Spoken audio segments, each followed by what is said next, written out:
I do build up speed for 12 hours. But to answer that, we'll need to talk about Claire Fluffle. Hi, happy 2024, everybody. First and foremost, happy 2024. How are we all doing on this fine year of our puppy, 2024? Sorry, I'm just closing out some software to hopefully ensure that my computer doesn't crash. Here's hoping for the best. Well, let's see. We're going to the very top. I've got a lot to catch up on. I am also streaming on YouTube, of course, if you would like to watch me on there, or if Twitch gives you ads. I did separate the timing so that I started streaming on YouTube about 6 minutes after I started streaming on Twitch. So hopefully, if Twitch gives you ads, you know, you can just head over to YouTube while the ads play. Hopefully that helps. Or, you know, you're subscribed to the channel. Anyway, Soda Ferg, hello, welcome to the stream. And we've got the 1, 2, Oatmeal. I love the DS so much.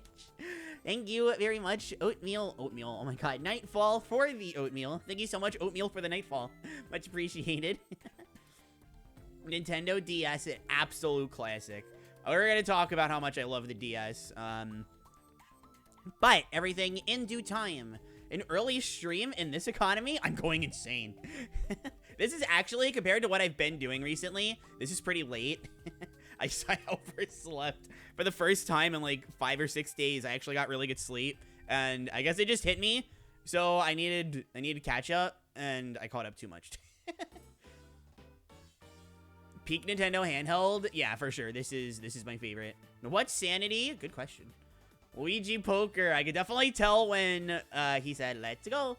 Storm of the Seas. Thank you so much for the head pats. Thank you. Sorry, I'm just jamming. I think this is Mario Kart DS. I'm just jamming.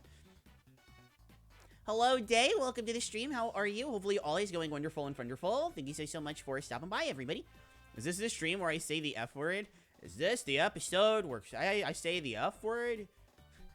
You missed Danganronpa V3. That's you could have heard me say it plenty there. But now, the person who said it is no longer among us. So. Let me turn there we go. I want to turn that up a little bit. Mario Party DS was peak handheld Mario Party game. I don't know. I mean, Mario Party, I guess Mario Party Superstars is really good. There's a discussion to be had between Superstars and DS, but I definitely like it more than like Super Mario Party for sure. This is the stream where you say good puppy? Well, isn't that every... No, I'm kidding. Well, thank you. Sleepy, thank you for the head pads. I literally gasped. Did you hear? I audibly gasped. I was like, head pads, holy cow. when no, head pats are never sus. Who am I kidding? When saying no. When Super Mario Party is sus, I think that one's fair. Thank you, Master2, for the brain rot. How are you doing today? I hate how anytime I hear this, I think of Panic like, are you thinking about parallel universes? If you thought my other amps were crazy, just you wait. Hello, Bean Queen Soul. Welcome to the stream. I said Bean Queen. Wow. Beam Queen Soul. Holy cow. How are you? Hopefully you're doing wonderful and wonderful today. And happy 2024 to you and everybody here. It's Puppy. Thank you for the head pats again, Storm of the Seas. I can definitely tell you, this is when I like showed up. I can tell.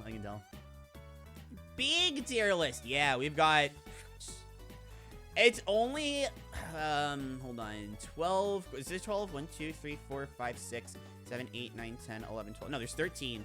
So 13, 26, 39, 52. Okay, so there's 56 games on here, which I had to limit it somehow. So I limited it with games that I've played in the last 5 years. Because this could have been so much bigger. Hi, thank you for the hype head pats, Paz. Thank you. I'm still getting over illness. That's unfortunate. A lot of people got sick. It's really bad. It's been really bad. Pokemon Black and White is an S tier. I will riot. We'll see. I played Sonic Chronicles. Oh, I was gonna do this, but I was gonna do that one, but this works too. Mario Party DX. Mario Party DS, who speak handheld party game, is so good. It's so good. GBA and DS are both peak handheld. I'm very fond of the GBA, but the DS, that's the one for me. Catch my drift. Let me just want to make sure of one more thing, because like I said, I am streaming on YouTube. Okay, I thought so. I'm like, okay, I'm streaming on YouTube. Chat, I see people are watching, but I'm not seeing anything in chat. So I refreshed. All right, I'm so sorry, YouTube. I see you guys now. Hi, Keymaster and Autism and Gaming. Hello, how are you both? Hopefully all is wonderful and wonderful with both of you.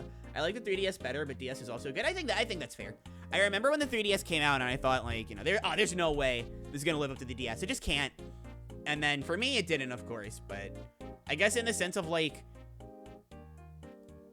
I like the DS more, but I still really like the 3DS, like a whole lot. Hello, BooTube. Welcome aboard. How are you? Hopefully all is wonderful and wonderful. Thank you so much for stopping by. Very appreciated. The F word? Do you mean fluff? Yes. The F word is fun. Well, I hope we can have all kinds of fun today, because we'll be talking about the DS. So I was actually thinking of having, like, I have my DS capture card. I was thinking of getting, like, footage and stuff for this, but I never got around to getting an R4. So I can't, unfortunately. But there is a certain game. Try to take a guess which one that I currently have plugged into my DS capture card, which is currently plugged into my computer. Totally not like I was streaming, like, you know, 12 hours ago or whatever. And that's what I was playing. Some amazing games on this list. Oh, we are gonna talk about them for sure. I'll be enduring Mario Kart 64 cups while I watch you tonight. Mario Kart 64 is an interesting one. I'm not the biggest Mario Kart fan, but it sure is an interesting one. This is the one thing I forgot to do. There we go. You're on top. Okay. All right, so before we actually get into the list proper, well, first I'm gonna finish catching up on Twitch. Trigger Check, welcome to the stream. How are you? Hopefully everything is going wonderful and wonderful with you and everybody here today. I say that a lot, but it's a catchphrase, whatever. It's been a year since you've streamed. You're still right, Kia. It's been a full year. It's been a full like 14 hours. You're doing great. You played all of these recently? I admire that dedication. Well, if you count 5 years as recent. I mean, I come back to the DS a lot. With the other tier lists, except for the Switch, because it's not even 5 years old. Well, I guess it is. But my point is, I didn't really need to make that moniker because there weren't that many games. I could just say, it's been like 15 years since I played this. But here are my thoughts anyway. I could do that. But for the DS, this could legitimately be like a triple-digit tier list if I didn't do that. Like, most of these Most of these are, it's been a while. Let me see. So looking at these, Brain Age, both Brain Ages, it's just been too long. Clubhouse Games, it's been too long. The other Fossil Fighters, it's been too long. All of the Mario versus Donkey Kongs, Mario, this one, these two, Grand Theft Auto. I mean, the Pokemon games, it's just that it's like, I have Heart Gold on here. There's no reason for me to have Soul Silver. I have Black on here. Or White on there. There's no reason for me to have Black. You know, stuff like that. Puyo games. Actually, which Puyo game is that? Oh, it's Puyo 20th. Okay, yeah, I only played Puyo 20th on the Wii. Never mind. But Puyo Fever 2, it's been a while. The Rune Factory has just been a really long time. Like, we could legitimately, Super Scribble Nuts, we could legitimately be looking at, maybe not triple digits. Close to triple digits, though. But not quite. I wonder which one. It's a mystery. Oh, I'm sorry to hear you got sick, Soda Ferg. Sorry about that. I consider myself a gamer, but you may just put me to shame. Hey, listen, this is just a DS, all right? You look at a lot of the other ones I did. It wasn't that many. But this is, even just talking within the last 5 years, this is still 56. And I do want to look through, even this one, I do want to look through to make sure that I didn't miss anything. This was 57, but I had Pokemon Dash on there, which I've never played, so like... Pokemon Gen 5 is the reason why I got into gaming. Hi, Minako. Well, let me say this. If that's what you're... If that's like a true statement, you're gonna be walking away pretty happy. Devil Survivor is there. Yeah, Devil Survivor I hear is really good, and I think... That one's weird. Like, I have a memory of playing it, but I don't, like, remember for sure, if that makes any sense. No Etrian Odyssey? No, it's been over 5 years. Do I have Etrian... Oh, I don't even have Etrian Odyssey. Maybe I didn't play Etrian Odyssey on the DS. Maybe that was 3DS. Maybe that's why I don't have it there. I don't know. But yeah, no, I'm super excited to start this. But before we start it, I definitely want to just look through these real quick. No, I did not play these Miles Edgeworth Investigations games. I did not play another Code. Not Art Academy. Brain Age, it's been a while. I haven't played the Chibi Robo. Clubhouse games, it's been... The DS one's been a long time. I would love to revisit it. The Switch one is fantastic, though. Highly recommend that. Never played New Mystery. It's the one Fire Emblem game I've never played, and it feels so weird to me, because well, we'll get to what I think about Shadow Dragon, but I've never played this one. Fossil Fighter sequel, it's been way too long. GTA, it's been over 5 years. The Guilty Gear. I want to talk about this one so bad, but it's been over 5 years.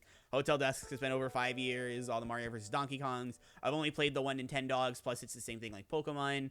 This is Owen Done, which is hype, but it's been over 5 years. I haven't played any of the Mystery Dungeon games. These are technically close enough to being duplicates. I haven't played any of the Ranger games. Puyo 20th I only played on Wii. Puyo Fever 2... Actually, no. Puyo Fever 2 is recently enough. Yeah, Puyo 7 is right here. Yeah, I can definitely include Fever 2. I don't know why I put Puyo Fever 2 there. Radiant Historia I've never played. The Rune Factory DS games. Devil Survivor. I really want to play this one. These have just been too long. Devil Survivor 2 I thought was 3DS exclusive. Never mind. Same with this SMT game. The Monkey Ball one I've never played, but could be fun. Super Scribble Knots I want to play, but I've never played it. Only played the original. These are the Tales games. I moderately like Tales.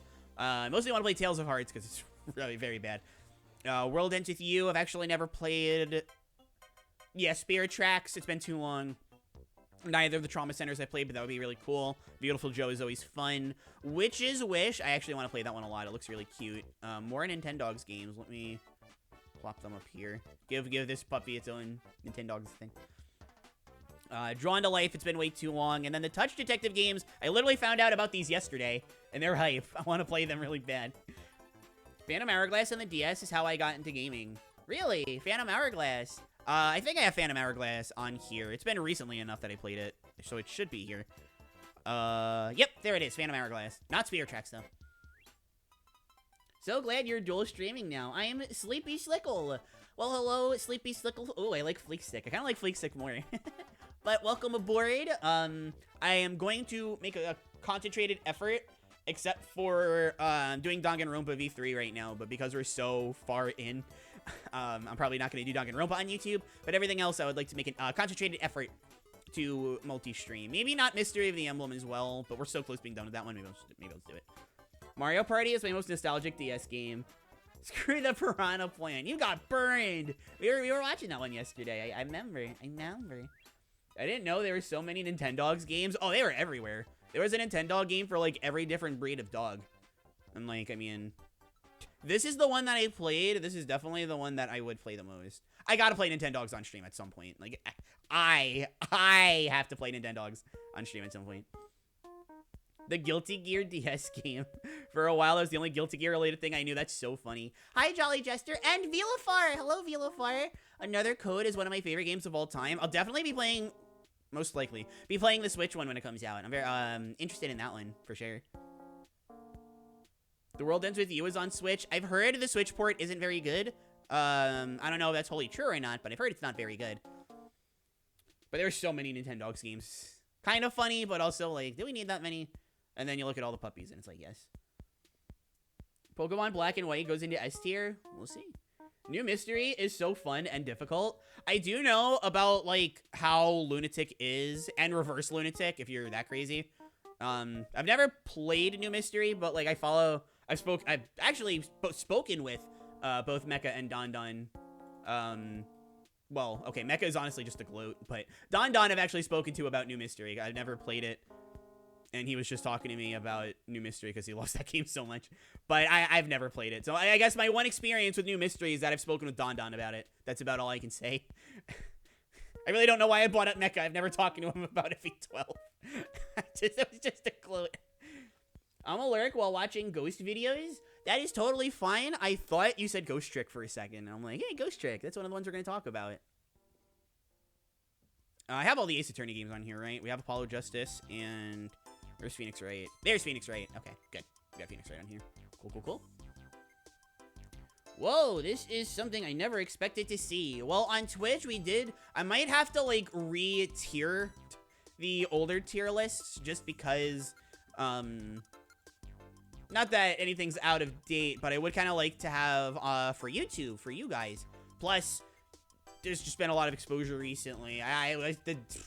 It was like the July and June ballpark. So maybe when we get to the summer, we'll go back and revisit tier lists.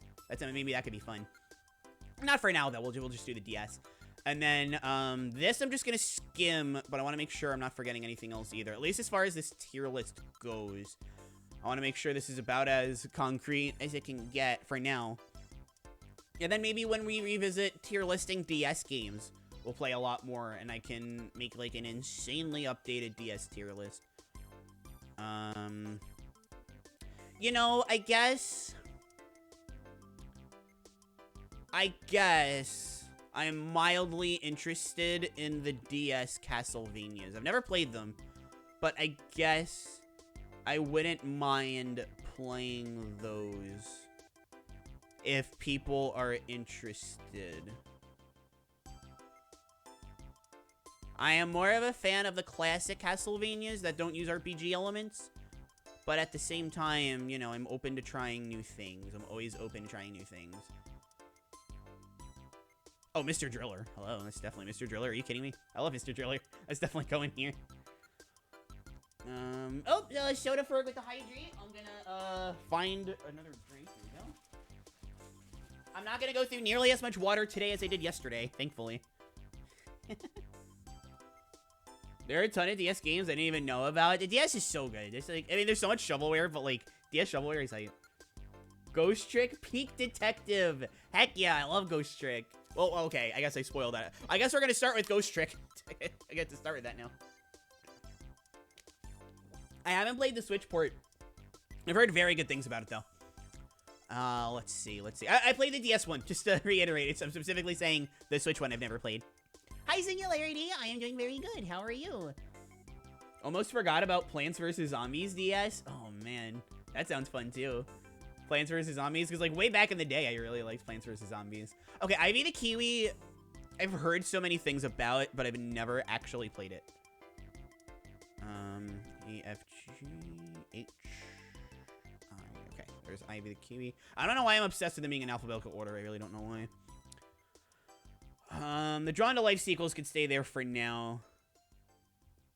Still getting the Cooking Mama sequels. I only played Cooking Mama 2, Dinner with Friends. But you have to say the full title. You can't just say Cooking Mama 2. You have to add the Dinner with Friends at the end. It's very important.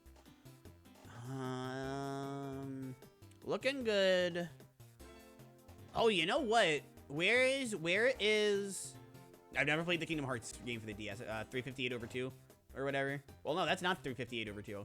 I don't know where 358 over 2 is, but I didn't play any of the Kingdom. I didn't play Kingdom Hearts on the DS. Kingdom Hearts on the DS, I've never played. But where is Final Fantasy? When did Final Fantasy be on? Oh, it is. I'm just all the way up there. Oh god, which one is this? I can't actually read these titles. Hold on, it's gonna get a little funky looking for a bit. Final Fantasy. Where is Final Fantasy? Is this Final Fantasy 4? I played Final Fantasy 4 on the DS years ago. I'm gonna assume it's this one. I'm gonna move it down here.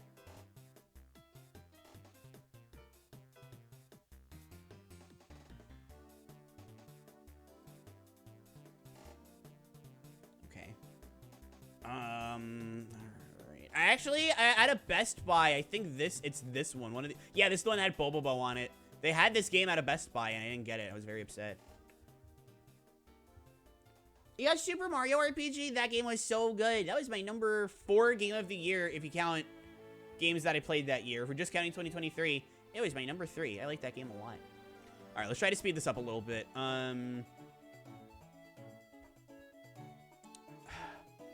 Okay, morbid curiosity to see how a Metroid game would work on the DS. I would like to try that. And just for the memes, because it sounds really funny, I would love to try Metroid Prime Pinball someday. It just sounds so funny. And then, let's see. Oh, Mario and Sonic at the Winter Olympics? Because the Winter Olympics one was actually, like, incredible. So, I would love to play on the DS, see how that turned out. Oh, that looks cute. What game is that?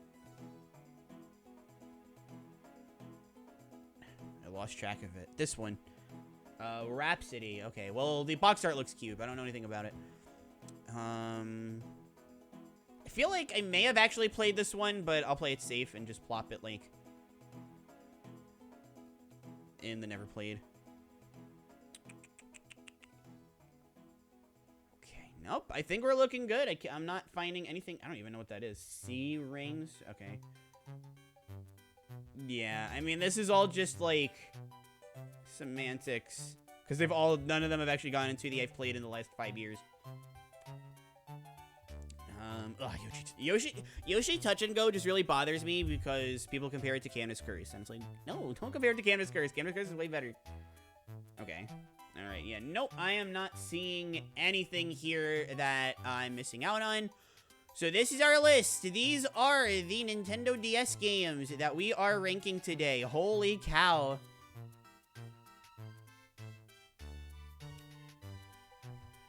Yeah, I'm grooving out to the background music, too. There's a lot of really good stuff here. Did the stream lag for anybody? Apparently I was lagging for a little bit. Are we all good?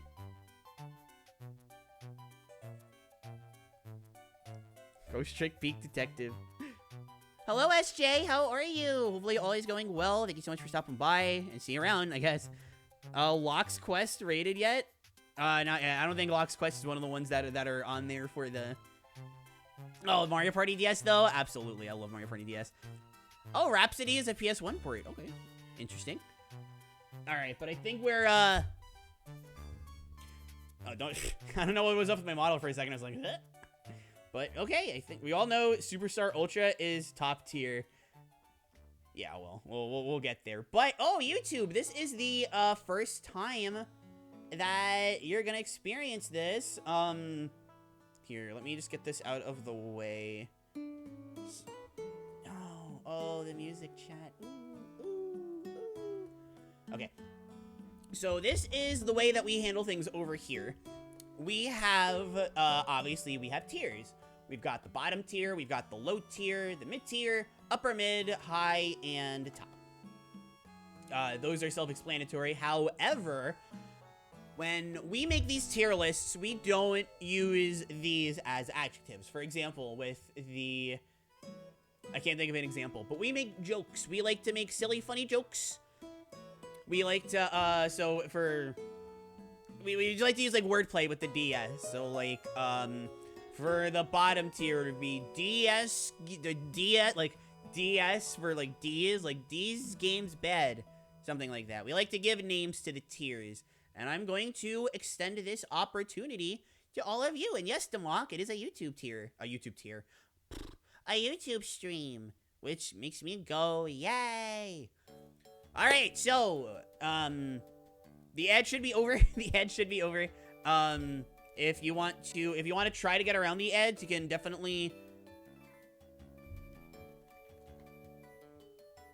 Oh, you know what? Mix It Up isn't open, so the bot's not gonna post. It's so annoying. I gotta find a better Mix It Up. I gotta find out why Mix It Up crashed my computer. But you can just go here, youtube.com/@ClairFluffle. Just go there. I'm streaming on YouTube, and if you get hit with ads, just try going there. Hopefully that fixes it. Hope 2024 started off pretty well for you. I have a lot of thoughts on my mind as 2024 starts. I hope you have an incredible 2024. Of course, we'll be with you for as long as we are able. And this extends to everybody, of course. As long as we are able to spend this year together, we will. That being said, I want to get these names started. Dinky Stinky. That's DS. That is DS. Peak. Yeah, I definitely like Dinky Stinky. Dinky Stinky is just really funny. I like that a lot. We'll make that bottom for now. Dinky Stinky. I just think it's funny. I thought that one was funny. Okay, all right, and then hold on, hold the phone. Derek Lux, thank you so much for becoming a Fluffle fan. Very much appreciated. I hope you enjoy the stream, the vibes, and most importantly, the follower emotes. Thank you so much. And yes, the most important part is the follower emotes. I will die on that hill. These games bad. Okay, Jakey boy, I like it. I did. That's the point of reference that I used. Actually, all right, we're gonna put Dinky Stinky for low with the green highlight because I'm like this. We're gonna do these games bad. There you go. There you go. And then one of the lower should be, oh, disappointment. That could be like mid. I like this one. Oh, not D9. Disappointment. Although, I would have to do it like this. There we go. That's not too bad. Okay, so D's game's bad. Dinky Stinky. Disappointment. D steak. I mean, I like steak. I wouldn't be opposed. Disappointing? I don't know about Disappointing Souls. I don't know about peak either. There's like a synonym for peak that starts with D. How about that? Let's look into that. Peak synonym. Is there anything that starts with a D? It's an adjective, yeah. Actually, is there just anything that starts with a D at all? I'm on Google. I'm looking right now. Can you see it? No, it's on the tier. That's good.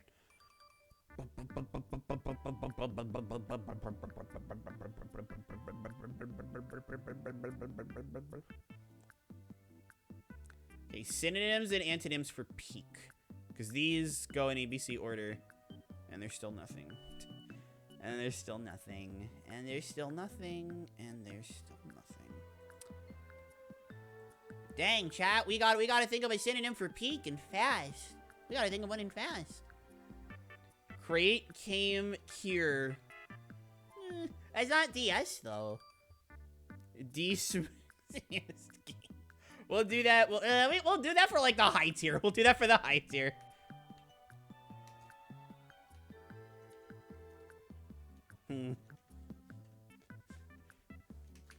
See, that's funny, but I don't know if that's like those are like weird vibes for me though. I don't know if those are my vibes. Catch my drift. That's funny though. I do really like that one. Hi Miko, welcome to the stream. How are you? Hopefully all is going wonderful and wonderful. Thank you so much for stopping by. Very much appreciated. Divine Supremacy? Wow.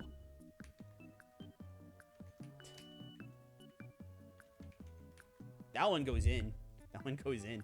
Although, you know what I realized I have to do? I have to ignore. Oh, I can't ignore. I can only add them to the dictionary. Okay. All right, I guess I have to, because these red lines are going to drive me crazy. All right, gamers, I need one for upper mid and one for top.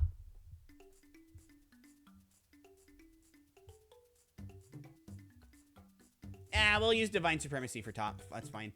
All right, we need one for high and we need one for upper mid. I've changed high 3 times now.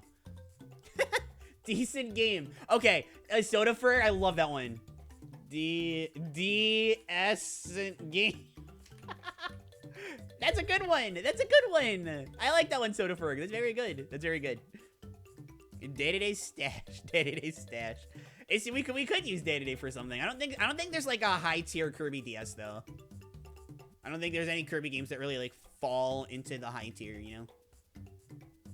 For the DS at least. Yokai Watch 2 flashbacks. Does Divine Supremacy have anything to do with Yokai Watch?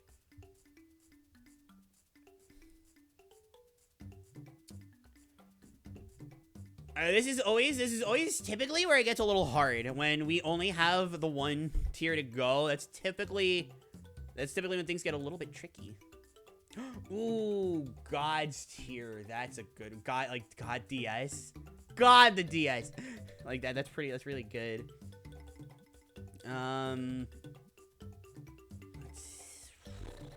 Deserve Spotlight. Okay. Deserve Spotlight is really good. I like Deserve Spotlight. That one's very good. Deserves Spotlight. So we'll do that for high. Potlight. Pot. But I kind of prefer like Gods. I prefer this. I kind of prefer that one to the other one we had before. That one's really good. That one's like really good.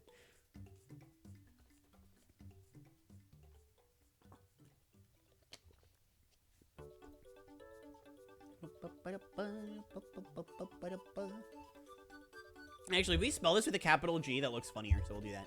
Thank you, Derek, for that one. It looks funnier with a capital G, but okay. All right, so as far as the names go, I mean, this is pretty simple and straightforward, thankfully. Top, high, yes, mid, upper mid, low, bottom. I mean, these are just funny names, but I think the rest is relatively self-explanatory. So what do we want to start with? Do we want to start... Let's ask this question, chat. Because we could start with Ghost Trick, but, like, for real. Do we want to start... Well, I guess do we want to start with Ghost Trick? Otherwise, do we want to start positive, or do we want to start negative? I'm not going to do, like, a poll for this one. We'll just go off of vibes. But do we want to start positive, or do we want to start negative? I just realized I named 3 tiers. Soda Ferg, you're on a roll. Listen. Normally, naming these are, like, really hard. I gotta, like, beg chat for names. So I very much appreciate the help. Thank you. And of course, everybody else who helped name tiers too. Appreciate that. What's over Gods? Oh, this is just, I'm gonna move these down when the tier list is over. This is just for convenience. But this is just, games that I either really want to play or it's been too long. The cutoff is 5 years. And then these are the games that on the DS, on this tier maker at least, that I've never played, like, at all. And then these are the ones that are unranked. I could just make, like, a waiting room, but, like, who cares? Okay, start bad so we can get some salt in here. Oh, I see one for positive, one for negative. That's stirring the pot already. Yokai Watch 2, this is area called the Divine Paradise with an insanely hard boss fight at the end. A very low chance to drop an insanely good item. Wow, that sounds rude. That sounds very rude. I bought up 2 names and you settled on 1. Listen, 50-50, that's good enough. When not going 50-50 is sus. Thank you, Dihono, for the brain rot. Alright, so I see we've got 2 for positive. We got 2 for positive, 1 for negative. Does anybody have any other input on this? Or... start negative. Okay, we're 2 for 2. We're 2 for 2.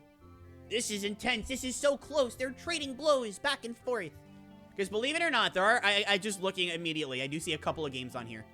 Oh, Soderbergh with the positive. It's back to the 3-to-2 ratio. Get ratioed to negative fans. The negative fandom is going crazy right now. Dihono brings it back to negative and we're tied once again. Holy moly. Holy guacamole. I'm not hungry this time. I mean, I'm moderately hungry. I'm not like, okay, I'm not hungry. I'm just like, what is it when you're not hungry, but you're not full either? I'm like in the middle. I'm in the middle. So I'm not positive or negative. I just want to see what's bad so we can see the good later. That's fair. Oh my, okay, all right. I see two positives here. I don't mean we're gonna start, like, we're gonna get all the positives and then do we're just like the first one. I just wanna, like, we're just gonna get the vibes. But I do see, I see enough people are saying positive. I think we'll start positive. We won't start, like, we won't start with the gods. We'll just start with something that I think is really, really good. So looking here, let's see. What's a really good... Actually, you know what? Because this is kind of a hot take. I want some salt to be thrown. Okay, enough people voted negative. We'll do negative second. We'll do something positive first, and then we'll do something negative second. Although I think salt will be thrown because I'm thinking about it, and this is a game that a lot of people don't like. And I totally understand why. For years, I thought it was terrible. Hold on.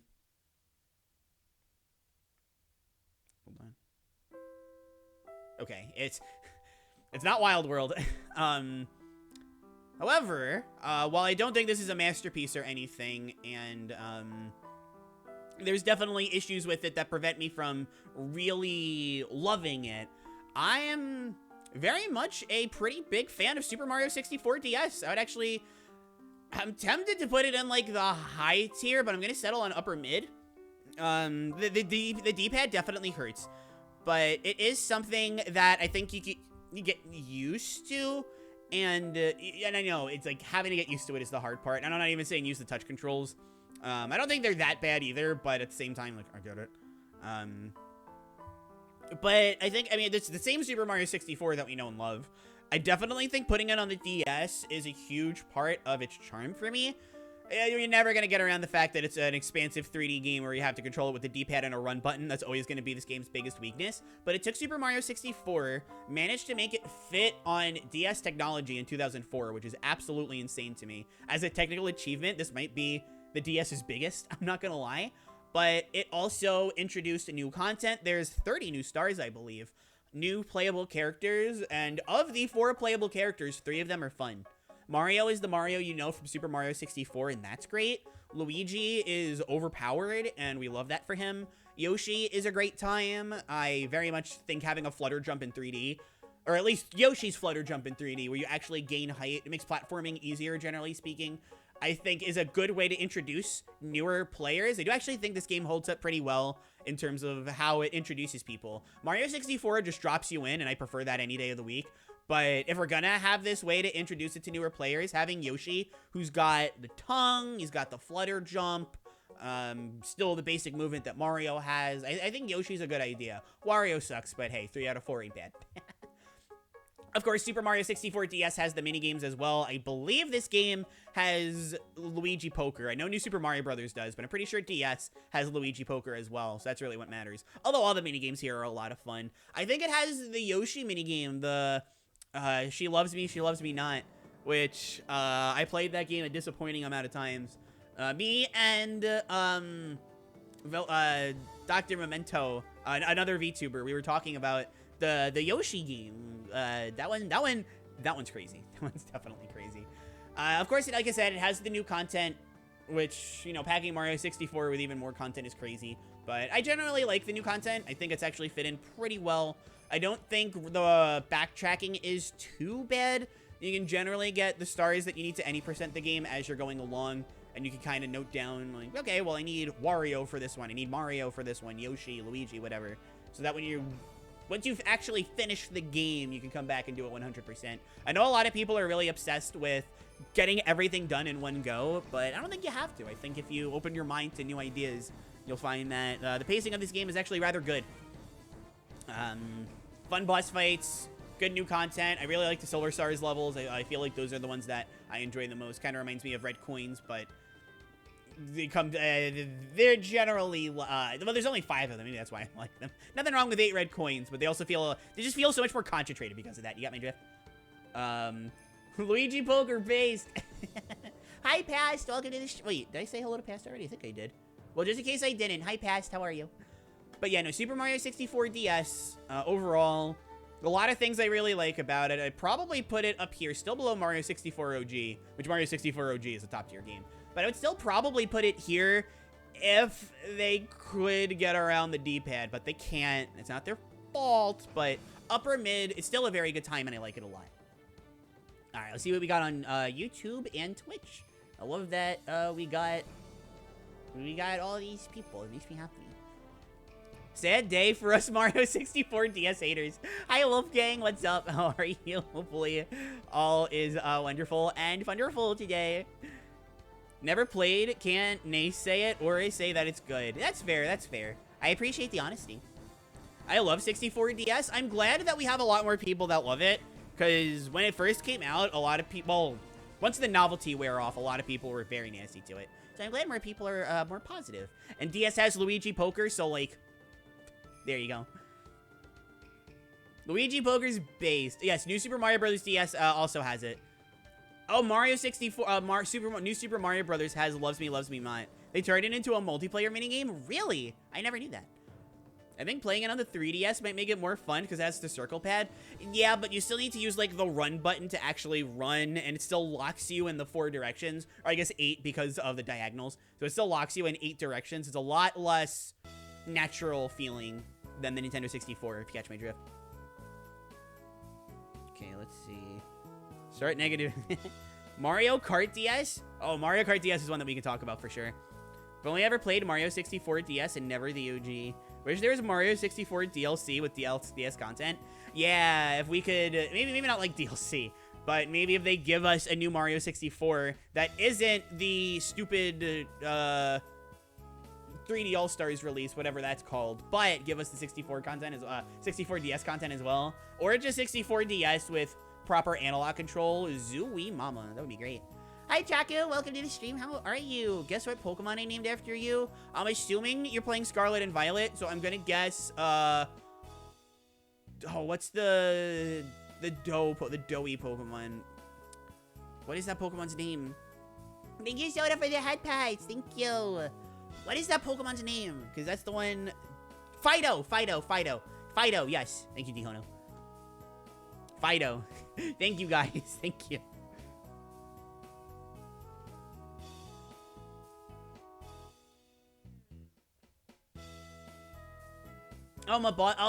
Gen 9 had a lot of doggos. Not Mabostiff, it was Fido, but Mabostiff is a good boy, or a good girl. Also. That's the one! Yay! Thank you for naming it after me, Chaku. I appreciate that. Thank you. I hope you raise your Claire Fluffle well. Okay, alright, so that's enough being positive. Let's trash on the DS now. What is it good? I don't want to get to the worst.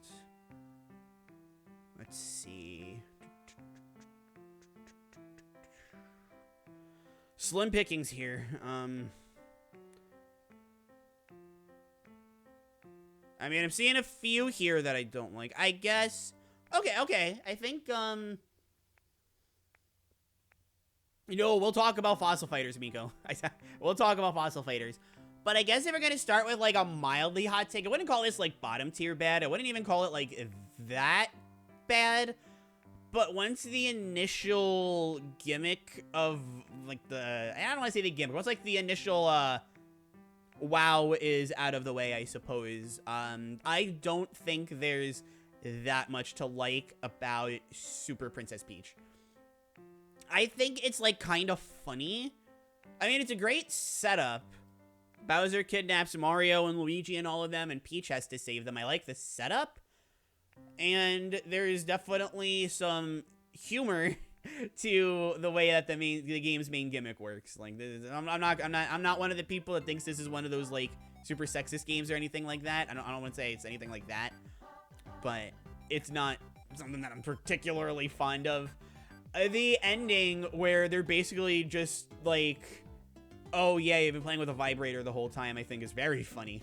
That's very funny, but I don't know. It's very nothing to me. The levels exist. The levels are fine. The gimmick, once the wow factor is out of the way, is fine. There's a story that they set up with the umbrella that doesn't go anywhere and is pretty bad. And then they sequel bait you with it, and then a sequel never came out because nobody cared about this game when it came out. And people still generally don't really care about it anyway, so, like, whoops. The graphics are kind of weird. They're pretty weird. The music is fine. I would potentially think about moving it here if there is anything about the game that I thought was better than fine, because I don't think there's anything that's really, like, trash about it, or nothing that's really even that bad. I mean, there are some things that I don't like, just straight up, but let's not talk about the end stuff. It's fine. It's just a fine game with some things that drag it down. Like, if it was actually, like, just fine, I'd put it here. If there were the stuff that dragged it down, but there was some stuff I really liked, I put it there, but it's fine. It's fine, I guess. Or we could call it Dinky Stinky if you want to. That's whatever you... If you want to... It's up to you. Is this game fine or is it Dinky Stinky? That is something that I will leave up to you guys. You have to 100% the game to win it. Yep, you have to collect every single toad. There is no any percent or 100%. There is just a 100%, which is a very bad call. Princess Peach Showtimes looks a whole lot better. It looks a lot simpler, for better or for worse, but we'll see when the game comes out. It's fine. Yeah, I thought it would go to disappointing or the it's fine. It's fine. There is no any percent or 100%, just percent. You sound, I know how much, like, we all sound like math whizzes when you talk about speed. Well, I say speedrun categories, but what's nice about any percent and 100% is that you can use them to derive things that aren't speedruns, you know? There is so many good DS games. I know. There's so many good ones. Finding one that I wasn't gonna rank super highly and not, like, immediately stir the... What is Grid? I don't know what this game is. I've never touched this one. Sorry. All right, I guess there's not 50, it's 55, because we have a nice round number. I'm like, what the heck is Grid? Sorry.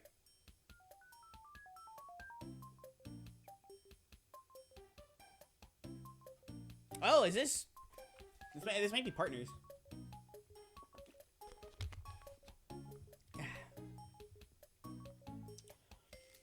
Okay, so... Those are 2 games that we got out of the way. One that goes into the upper mid, one that's going to low. What are we thinking? What are we thinking? Is there a specific... Actually, hold on. Okay, let me go down like a little bit more. There we go. Is there a specific game here that's catching your eye, chat? Is there anything that you're all thinking you want to see me talk about? Anything? Ah! Close out YouTube. Sorry, YouTube. Here, I'm gonna close out YouTube just to be safe. Like, to refresh it, so to speak. Okay, good. Good, everything's still okay. Rhythm Heaven, Rhythm Heaven! Alright, I see we gotta vote for Rhythm Heaven. Sonic Chronicles is there. Advance Wars. Oh man, oh man. Okay, okay, alright, I'll keep a tally of all of these. Well, we got 2 votes for Sonic Chronicles, so I'll start with that one. Here, you know what? Honestly, what I'm gonna do... I should have known that I would have gotten a lot of people saying a lot of things because I love you guys. Hi, Keaton. How are you? Hopefully all is wonderful and wonderful. Thanks so much for stopping by. Okay, I have not played Mega Man ZX. No, I haven't played ZX or ZX Advent. I haven't played any of the Mega Man games on DS, actually. I feel like when I do play them, I'm going to play them on the Legacy Collection instead of playing them on the DS, but you never know. You never know. Okay, all right, so we're going to start with Sonic Chronicles. I'm literally going to type it out. I'm typing it out so I don't forget. Okay, Sonic Chronicles. Then we're gonna go to Rhythm Heaven because that was next. Then Mario Kart DS because I did see that one. Then we're gonna go to Advance Wars, Master of Disguise, Fossil Fighter, and then Elite Beat Agents. That's currently what we got here. Is there anything else? Tear the Superstar Ultra Band-Aid off? No. That one has to come late. That one has to be, like, very late. It's Superstar Ultra. Everybody knows where I place that. I gotta keep that one. I gotta keep you guys in suspense for nothing. Okay, and then after those, I see you, Dihono. We will do Mario Party DS. Okay. All right, so to start with Sonic Chronicles, hold on.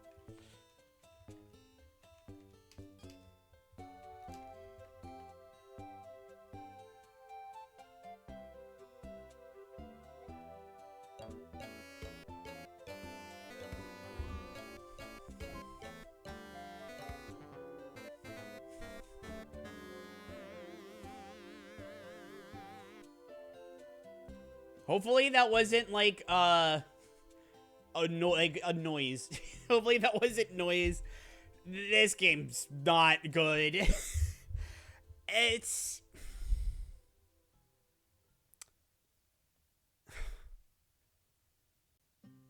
I don't even know what to say. It's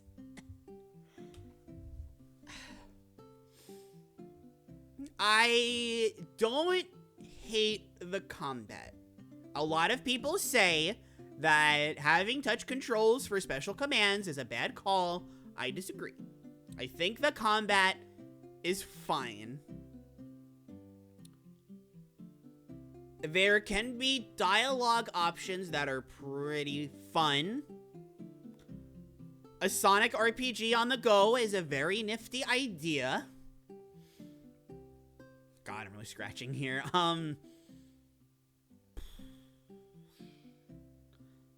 Okay, the controversy behind, like, the writer and everything is really funny. God, really okay. The game is slow, the controls are bad, running away from battles is awful. Basic combat, like, the pacing of the combat isn't fun. The story is horrendous. What happened with the visuals? What happened with the music? It's a Sonic game, for crying out loud. The music is supposed to be good. What happened to the music? Ay. The character writing, like I said, it can be fun, but so many characters feel off. Sonic feels super rude for no reason, almost. It's not good. It's not good. And as much as I think a Sonic RPG could actually be very cool, we're not going to get one because this game bombed so hard. This game right here is basically the sole reason why we're never going to get a Sonic RPG. And that stinks, because I think it could have been really good. Well, maybe not Sonic Chronicles, but a Sonic RPG could actually turn out to be really good. Especially if they take influence from games like Yakuza. I think they could get a lot out of it, you know? But we're never going to, and that's unfortunate. We have Sonic Chronicles to thank. Yahoo! I almost want Dinky Stinky to be the worst tier, because this game is true Dinky Stinky. What do we name the worst tier? Oh yeah, these games bad. Well, yeah, that's the thing. So, like, do I hate Sonic Chronicles? No, I don't hate it. There's for me to hate something, it's gotta fill me with a primal sense of rage. Like, I keep talking about Sword and Shield a lot, but that is, honestly, of the games that I hate, probably the one I like the most. So, it's the one I keep bringing up. But Sword and Shield is the kind of thing where I say that is what I hate, right? Sonic Chronicles, it's bad, and I don't like it. I specifically outright think it's bad. But do I hate it? Like, no, I don't think so. I think my least favorite thing about it is just that we're never going to get another... I mean, I don't care about getting a sequel, but a Sonic RPG where you play as Sonic, Shadow, Silver, Knuckles, Tails, Amy, Cream, like a bunch of these side characters that you can, you know, unlock throughout the game, switch your party up. And just actually have it be like a proper fast-paced, speedy RPG game with, like, real-time battles, like a Tails game almost. Or Yakuza-style combat, except instead of being silly, goofy crime mob people, you're Sonic characters. Story could be whatever. It could be about Eggman being like, "Hi, I'm Eggman." Like, that's fine, but we're never gonna get it because of Sonic Chronicles, and it makes me sad. Ken Penders, yes, Ken Penders. That's the jerk. That's the jerk who wrote this game. Yes. Boring, bad, looks awful, sounds awful. That's Sonic Chronicles. Not Puyo Fever, but I'm assuming you type Puyo Fever because you're excited, not talking about Puyo. Never played it? Yeah, that's fair. That's fair. There's a bad Sonic game. There crazy thought.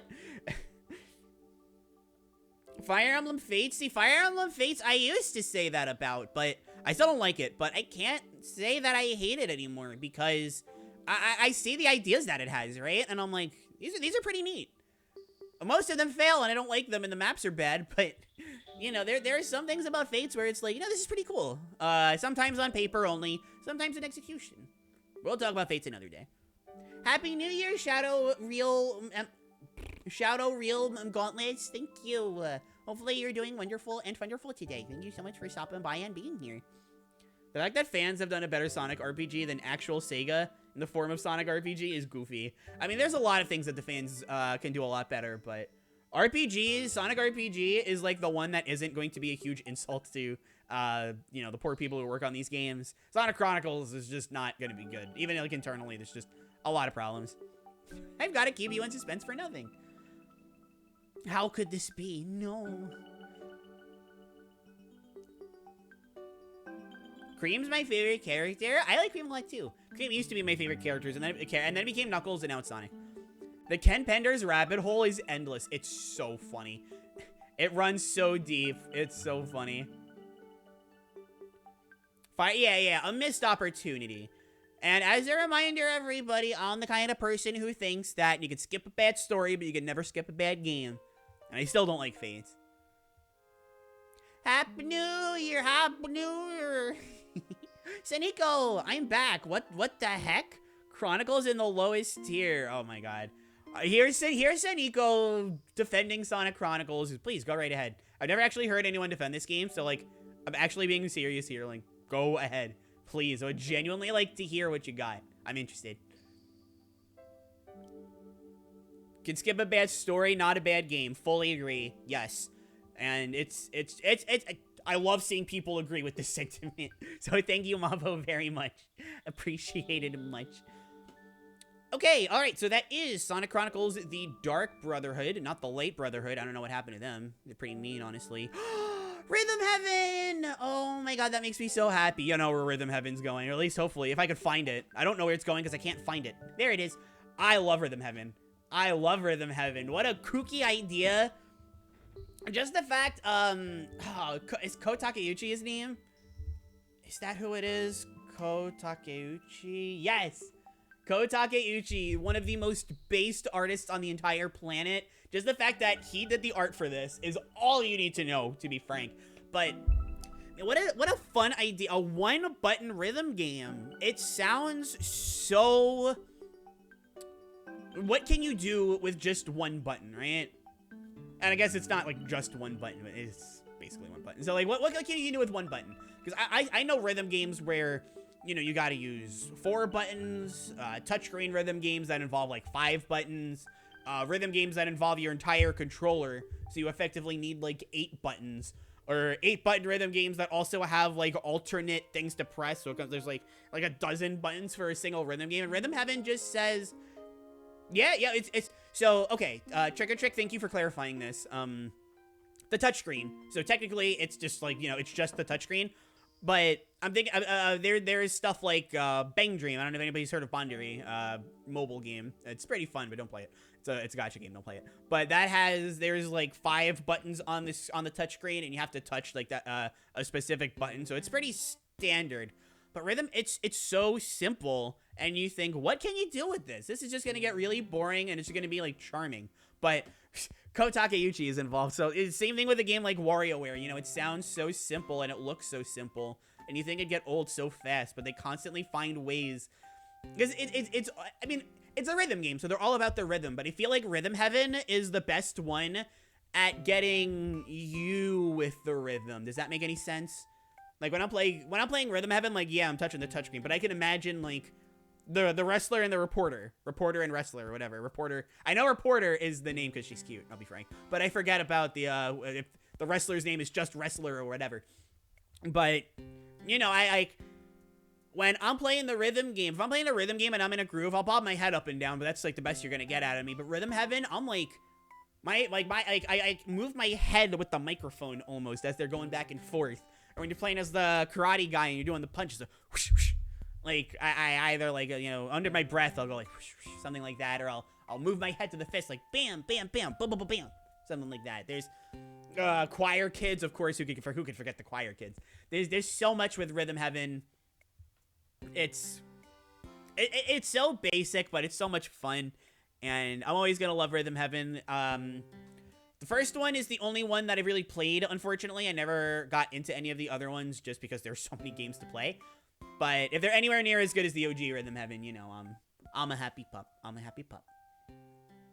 And you make Sonic be a jerk, it's amazing. That's like one of the things I don't like about it. The story is actually really cool. Too bad it never got a part 2. I don't know, what are you gonna do? I'd rather go to Rhythm Heaven than Heaven Heaven. That is a based comment.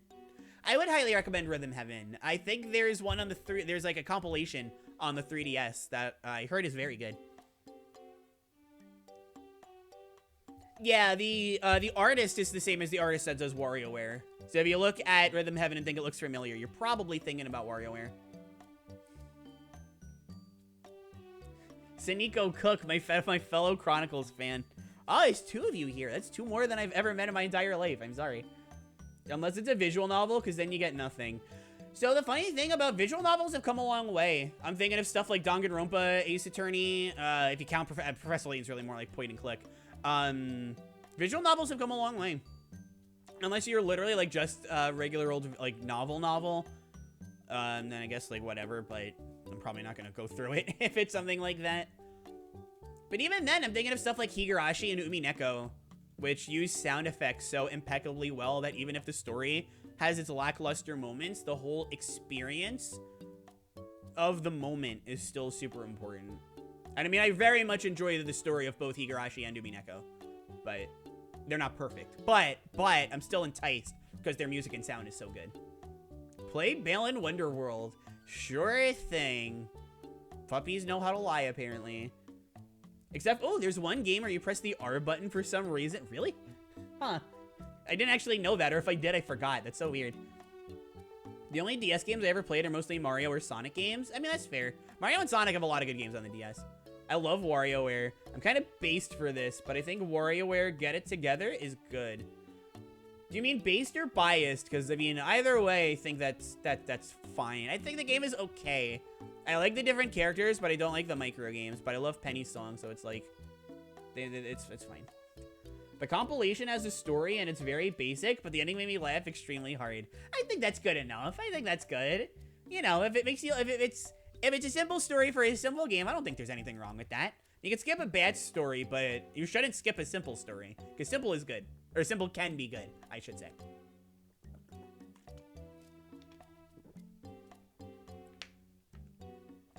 And hello, Lisa. Welcome to the stream. How are you? Hopefully all is wonderful and wonderful with you today. Thank you so much for stopping by. Very much appreciated. Rhythm Heaven is so fun. Never thought of how innovating a one-button rhythm game is because there's so many others now. Yeah, but I mean, like, even then, I just feel like Rhythm Heaven is so much better. Maybe it's just the art. Maybe it's just the music. Maybe it's, like, the quote-unquote voice acting. Like, I don't know. But I still just think Rhythm Heaven is so much better than all the other one-button rhythm games out there. Do we have a Discord? I'm not active on it. If you would like a link to it, it is provided in the description. I don't have it set up on Twitch anymore because, like I said, I'm not active on it, so I don't super want to plug it or anything. However, if you go to my YouTube channel, you can find it in the description of most, if not all, of my videos. Just don't go, like, super old. Theatrhythm Final Fantasy? Yeah, Theatrhythm is really good. Theatrhythm is really good. I would talk about it if we were talking about the 3DS, but Theatrhythm is super good. I like Theatrhythm a lot. Penny is the goat of all goats. Yes. I haven't played the Kingdom Hearts one, but if there's one thing about Kingdom Hearts I'm never going to clown on, it's the music. So I'll believe you on that. Okay, all right. Well, next up, we've got Mario Kart DS. And if you are newer here, this probably won't surprise you. If you were around for the other tier list, you're probably expecting me to plop it right... Where is it? You're probably expecting me to plop it right here and call it a day. But here's the thing you forgot. You see what it says in the title? It has DS in the title, so I can't hit no. But genuinely speaking, unironically, this game slaps. No, this game slaps. Probably under Rhythm Heaven though, but it's still it's really good. I think it's so funny that the first Mario Kart game to have online, it could have very easily just been like multiplayer, like Mario Kart Wii blatantly was, right? Mario Kart Wii as a single player game, I don't think is very good. Unless you're specifically speedrunning time trials, in which case, if you like glitches, then if you're speedrun time trials and you think glitches are fun, then probably Mario Kart Wii. But Mario Kart DS could have very easily been just multiplayer. But then they added the mission mode. And this is the only Mario Kart game with good single player. I will. And maybe it's because it has the mission mode, and I'm like, yeah, I'm playing Mario Kart DS single player. This is hype, that I actually care about the time trials. I actually do remember, I unfortunately don't have a copy of this game anymore, but this was the one Mario Kart game where I actually, like, really went into the time trials and just grinded for better times. Were my times good? No. By all means, no. But I actually cared enough to grind. I think visually the game is charming and rough around the edges, and I mean that in a good way. I very much like how silly 3D spiky DS models look, and I'm very much a fan of the visual style of Mario Kart DS. And even if I didn't, like...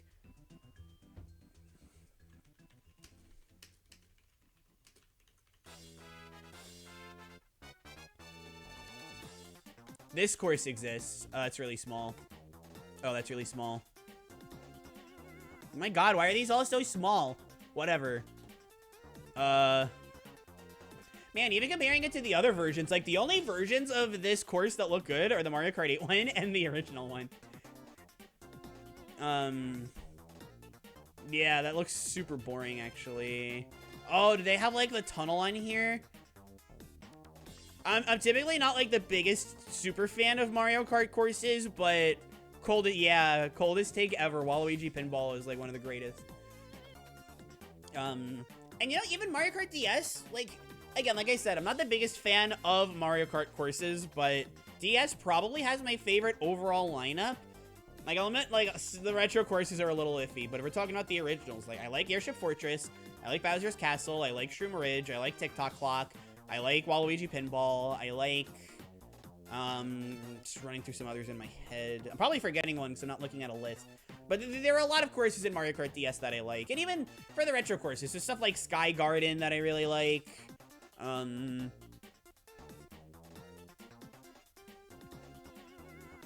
Yes. Hot take, and I mean, Double Dashes is better, but even like Baby Park, I know it's only 5 laps. And the DS hardware can't handle the intensity of Baby Park, I understand, but it's Baby Park, I'm always gonna like that course. But there's all of that. I don't know. Mario Kart's always gonna be a tough sell to me because I don't like how Mario Kart balances its items. I don't think any Mario Kart game has gotten me to like its item system. But Mario Kart DS, it made me care about the single player so I could actually enjoy Mario Kart on its own terms. Like, it actually, unlike all the other Mario Kart games that said, oh, you don't like items over skill, well, get out of here. Mario Kart DS was the one game that said, hey, that's fine. Look, you've got other options to explore. And I appreciate that a lot. Also, it's got Waluigi Pinball. Like, I'm never gonna get over it. It's got Waluigi Pinball. I love that course. It's probably... No, Baby Park has to be my favorite Mario Kart course, but Waluigi Pinball is a scarily close second. I like it a lot. I like it a whole lot. Mario Kart's mission modes are amazing. Oh, yeah. How did I forget about Rob? Mario Kart DS has Rob. What a weird inclusion. Oh, yeah, because you got to unlock characters in Mario Kart DS. I loved that. It seriously felt like Mario Kart DS cared about the single-player experience, and it also introduced online to Mario Kart, and it had the best track selection. I mean, jury's still out on the items being good, but no, you can't win them all. Yes! Yes! Not only does it have a mission mode, I mean, it's part of mission mode, so fine, but to elaborate on this, it has bosses, and the bosses are awesome. I love the boss fights. So inventive, it's just like, hey guys, remember Super Mario 64 DS? We've got assets from that game that we can use. Let's just grab Super Mario 64 DS boss fights, plop them into a kart racer, but it's so fun. I love the boss fights in this game. Thoroughly enjoy them too. DS gotta be my least played Mario Kart game. That's a skill issue. Sorry, Sinico. I know, I'm the one who's saying, like, let's stop picking on Sinico, but, like, actually, it's a skill issue. I love a lot about Mario Kart DS, just not everything about it, that's fair. I'm a fan of janky controls, but I can understand that DSs aren't for everybody. I don't think the retro tracks are, like, so bad, but... Yeah, I see. This is like my gamer sin. I've never played the Mystery Dungeon game. Sorry, Unorthofox. Hope you're doing good otherwise. You change your name on the VMagic website to Bad Dog? Okay, okay.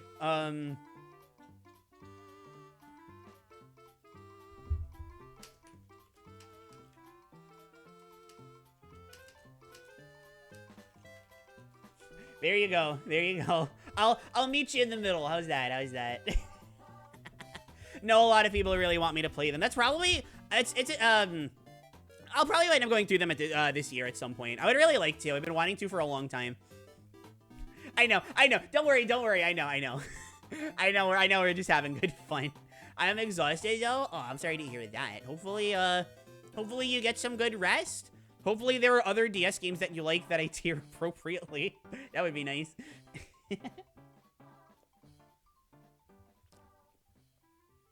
Baby Park. All right, let me catch up to the Twitch end.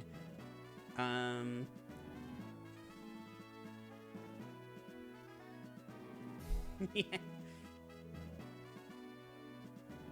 Yes, Dihona, it's a very fun fact. I love that tweet. I love that tweet. Have a rotten day. Very funny. Yes, the Donkey Kong model. It looks so funny. DS is peak. I love Mario Kart DS. What a great game. What about 7 and Tori? What about 7 and Tori? I'm an MK Wii head when it comes to courses, but DS has some bangers. And I know this is a me thing. Like, I want to appreciate Mario Kart courses. It's just the items. Like, if the only items were, like, the shells, the mushrooms... Well, I guess modern Mario Kart needs coins. That's fine. But it was just, like, the shells, the mushrooms... God, like, I mean, I just don't like items. I just don't like the items. Like, the lightning bolt, that can go screw off. I hate the lightning bolt. I hate... I mean, the blooper is just, like, an inconvenience, but it's, like, so boring. Like, I don't like that one at all. I guess the Starman. The Starman can stay. Starman can stay. Those 3 items can stay. Mushroom, Starman, shells. They can stay. Both green and red. Those are fine. Those are fine. DS has better courses than Wii, in my opinion. I think DS has. Overall, it has the most that I care about, which is enough in my book. Baby Park. Oh, is this Pokemon Ranger? I see. Back-to-back 9-hour shifts and a 7 a.m. shift today. Yeah, retail. Retail stinks. Do you get good pay at least? Are they paying you decently? Oh, totally not getting rid of this. They're paying you for that. No? I do not miss retail. I hate retail. I mean, I hate my current job still, but I hate retail. Waluigi. It's Waluigi.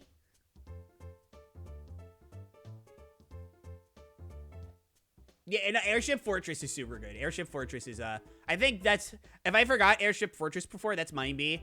But I'm a very big fan of Airship Fortress. I'm not opposed to snaking. I'm just not big on the DS controls as a whole. That's fair too. I mean, it's all fair. It's all fair. This is all our opinion, except for you know, this game right here. You know,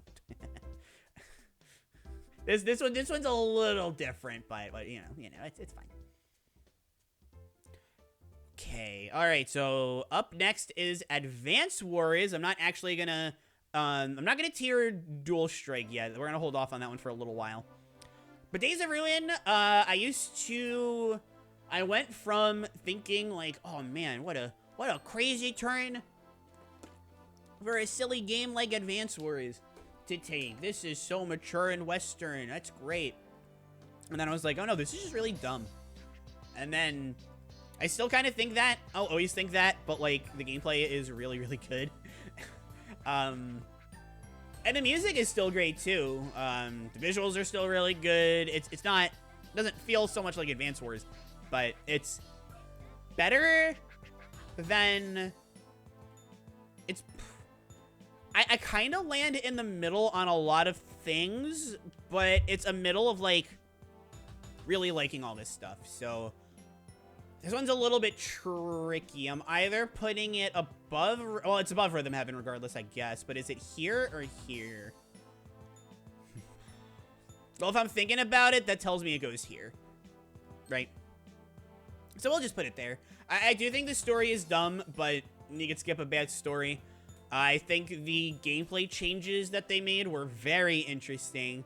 Some of the new units are cool. I think the motorcycle unit is just completely new. I don't know if they were in like Super Famicom Wars or something, but the CO system I think is fascinating. I really like that.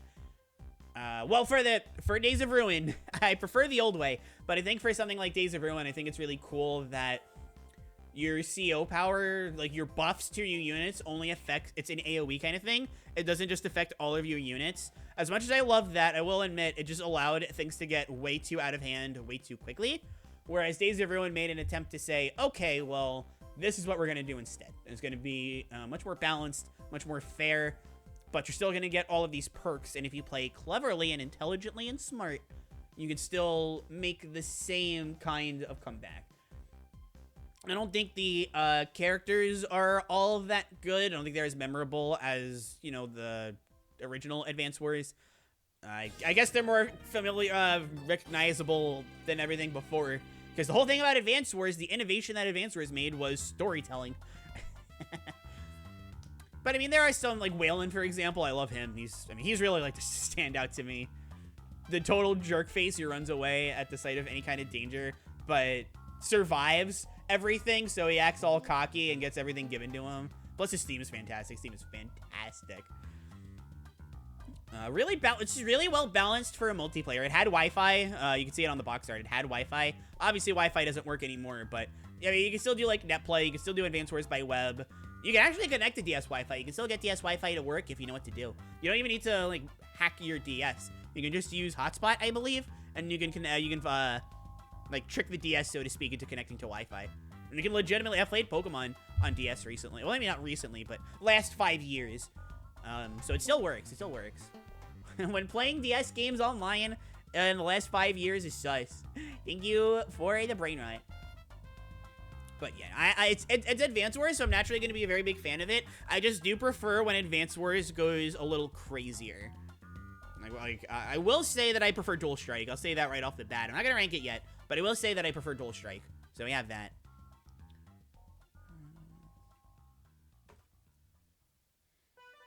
All the other jobs around in my area are all social work jobs. You need license. You need license for things like nursing jobs. Can you look for anything like remote for like data entry or anything like that? I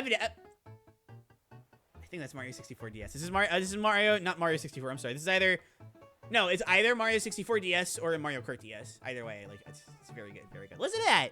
It's Delfino Plaza. It's amazing. Anyway.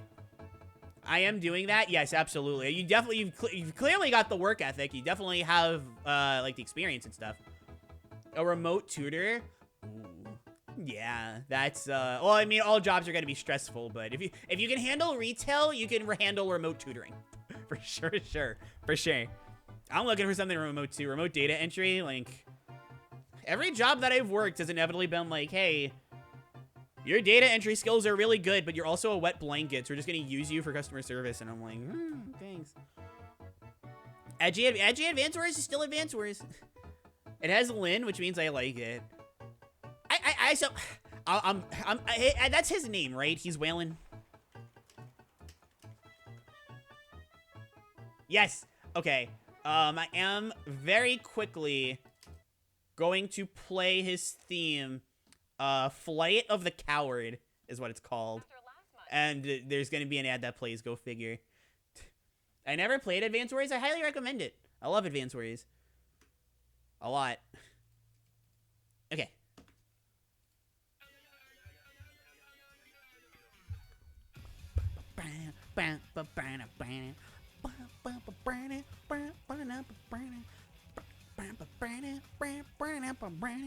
So it's hard to remember some of the US names. What is Days of Ruin called in...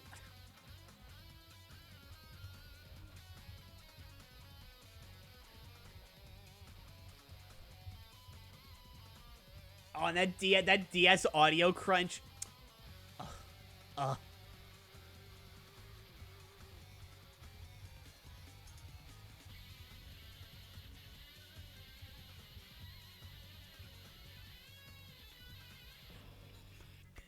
Banana, banana, banana, banana, banana.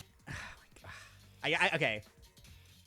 All right, I gotta stop before this comes into. Let's listen to Advance Wars music. This stream.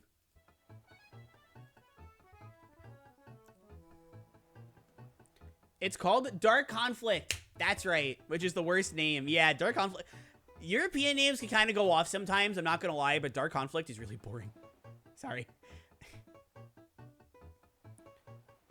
You can turn off specific items in Card 8 Deluxe. Also, sneaking so sick, but the core selection is alright.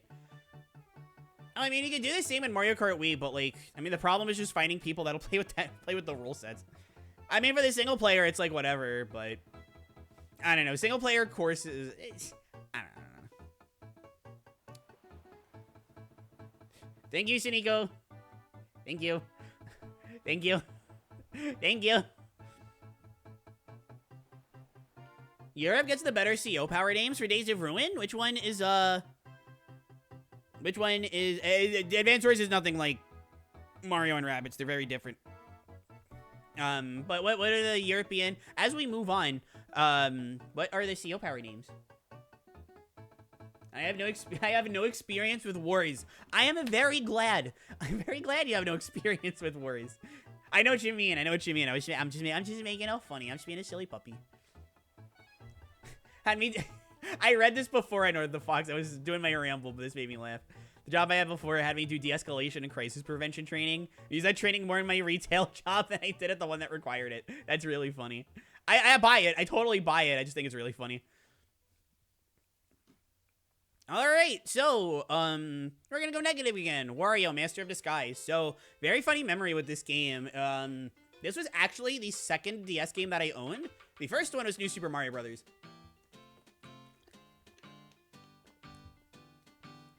And then I got it alongside Wario Master of Disguise. And I'm like, oh, Wario game. This is really cool. Not good. Not good. Not good. Actually, you know what? I would actually say this is even worse than Sonic Chronicles. I will go that far. I don't hate it, but what's good about it? Wario? Wario's the main... Nintendo's puppy. I don't know why... Don't ask me why I did that. But, like...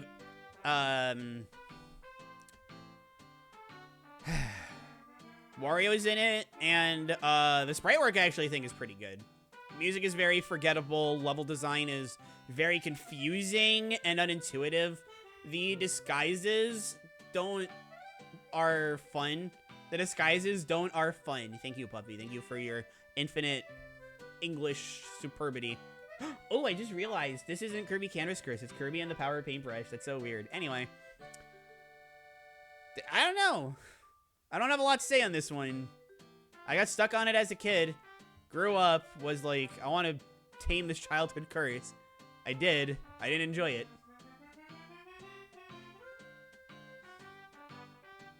We can move on. That's just it. The only 2D Wario game I played is Wario Land 3. The Wario Land games are good. I like those. Just not Master of Disguise. That's all.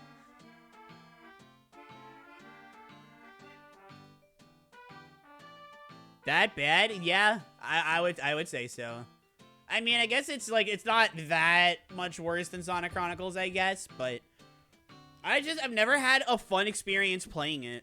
Like, I can tell you much more readily what I like about Sonic Chronicles. I can't do that with Wario. I just can't.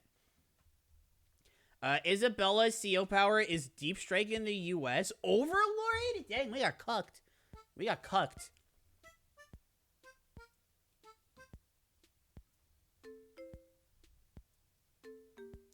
Okay, so Master of Disguise, that one is out of the way. Fossil Fighter, this game, oh my god, Fossil Fighter is so good. I'm gonna put it, it's gonna be below Days of Ruin. Do I like it more or less than Rhythm Heaven?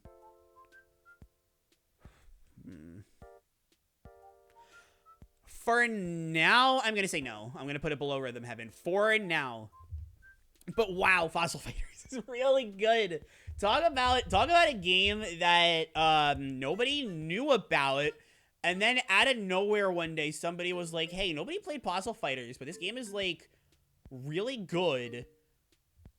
and it never like super caught on, but everybody who's played it knows how incredibly good it is, and everybody else just kind of has to be like, Fossil Fighters, what's that? Hold on one second. Okay, sorry, I thought I heard something outside, I guess not. But yeah, no, Fossil Fighters is really good. So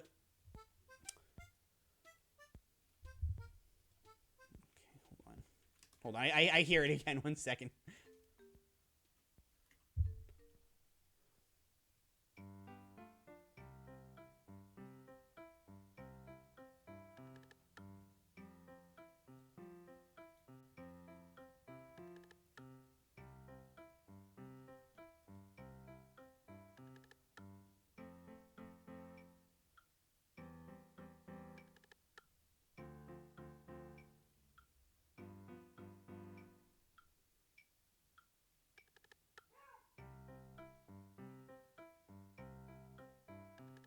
Okay, sorry about that again. I don't know. I must be going crazy. Anyways, Jada Animation, yeah, okay. So Jada made the video about Fossil Fighters. I guess that's a good one to go to, but it's just a really fun cycle of like, it uses the touchscreen really well. I always think about when you're excavating for the fossils and you're using the touchscreen to well, you gotta make sure you don't break the fossils, of course, but, you know, finding them, using all the different methods to actually revive them, having them fight. It's just a really fun gameplay cycle. The music is good, the visuals are great, really unique idea, for sure.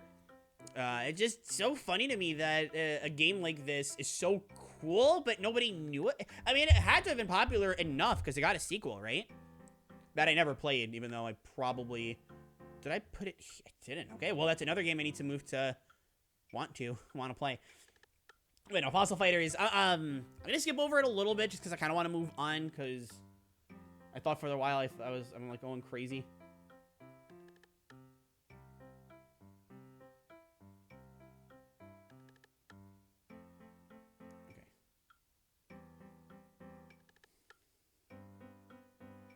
Okay, alright, so I never played WarioWare nor Fossil Fighters. I would at least recommend Fossil Fighters. At the very least, I recommend that one.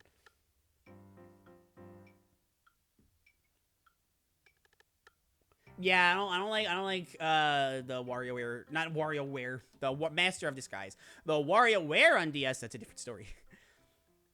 Okay, so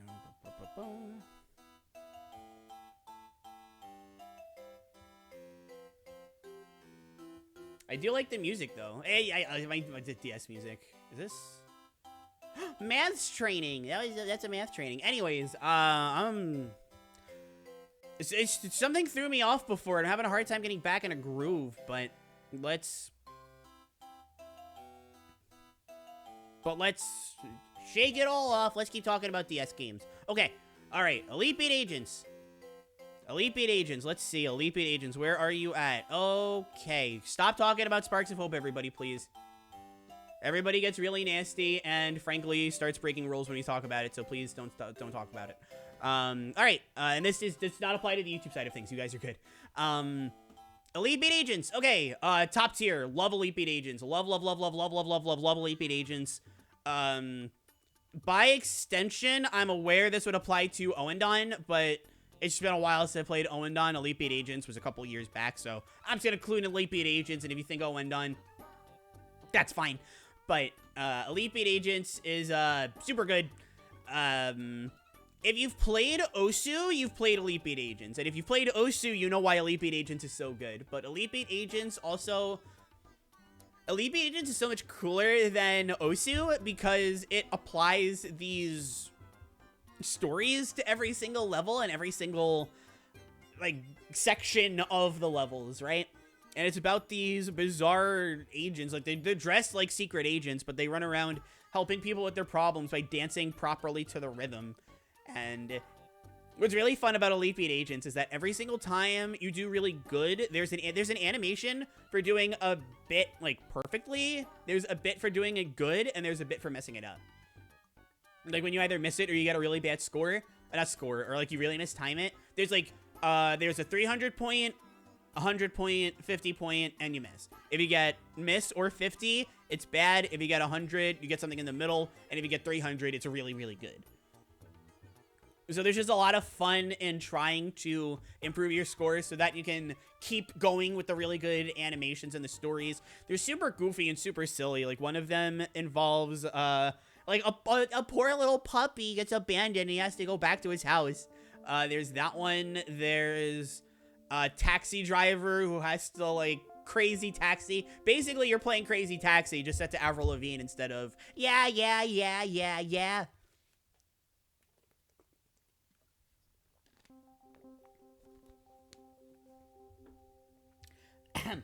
Sorry. Oh God, I'm thinking of Jumpin' Jack Flash now. That brings me like war flashbacks. And everybody, of course, talks about the one with the little girl whose father dies for the holidays, and it's about her trying to move on from her father being lost. And if you succeed, there's like an ending where his soul comes back to give her one final Christmas gift, and it's very touching. And it's just the fact that it's in Elite Beat Agents. You know, there's this set to I'll Never Forget You or something like that. It's in the same game with Jumpin' Jack Flash. It's a gas, gas, gas. Jumpin' Jack Flash. It's so good. I love Elite Beat Agents. It's super silly, super memorable. Again, if you played Osu, you played Elite Beat Agents, and if you played Osu, you understand why this is a top tier game. Such a perfect fit on the DS, by the way. I can never understand how people got good playing it on computer when you should just be playing it on a DS. That's EBA the GOAT. EBA is the GOAT.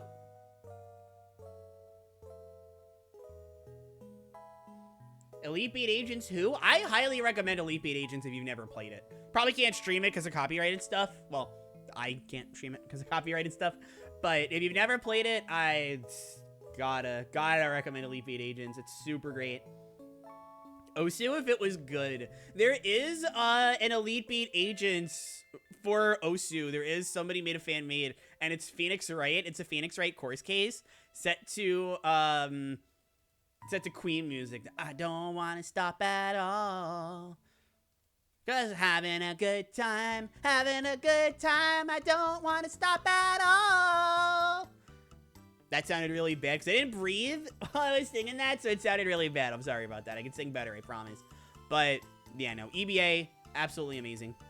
Guess who just finished his marathon of every Kirby game? Soul Melter EX and Star Allies were so hard. Yes, yes, it is. Hello, Kirby Things. Welcome to the stream. Congratulations on finishing that. That's definitely an accomplishment. I hope everything is going great. I wasn't into rhythm games when EBA was out. Ah, that's unfortunate. Highly recommend. It's more complicated than Rhythm Heaven for sure, but I like it a lot more. Well, maybe not a lot more. Maybe that's being a little mean at Rhythm Heaven, but I definitely like it more enough.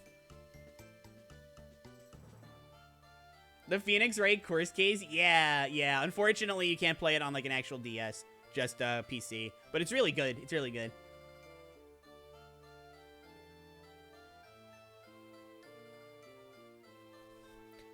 No, Osu is great. It's just not on the DS. That's my problem with it. Can I get rid of this stupid heart on the YouTube chat? It makes reading what you guys are saying so much harder. I only grew up with gaming at the end of 7th generation, but it's so much fun. If you have like an R4 or something, you can play it on like your 3DS, let's say. So recommend it. Is Mario and Luigi on this list? It's not it's R. And the answer is yes. Both partners and Bowser are on here. Which we will get to those. I'm almost ready to ask you guys. I've never played EBA or Osu. Highly recommended. Highly recommended. So I guess if you haven't played either, the gameplay is that, of course, it's a rhythm game, so you need to press buttons to the rhythm. But instead of it being like a 4-lane kind of game like Bondary, or where like there's tons of stuff going on the screen like the Miku rhythm games, individual buttons will pop up throughout the touchscreen, and you have to tap the buttons in sync to the music.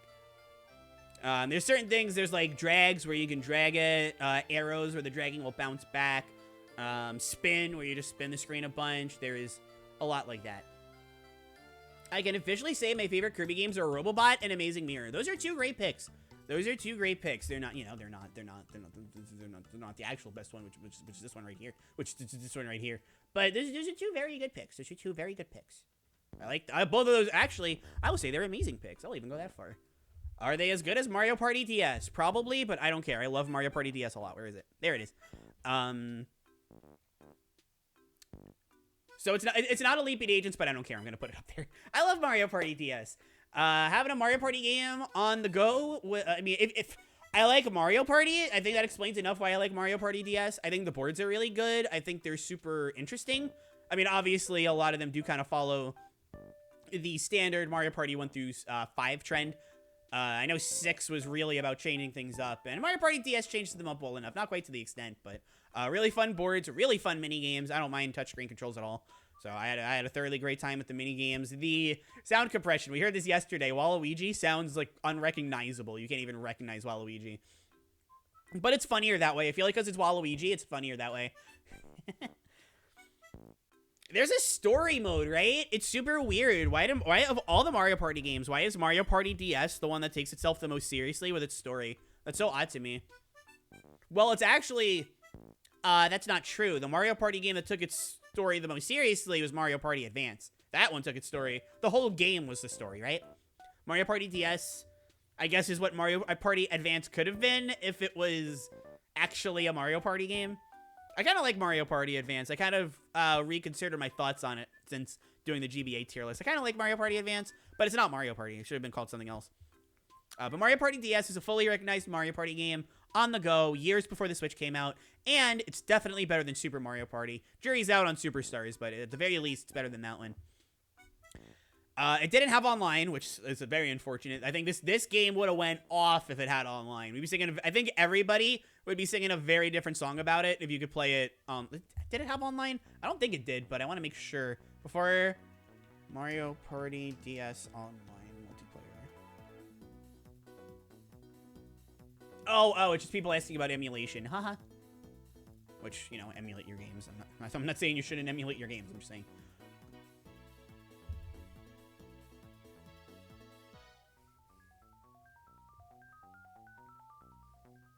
I hate that stupid heart.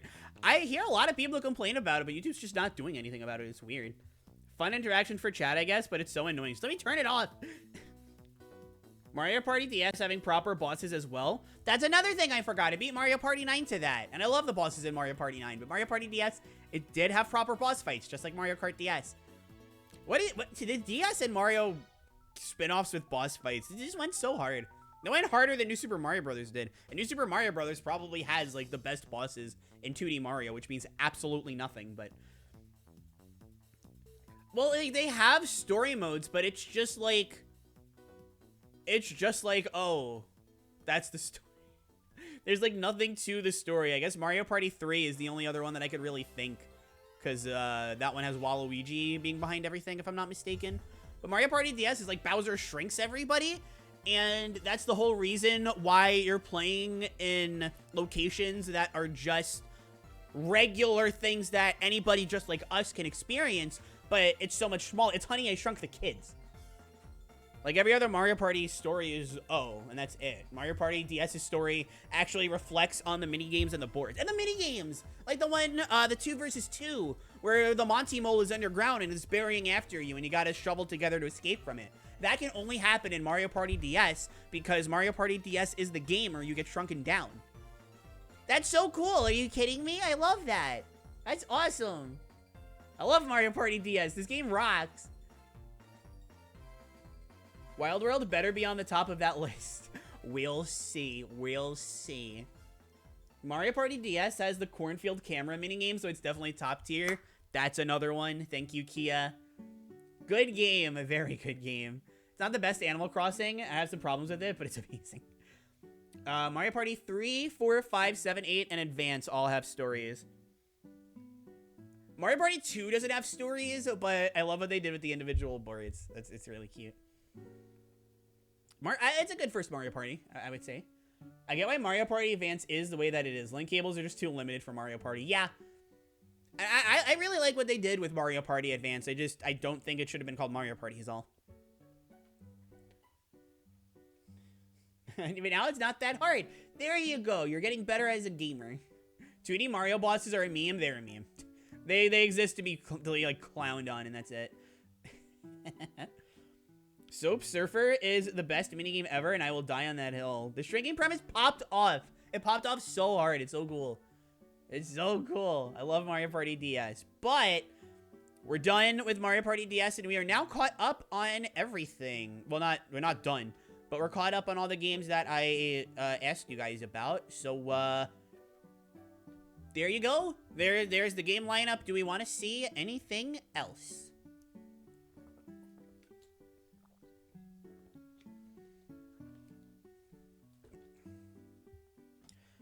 Ad break. Love you, Twitch. Hopefully, if you guys go to YouTube, there's no ads. That's all I can hope for.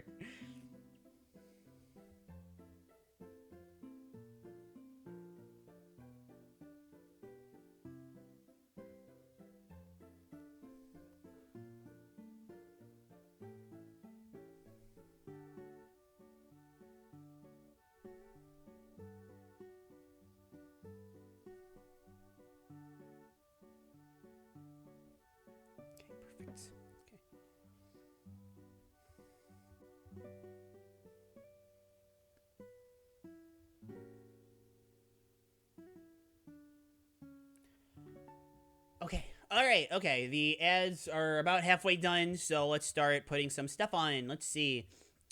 We've got Ace Attorney, or for Ace Attorney, we'll go in order. We'll do 1, 2, 3. So I'll only do Ace Attorney 1 for now. But Ace Attorney, then Touched, then Rush. Is New Mystery there? No, New Mystery is the one Fire Emblem game that I haven't played. I have learned a lot about New Mystery from talking to Don about it, but I have not actually played New Mystery, unfortunately. Oh, this is Professor Layton, right? Yes. Oh, man. Oh, man. Okay. So there we go. Okay, we will start with...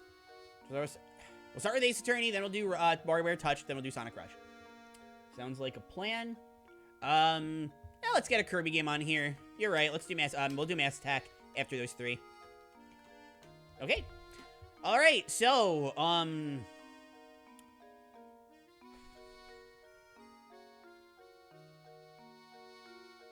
yeah. I didn't know if I was going to put it above or below Elite Beat Agents, but Ace Attorney 1, I'll put below Elite Beat Agents. We'll see about 2 and 3. But Phoenix Wright, Ace Attorney, what a game. What a Capcom game, right? What a Capcom game. You just get this insane premise that sounds like it would be the stupidest thing that nobody would enjoy. It's so crazy. And then you sit down and play it. It's so much fun. Everybody knows these characters. Everybody knows Phoenix Wright. Everybody knows Maya. Everybody knows Edgeworth. Everybody knows Gumshoe. If you're a real one, you know the judge.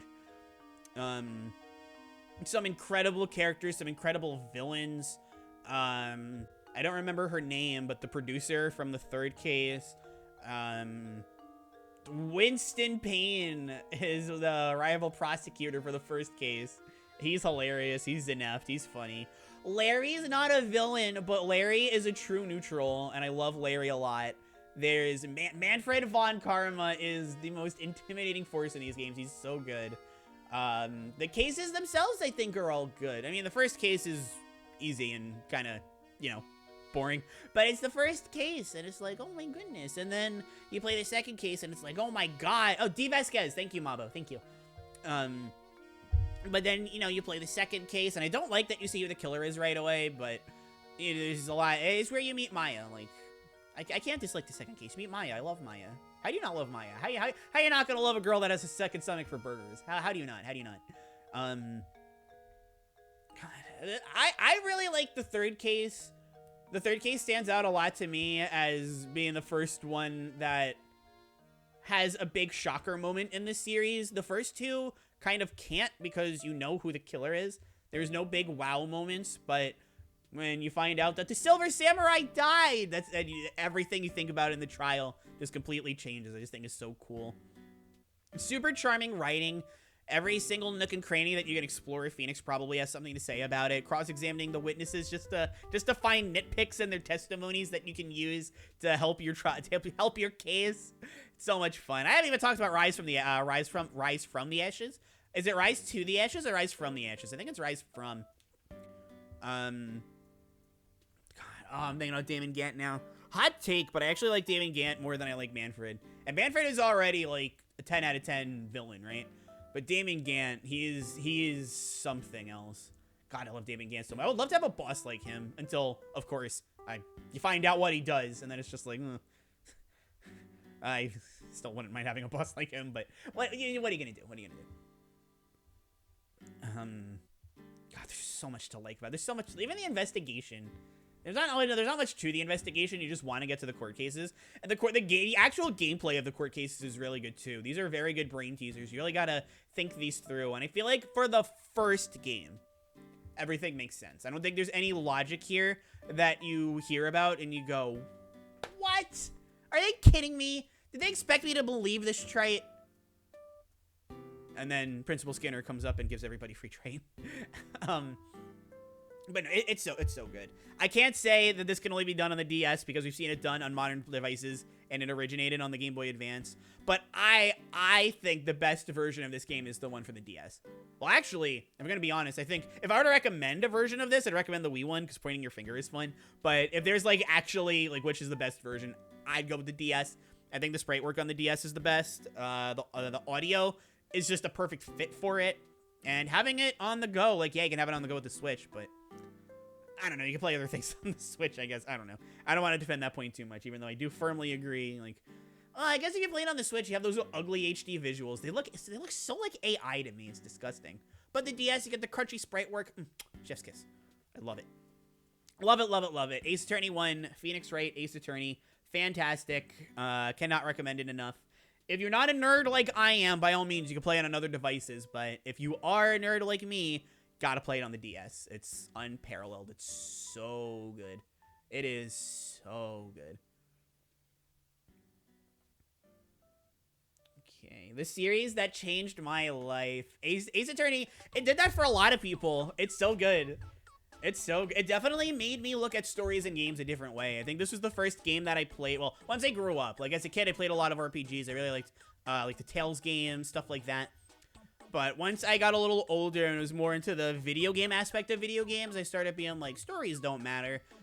Games like this, you know, slap me across the face and say, like, again, you can skip a bad story, but why would you if it's this good, you know? I enjoyed Ace Attorney 1, but I haven't played the others. That's fair, that's fair. I think the sequels are very good, and I'll tell you if I prefer them to Ace Attorney 1 or not, but I think this is, like, the game where if you play it standalone, you're gonna leave the most satisfied. Like, once you play 2, it's like, well, I may as well play 3. And then you play the whole trilogy at that point. It's not just one game. But if you just play Ace Attorney 1, Phoenix Wright, Ace Attorney, I think you're fine. Sweetums, hi, hello. I don't want to say too much, but are things better? I hope they are. I love you. I never played Ace Attorney. Highly recommended. When you see the killer at the beginning, it comes all about seeing how you catch them on the stand. I guess. I like that well enough for Frank Saw It. These games have incredible names, by the way. I can agree with that well enough for Frank Saw It, but I don't like it so much for Red White. I think Red White, they just kind of drew it out a little too much. And then when you get to, like, D. Vasquez and... oh, Case 4 and 5. God, those are so satisfying. But when you get to, like, D. Vasquez, even though it's not, like, that big of a deal, but it's like, you gotta figure out who it is, and then once you figure out who it is, you still gotta catch them. But I can give it to you for Frank Saw It. I think that one's fine, just because the case is so simple. I guess I like it there, that's fair. It's such a good cast of characters, they're so fantastic. Ace Attorney, my beloved. So, it's a Wii port of the DS games. Only the first one got it. But instead of, like, hitting a button or shouting into the microphone, you point the Wii remote at the screen. It's really funny. Objection! Hold it! What about Ace Attorney 2? That is Justice for All, which is on here somewhere. There it is. And we will rank it later. But no, it did not. That one did not make it to the Wii. The only one that made it to the Wii was this one. Ace Attorney helped popularize visual novels in the West, I would say, to a mainstream audience. I mean, visual novels were already becoming big with anime heads and stuff like that, with games like Higurashi, Fate Stay Night, Clannad, stuff like that. But for, like, a more mainstream audience, absolutely Ace Attorney was a pioneer.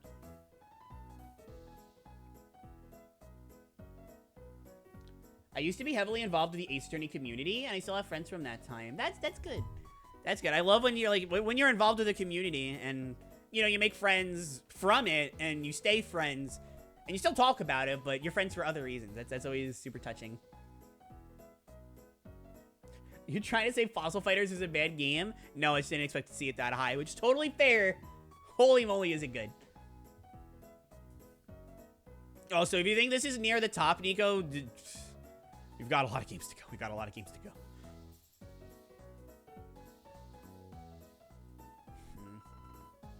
Okay. And then, let's see. Oh, did they? I actually did not know that Japan got 2 and 3 on the Wii. That I didn't know. I thought they only did Ace Attorney 1 and left it there. Why the heck, if they already have the localization, why didn't they give us 2 and 3? If it's already weird. Anyway. Alright, WarioWare touched. Okay, so this isn't hard. I know where I'm gonna put it. Where in the tier do I put it? It's not going here. There's your spoiler.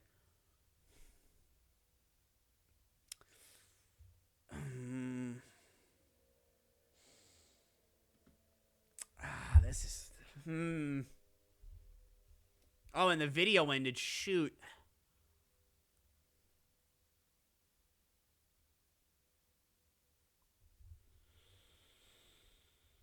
I'm gonna go with my gut and put it between Mario Party DS and Ace Attorney. This is really hard. Let's start this over.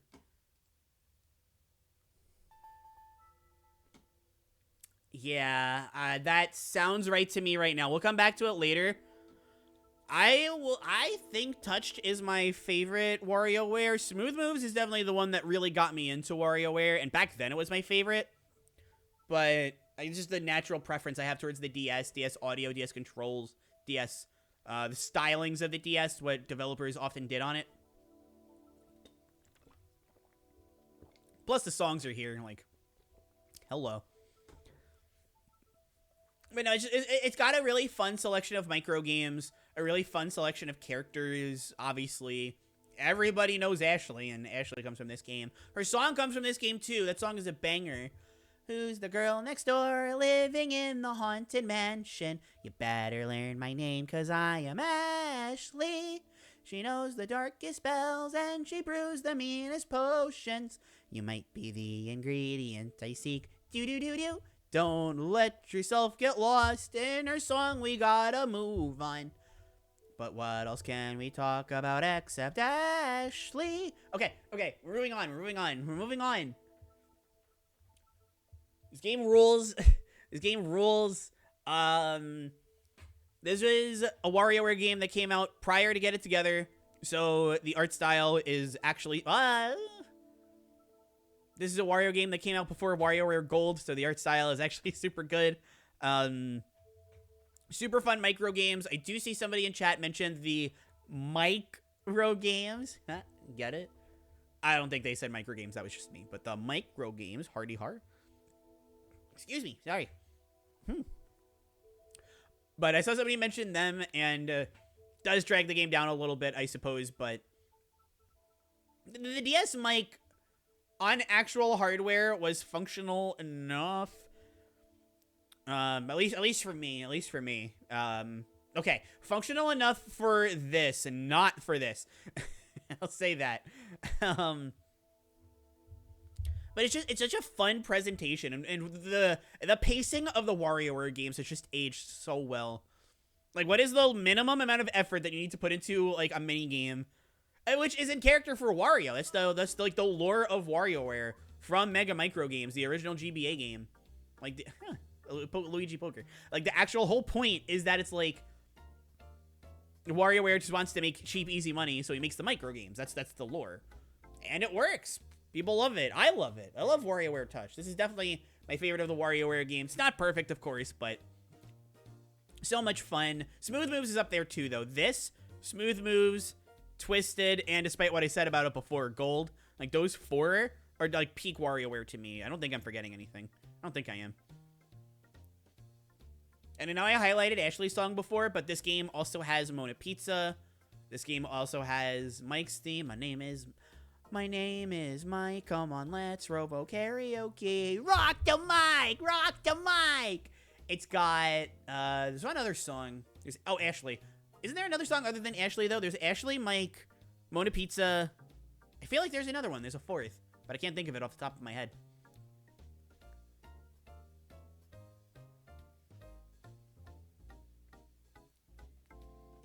But yeah, incredible game, incredible soundtrack in general. Even ignoring like the vocal themes, I love the soundtrack. The DS sound font, my beloved. I only have experience with the touched mini games via WarioWare Gold. The best WarioWare. I'm gonna stick to that statement for now. WarioWare Gold is definitely up there. My only problem with WarioWare Gold, like from a gameplay point, I think it's hard to argue. I guess you could argue smooth moves, but other than smooth moves, you pretty much get everything that you could get in those games from Gold. The only problem with Gold is that was the first game that kind of uses like the WarioWare, modern WarioWare art style. This feels very soulless. The old games had so much personality to them, and then WarioWare Gold was just like a static pose and open mouth, closed mouth. That's like all they could get. Which there's voice acting, so I guess that's why, but I don't know. Mona Pizza was twisted. That is true, but it's also in touched. If I'm not mistaken. My only problem with touch was the mic minigame. That's because my DS mic was old. That's fair, that's fair. WarioWare is playable TikTok. That's a very funny way of putting it. Ashley, best girl. Ashley's great. Ashley's great. I love Ashley. She's probably my favorite WarioWare character, too. I have that very obvious cold take. Yes, okay, yep, I'm not mistaken. Good, it isn't touched. I was like 95% certain. I just didn't want to, just in case I was wrong, you know. All right, but nope, that's WarioWare touched. Super good. Oh, baby. Okay. All right. Where do I put Sonic Rush? Where my brain tells me to put it, or where my heart tells me to put it? Because my brain tells me to put it like here, maybe even like here, but my heart's saying to put it here. This is a tough one again. Well, we won't put it down here. It's one of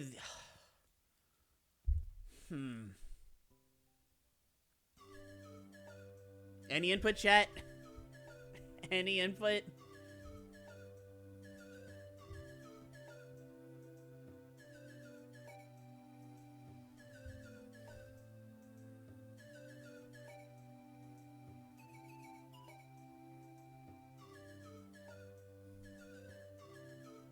Is there a parallel universe where I play Sonic Rush this high?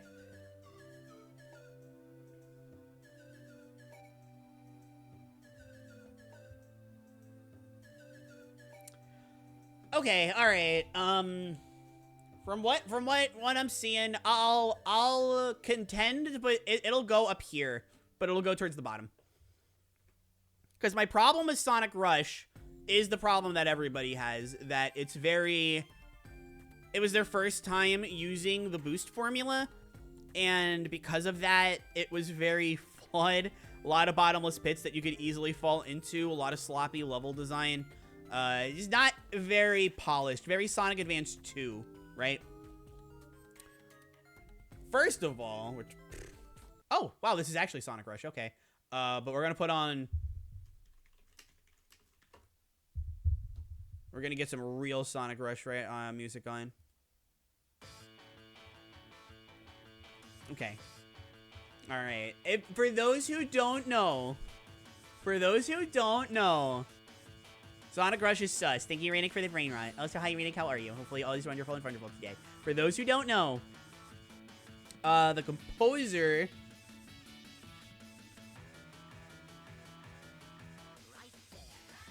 Right there, right on.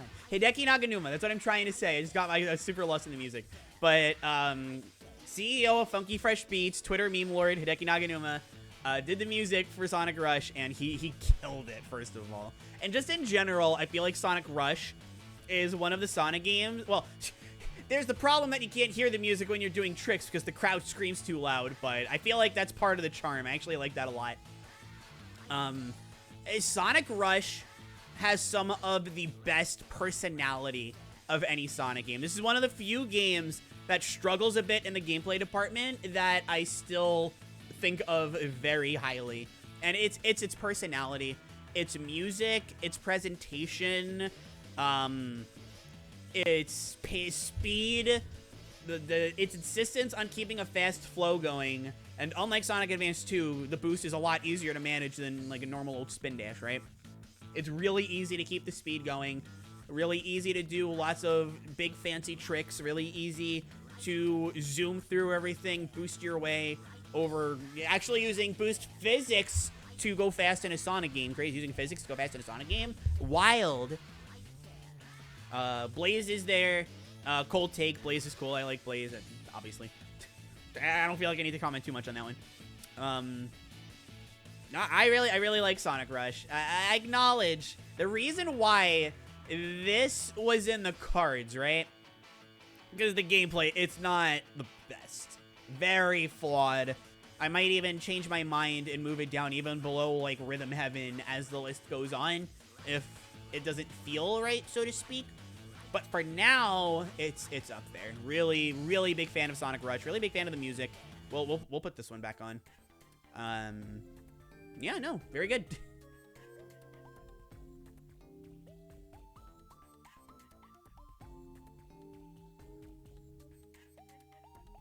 Yeah, it looks, generally I'm looking through chat, and it looks like you guys agree with me too. That's very good.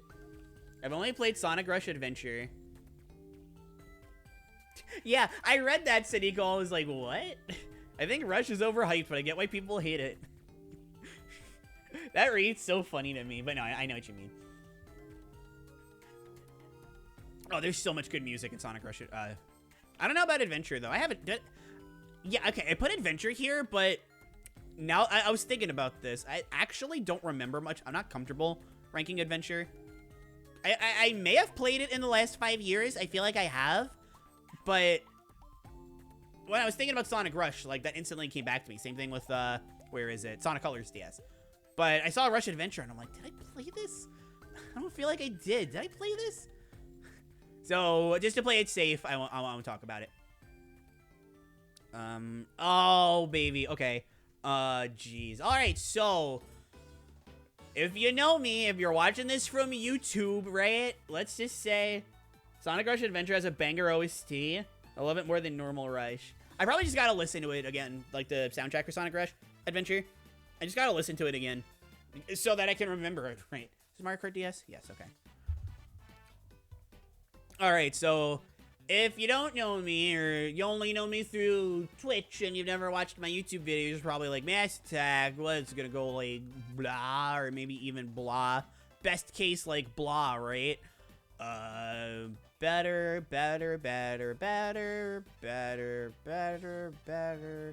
Come on, better.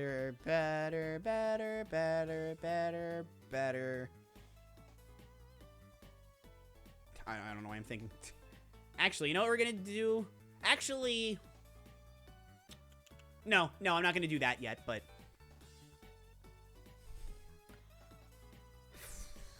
God.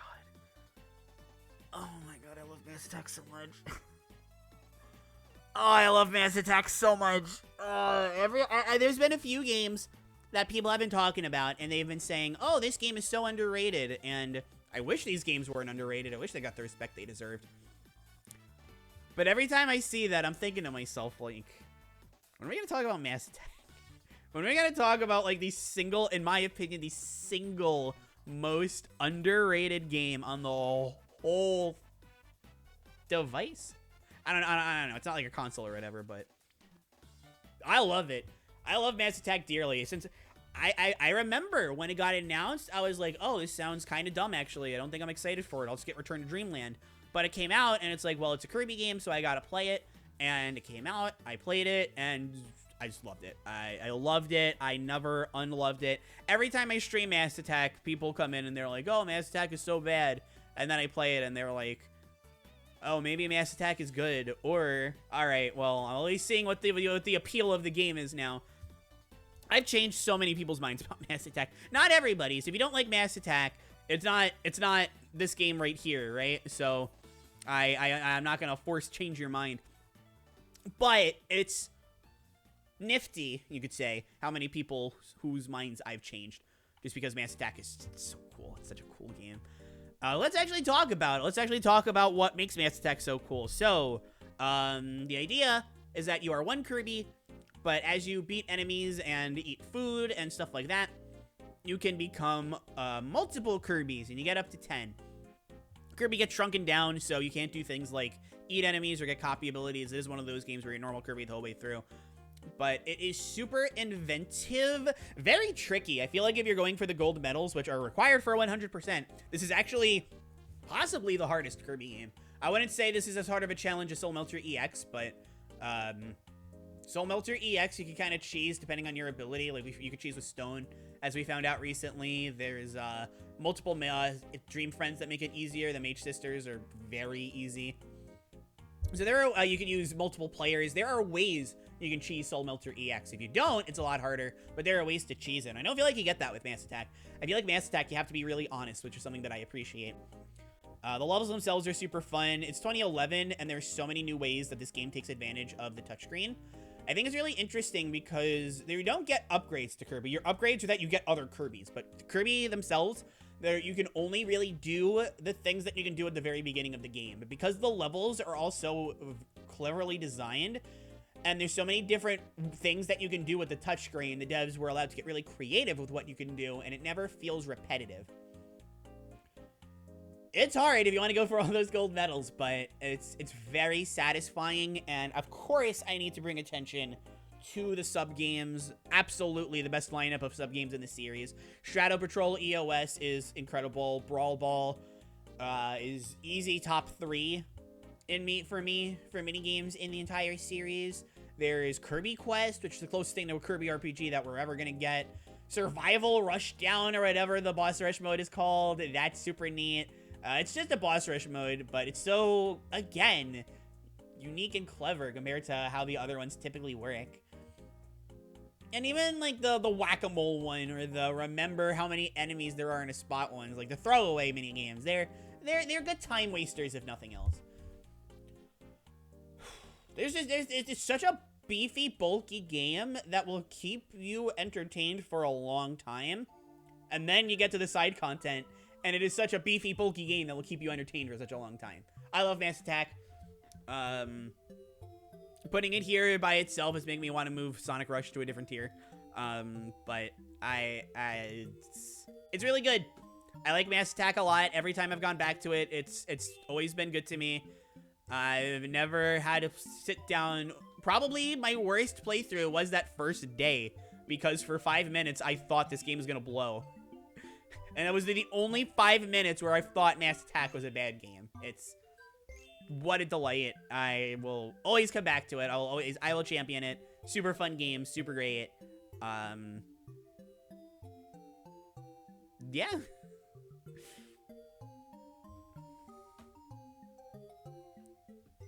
Mass Attack is the one Kirby I haven't played. Highly recommend it. Fact about Mass Attack. All right, let's get specific. All right, so the first 4 stages of Day-to-Day Resort are really great. I love the first 4 stages because they're not traditional levels. They are not mini games, but they are based off of simple kinds of games, such as there's a Pachinko, which is actually pretty fun. There's a surfboarding one where you gotta flick the stylus to make sure that Kirbys avoid obstacles. And if you do it perfectly, it's not that hard. That one's not hard. But if you do it perfectly, you actually get proper medal for it, which medals are used to unlock mini games. Big shock. There's stuff like that. It's super neat. There's like a memory matching game, but still requires skill because you need to flick your Kirbys at the right time. It's very neat. Very neat. I like it a lot. We are getting a Kirby RPG fan game. That's a good point. Kirby fan games. Kirby fan games are kind of going in recent memory, which is very nice. Oh, I didn't even talk about the soundtrack. Well, the soundtrack, I don't actually have to talk to you about right now. The soundtrack, I can just do this.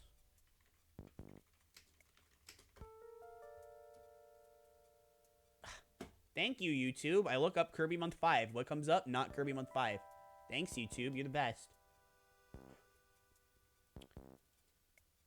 But yeah, no. I do not want to waste your time talking about the music, even though I love it a lot.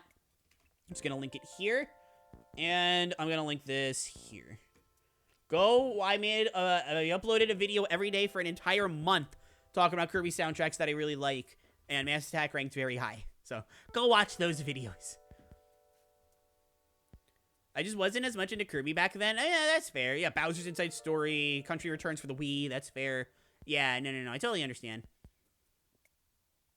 Kirby Quest, awesome. I love Kirby Quest. Mass Attack seems like a lovely concept. England, yeah, no, I mean, well, the US box, this is actually, I just love the US box art because it's so energetic and wacky, but the Japanese and European box arts are also very good.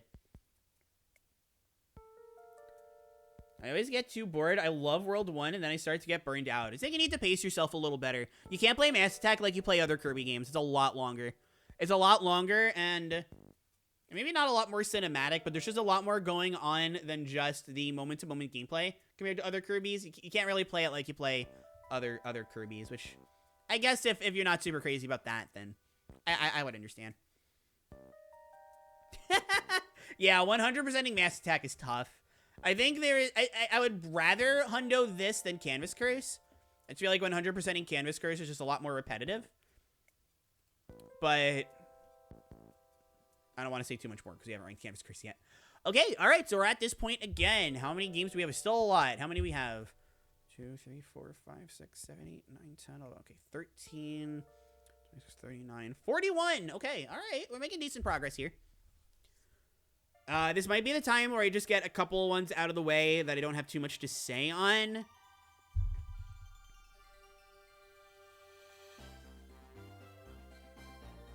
Yep, Mario Party DS.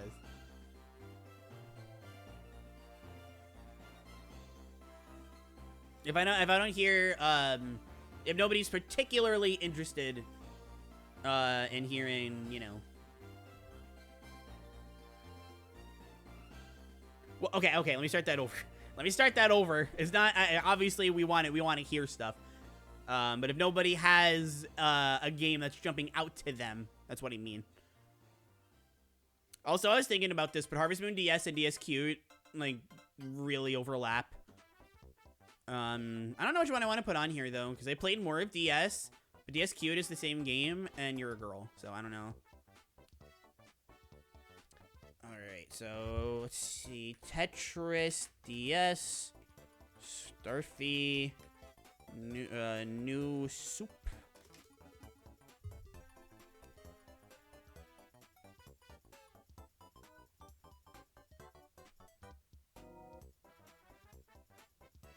This is Mario Kart. Oh, wow, this really sounded like Mario Kart DS. I'm surprised it's New Soup. I started playing Black and Pokemon. Oh, Pokemon Black and White in 2023. Interesting. I like those. Those are... Well, okay, I like them. I'm not going to say anything else because I don't want to spoil anything. Okay, I think we'll get these three out of the way, and then we'll just quickly go over some ones I don't have too much to say on. But we will start with Tetris DS, which is actually a very fun Tetris. I like Tetris DS a lot.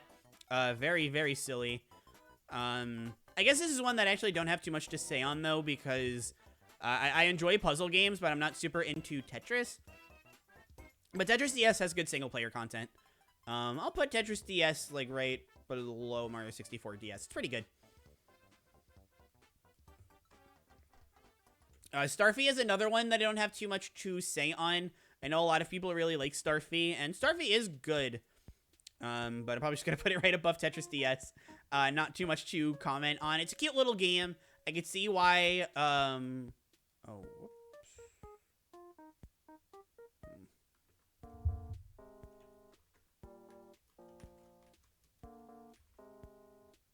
There we go. Okay. That's much better. Okay. Sorry. Or even, like... Yeah, no, this is fine. That's fine. Okay, sorry.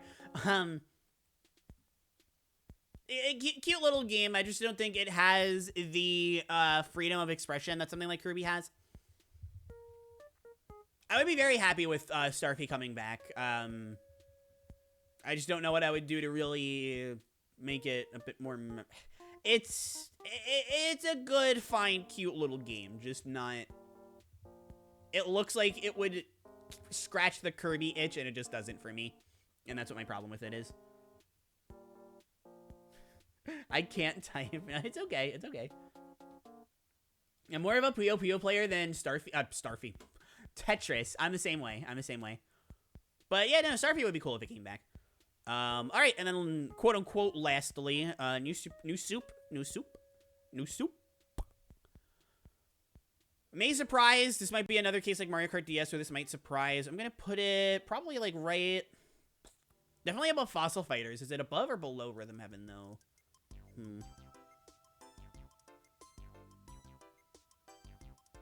Yeah. Actually, we'll put it below. We'll put it below Rhythm Heaven, but I still really like New Soup. I don't like the other New Super Mario Brothers games.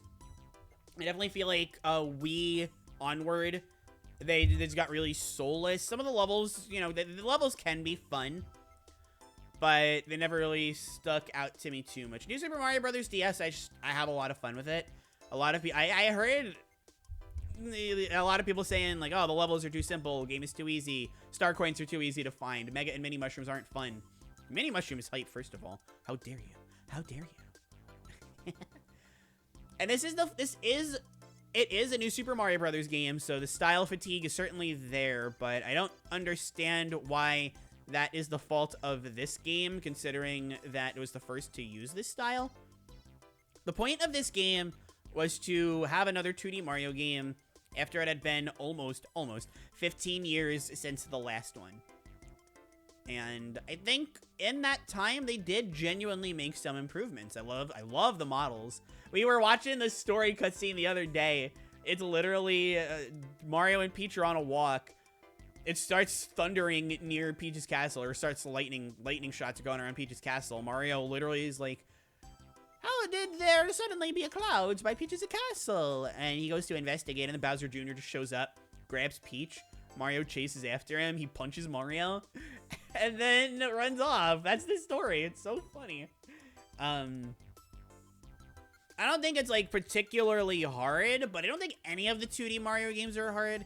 It's so weird when people say like, oh, these modern games are so easy, and then you go back and play Mario 3, Mario World. They're not that hard. If anything makes them hard, it's just that the control, well, maybe not Mario World, but Mario 3, the controls are a lot more slippery. And it can just kind of be hard keeping your control. That's it. That's really all it is. I don't really think any of the Mario games, maybe Lost Levels is hard, but also that game's not very good. And also, I don't think it's that hard for a bit, but Lost Levels is a different story that I don't want to talk about because I don't like that game. But I think New Super Mario Brothers is super fun. The spin jump I thought was a good addition. I'm pretty sure DS has it. If Wii has it, it's like the one thing about Wii that I actually kind of like. But if New Super Mario Bros. DS introduced it, then great. This game gets the credit for it. I remember everything else. I just don't remember the spin jump for some reason. I don't know why. But a 2D Mario game on the DS also feels very comfortable to play. That's something I also like about it. Like, actually properly controlling it, I think, is very intuitive. It's obviously, it's like a Super Nintendo controller, but it's portable. And I think having, you know, portability is very important. I know the Wii version has it. I just don't know if the Wii version introduced it. That's what I meant. I'm sorry. I know it has it, though.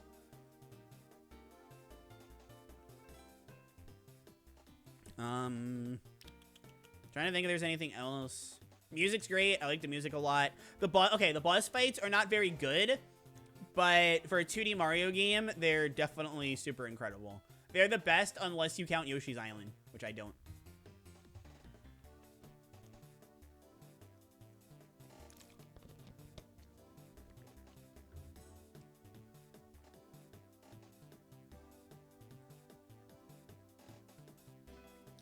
Yeah, I never really got into the other New Super Mario Brothers games. It's really just the OG New Soup that I really liked. I've only played the Wii and Wii U New Soups. I like U more.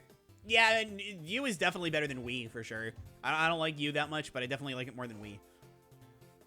There's a ton of Toadsworth. Toadsworth is hype. This is true, and it doesn't have the spin jump. Okay, I gotcha. Hi, Big Jets, by the way. How are you? Hopefully you're doing great. World introduced the spin jump. Soup Wii mid-air spins. Okay. Mid-air spins is what I meant. But regardless, DS doesn't have it. Oh, yeah, Mario World slaps. I love Mario World. That's actually, that's a... So is Mario 3. I don't want to put the impression that I don't like Mario 3, because I really like that game. World is definitely better, though. Yeah, my Super Mario, my new Soup DS. Oh, it doesn't work anymore? That's so sad. Ooh. I'm sorry to hear that, Miko. It's a fun game, so I'm very sad to hear that. Mario isn't really that hard. Definitely harder than Kirby, but only for the levels. Yeah, Kirby bosses are definitely harder. I definitely agree. Hey, thank you both for the head pats. And, you know, the head pat tax. Haha. Yeah, Mario World is great. I love Mario World. Well, unfortunately, we're not talking about it. We're talking about New Soup. Yeah, I guess I prefer Mario World to this one. Maybe even Mario 3. But this is still a fun time. This is still a fun game. Okay, all right. Let's just get some other ones out of the way really quick. There's ones that I don't have a lot to say on. Let's see. All right, Cooking Mama 2, Dinner with Friends. Fun game. I'm actually going to put it above Mario 64 DS. Very simple, I am aware, and it's just, you know, cooking on the DS, but, you know, cooking with touch controls, rather. I played the multiplayer, and I thought the multiplayer is really fun. I know some people just aren't really into how simple it all is, but there's a lot of different recipes. I just think they're really fun. I didn't play any of the other Cooking Mamas, so I'm just going to put this one here, but I very much like that one. Ghost Trick is fantastic. I'm gonna put it right above like Mario Party DS, maybe even WarioWare Touched. Yeah, I'll actually do that. Fantastic. It's not Ace Attorney for me, but really great gameplay mechanics. I love how you know you use your abilities of being dead to solve the mysteries and stuff. Great story. Okay. Here's actually listen. Okay. There's a lot of things to love about Ghost Trick.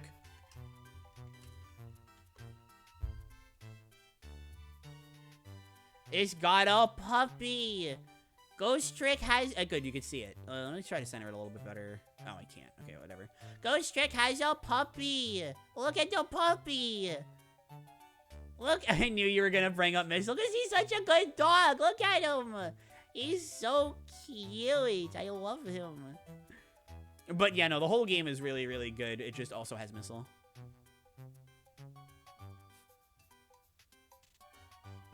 The puppy is fluffy. I love it. The puppy is fluffy, but the puppy is not flufful. Nose is bleeding? Ooh. All right, take care of that. Hopefully your nose is good. Electroplankton is the piece of fiction ever. Yeah, I guess let's talk about Electroplankton. I don't have too much to say on it. Genuinely really great though. Probably right below Days of Ruin. It's such a vibe. That's how I describe Electroplankton. It's a vibe. I don't own the game anymore. I played it recently through Means. But I played it through Means, and I love Electroplankton. Such a vibe, such a kooky idea. So typical of the DS, and pulled it off so well. I do have a lot to say on Harvest Moon DS. I just don't know which one I'm going to use yet. Meteos, I don't have too much to say on. It is a Sakurai game, and I do think it's really good. I just never really got into it. I know there's a lot of mechanical depth, and it is really, really good. I just never got that good at it. And I could say the same about Puzzle League, like Panel de Pon. Only, I definitely prefer Panel de Pon. Probably going to put this under Mario Kart DS. I would rank this a lot higher if I didn't also play Panel de Pon, which has an aesthetic that I really like. But it's still fantastic. Pokemon Conquest, it's been a hot minute. Like, I definitely played it recently enough to know that how based it is. I'll probably put it like below Mario Party DS. I just don't have enough to say on it because a lot of my memories are kind of scattered. I have a lot of memories on it, enough to know that it's this based. My memories are just very scattered about it, so that's definitely subject to change.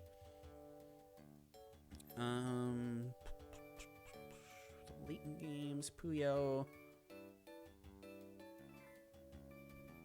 Well, I have Fever 2 on here, so I'm just gonna rank Fever 1 for the DS and say that, like, it's fine.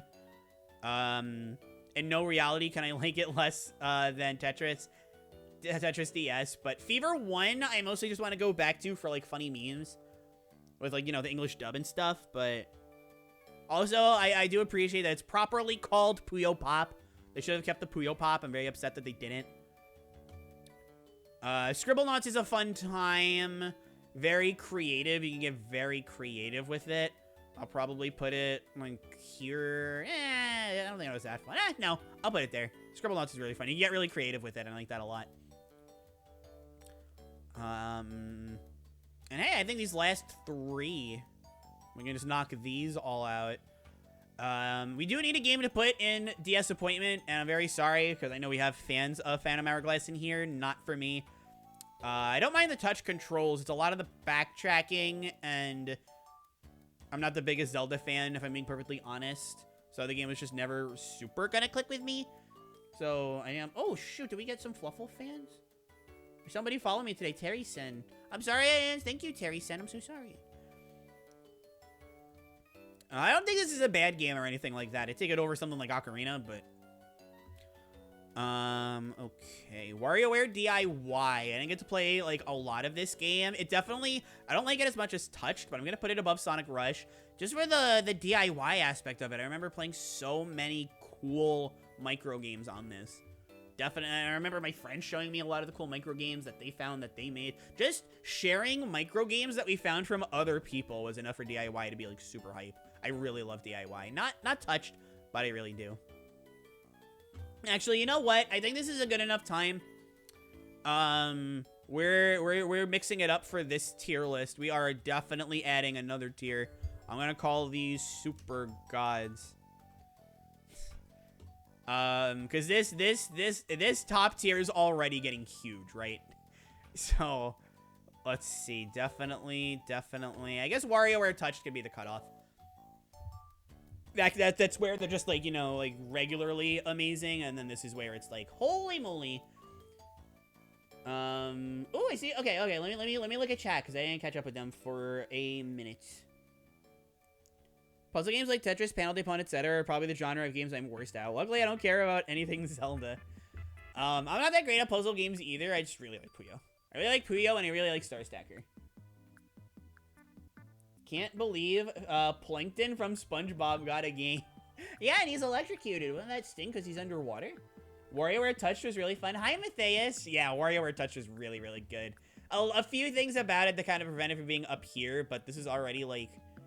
This is top tier. This is super top tier, right? So, top tier is still plenty good. DIY was a fun concept, but I don't think it'll happen again because people got carried away with it. And that's one of the things that I really like about it. It's such a DS idea, and that's just, I love a lot of these games that you're seeing that are like really high up. They're just such DS ideas, right? Seeing this list, EBA up high satisfies me. Hello, Russ. How are you? Hopefully you are wonderful and wonderful today. And yes, Elite Beat Agents is incredible. It is absolutely incredible. I love it a lot. Wario Master of Disguise exists. You're not the only one, friend. I think Claire likes the DS. Really? What gave that away? Let me tell you, Mass Attack is not... Oh my god, really? Now I'm actually looking at this. Hold on.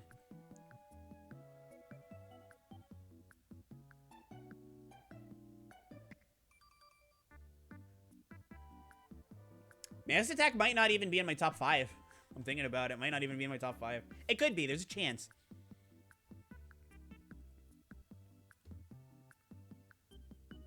No. Well, okay, there's a moderate chance. There's a moderate chance it's in my top 5. Most likely not, though. Definitely my top 10. Doing good. About to start the new game of the Kirby Marathon, Planet Robobot. Ooh, Planet Robobot is good. Enjoy that one. Somebody recently who was in chat, I don't know if they're lurking still, but they finished their Kirby Marathon recently. Robobot's super good. Robobot's super good. All right, let's get back to liking the DS. Oh, wait, are we done? No, Yoshi's Island DS. Okay, this is actually another one. I know I was just talking about it, but Yoshi's Island DS was, like, fine. It's a step up against, like, Super Princess Peach, but it's whatever. Yoshi's never been the same ever since the Yoshi's Story.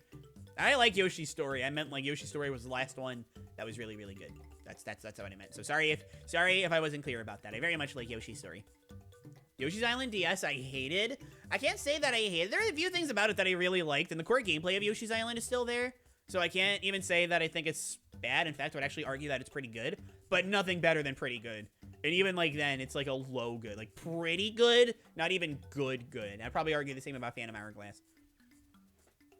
Planet Robobot is my favorite Kirby. It's such a good Kirby. It's such a good Kirby. Today is my birthday? Matthias, why the heck didn't you tell me sooner? Happy birthday! I hope New Year's Day is your birthday. That's awesome. I hope your birthday is as wonderful and wonderful as you are. Have an amazing one. And, if you get ads, I'm sorry. That's all I can really say is that if you get ads, I'm sorry. Planet Robobot was my second favorite for the longest time, with Return at the top. I want to see if Planet Robobot takes it this time. Oh, that'll be interesting, because I'm one of the few that prefers Return to Dreamland as well. Not that, you know, that's a slight against Planet Robobot at all.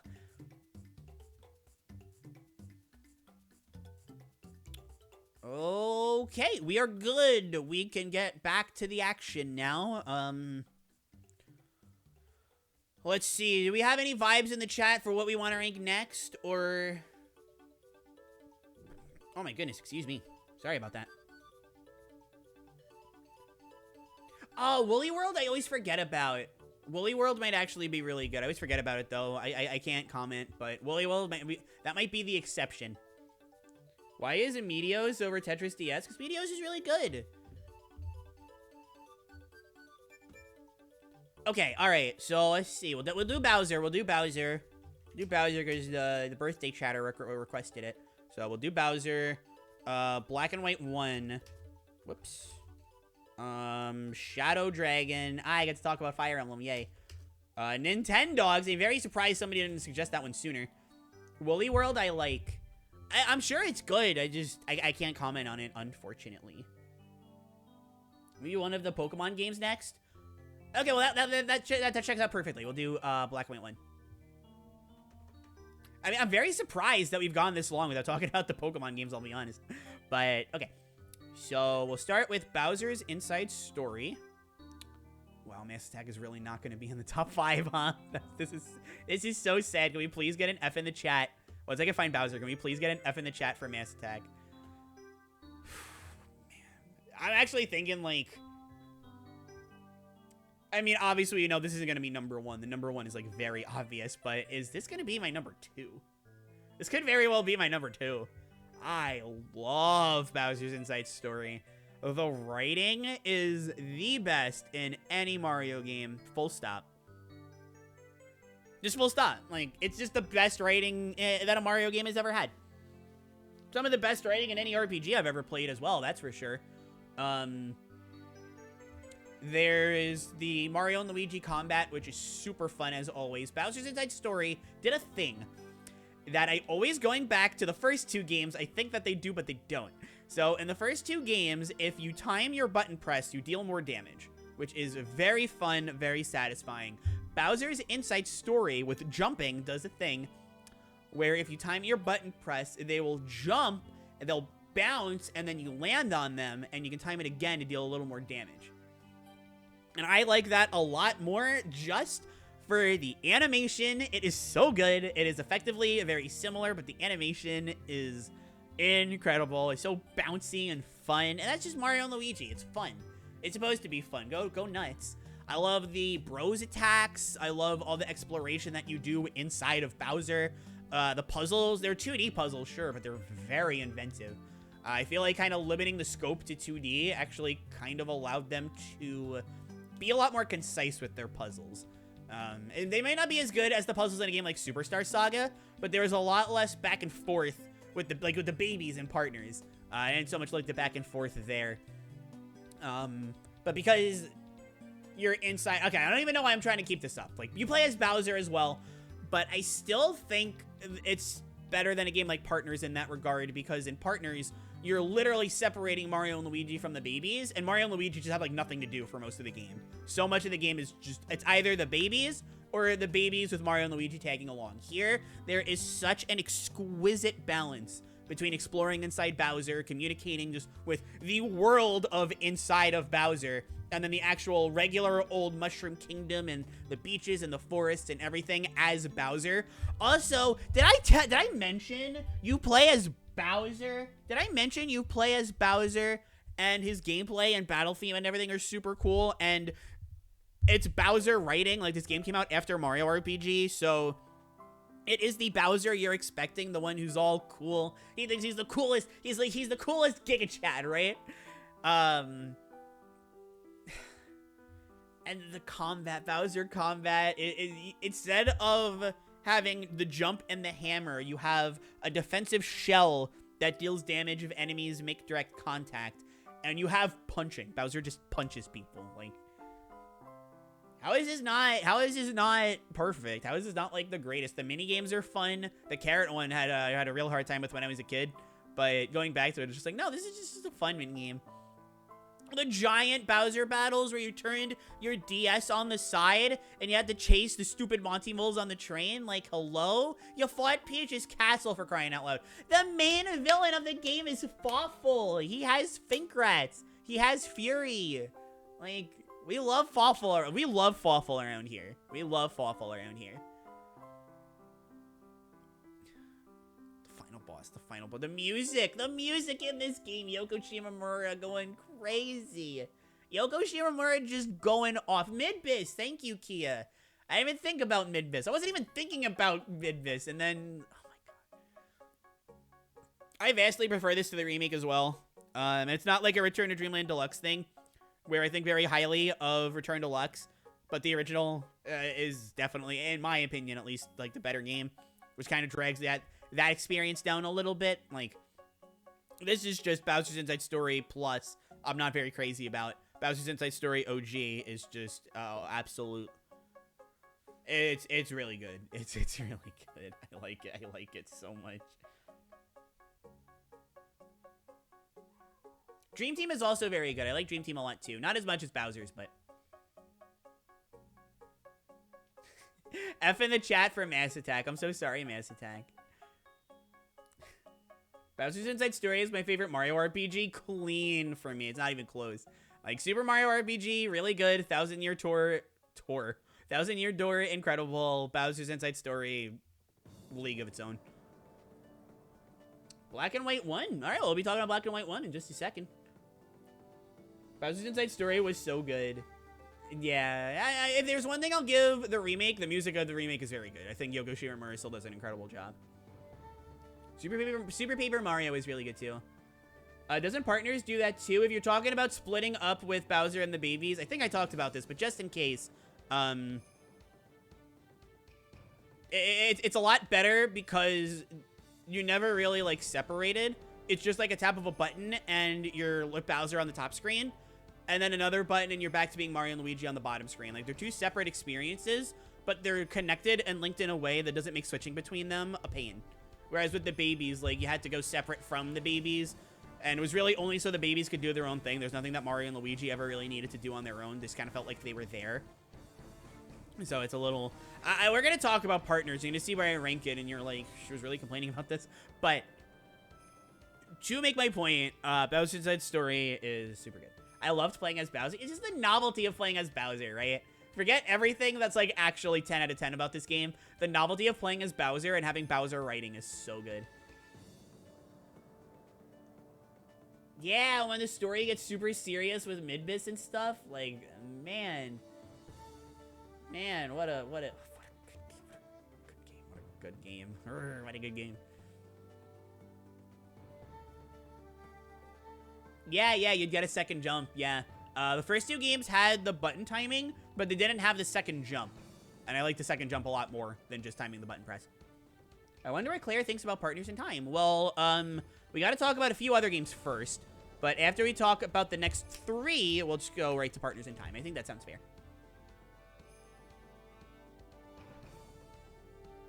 Rip Alpha Dream. Rip Alpha Dream. We salute Alpha Dream. Incredible.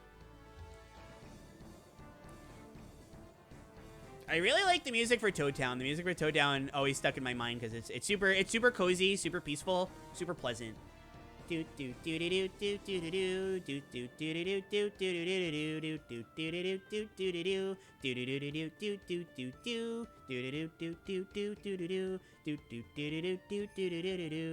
it a lot faster, but I'm just very excited because I'm thinking about Bowser's Inside Story.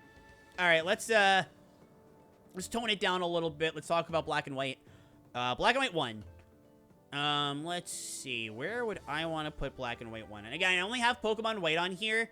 I'm not, it's going much higher than this, but, not that I have, it's just because there's such similar experiences. I didn't want to clog up the tier list. And I guess I'll just do this now. We'll have it be DS Cute. So E, F, G. Okay, let's plop you right there. Nothing against Harvest Moon DS. It's just, we'll talk about Cute. Okay, alright, so Pokemon Black. Okay, let's see. So this is going... Where do I want to put Black and White 1? Above Rush. Above DIY.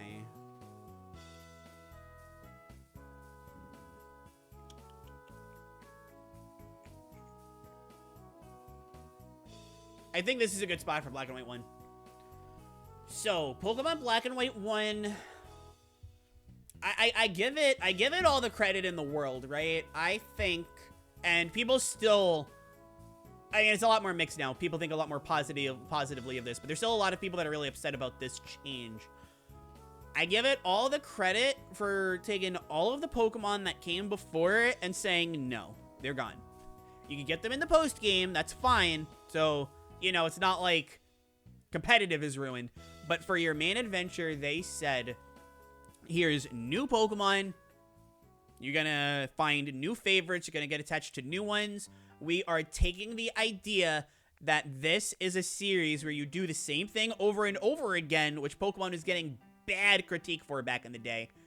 We're gonna take that. We are going to give you a new experience. The core gameplay will be the same, but there's gonna be a stronger emphasis on story, and we want you to connect with these Pokemon.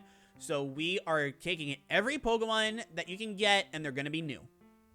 The Gen 5 designs I generally really like. My favorite is Vanillix, so I'm a little weird. That's fine. But I do know that there are people that aren't super enthralled with them. If you're not, I'm sorry. But I really like the Gen 5 designs for the most part. Of course, there's designs that I don't like. No Pokedex is perfect. But I admire so much their dedication to making something new. And it was not appreciated at the time. Fans were upset with how different it felt, and critics were upset with how familiar it still felt, because critics are dumb. So then X and Y came out. It was a nostalgia pandering nightmare, and people were like, well, fine, I guess. So, like, okay, so if you're a fan and you're upset about the change to the Pokedex, that's fine. If you're a critic and you're upset about it, like, you're an idiot. The critics at the time, I mean, critics are video game critics, video game journalists, just, it's a nightmare in itself. But if you're one of the people that complain about Black and White for being different, you're the reason why, if you're, okay, I don't want to get too mad about anything. There's a really good Worcester video about this topic that I was almost going to talk about, but my point is, that does not mean Black and White is perfect. I think the most overhyped part about Black and White 1 that a lot of people praise that I'm a little mixed on is the story. And my problem with the story isn't the story. Like, it's a great story idea. I got two problems with it. One, Ghetsis, there's really nowhere you could take Ghetsis, but him being like this supreme overlord of evil, terrorist, Saturday morning cartoon villain, like, really undermined End story, which was amazing. My second problem with it is that it still has to be written like a Pokemon game, and Pokemon writing isn't very good when you're trying to take itself super seriously, and that's Black and White. It's a story that's trying to take itself seriously because, unlike every other Pokemon story, it actually has something to say. And I don't mind Pokemon games being simple and not having much to say, like, that's fine. But Black and White didn't make, like, the evolution. So the writing just comes off feeling like, which really hurts the story in the long run. Now, that being said, I think the characters are pretty strong. Ghetsis I already complained about, but N, incredible. Bianca is probably, like, my favorite Pokemon character. I love Bianca.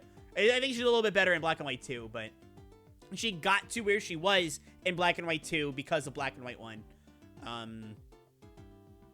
And just as somebody who, like, cares about being good at something, I really resonate with Sharon as well. Not to the same extent that I resonate with Bianca and N, but I really resonate with Sharon as well. I think all three of, like, your main... I like it because this is another thing. Sharon especially, but also N to an extent. Never really Bianca, but that wasn't the point with Bianca. Sharon really feels like a rival, but unlike every other Pokemon rival, except for maybe Barry, who's like, you know, it's like, oh, but he's still your friend. But it's like, no, like, Sharon is here. He wants to beat you. He wants to be better than you, and he can't beat you, and he hates it. He hates that you are so much better than him. And, like, yeah, he can get an attitude with you. Yeah, he isn't always super friendly. And it's like, you know what? That's cool. I love a Pokemon rival that, you know, I mean, I like Blue the most still because he's just a jerk. But I really like the depth that they give character like Sharon, right? And then N is kind of like a reverse. Like, he's actually directly opposed to you. He's kind of a cool guy. Like, I mean, he doesn't want Pokemon getting abused. Like, oh no. What a terrible person. You better stop him in his tracks, right? And then Bianca just can't be a rival. She just wants to have a fun time and go on journeys with her friends. And then you and Sharon are like leagues ahead of her in terms of trainers that she can't keep up. And it's like, it's really good. It could have been better if it wasn't a Pokemon story, but considering it's a Pokemon game, I think that's really impressive. And then of course, you know, everything else that you've heard about Gen 5. Music is incredible. Battles are super fast paced. The number one problem with Gen 4 was the pacing, and they got that fixed in spades. A little bit too much stop and go with the story, but okay, my point is, I rambled. My point is, Black and White 1 is really, really good. It's still like a top tier, so it's fine. It's really good. I like Black and White 1 a lot. She hates it. Whatever. Black and White seems fun to try, but I'm not very fond of early Pokemon difficulty. Where it takes 6 gens to have EXP share. Also, yay, Vanillix. Yeah, I'm not the only one who likes Vanillix. I don't know. I don't hate EXP share. I actually kind of like it because every other RPG has it.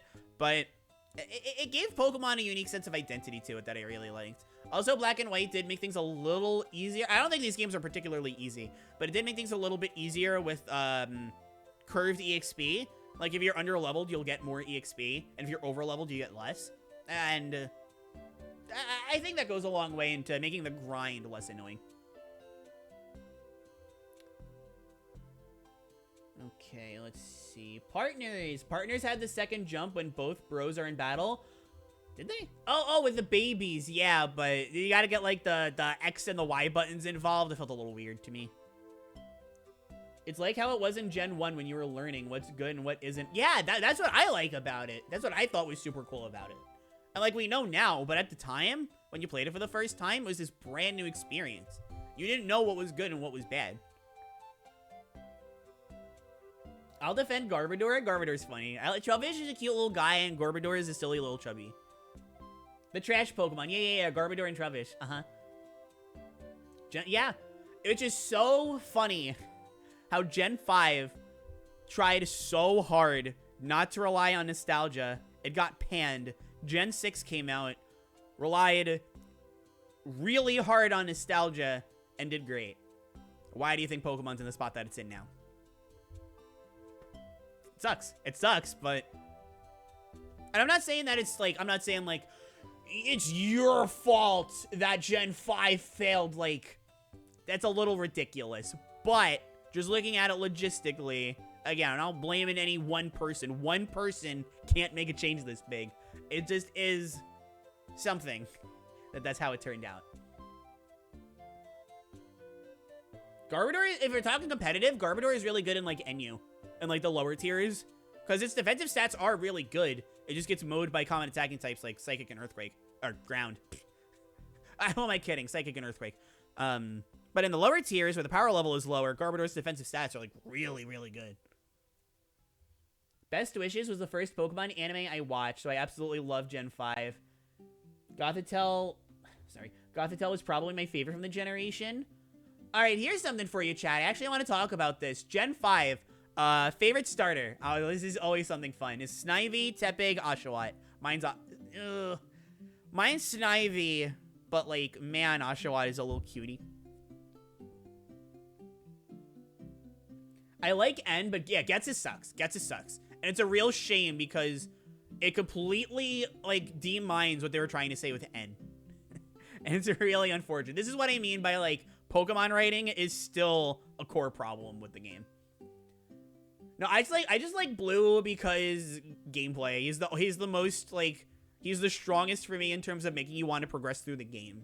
It's just like, I just want to beat this jerk. I beat him like 5 seconds ago. How come he's doing everything faster than me? I'm a speedrunner, dang it. I want to be faster than this jerk. And he's always one step ahead. I love that so much. And he's just a jerk. Smell you later, dude. What I like about Ghetsis in Black and White was that he formed Team Plasma. Okay, so this is something with Black and White too. But what I really like about Team Plasma is that you find out that people actually did join Team Plasma to do what it was advertised to do. There were a lot of people in Team Plasma that were like, no, Pokemon getting abused is a really bad thing and we need to stop this. So they form like Team Neoplasma or something in Black and White 2 to actually like help Pokemon and basically be like a proper thing. And then the Team Plasma that's still evil are just like, all right, well, everybody knows that we're evil, so we're just gonna go like full-on terrorists, and it's really funny. Well, we'll talk about Black and White 2, but obviously, if you can't tell, I like Black and White 2 a lot. Snivy. Everyone's saying Snivy. Happy New Year, Float. How are you? Hopefully all is going wonderful and wonderful. Thank you so much for stopping by. Very appreciated. How has your New Year been, Float? The Litwick line, like Chandelure. Oh, I love. Yep. Everyone's saying Snivy. Everyone's saying Snivy. Yeah, Snivy's such a good starter. Oshawott is so cute too, though. I love Oshawott. And like, I don't want to sell Tedvig short. Definitely my least favorite, but I don't want to sell it too short. I woke up like 2 hours ago, so I'd say good.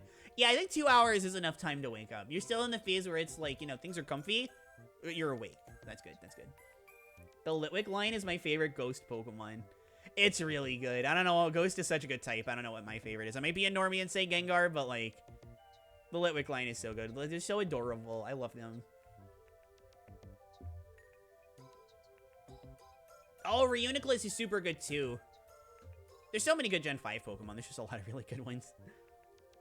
Okay. Oh my god, it's been 3 hours? It's been 3 hours and we're only like halfway done. Well, hold on. Nah, I guess we're a little more than halfway done, but it looks like we're only halfway done. We're more than halfway done. Okay. Passed with the hydrate. Thank you so much for the hydrate, Passed. I'm gonna drink up.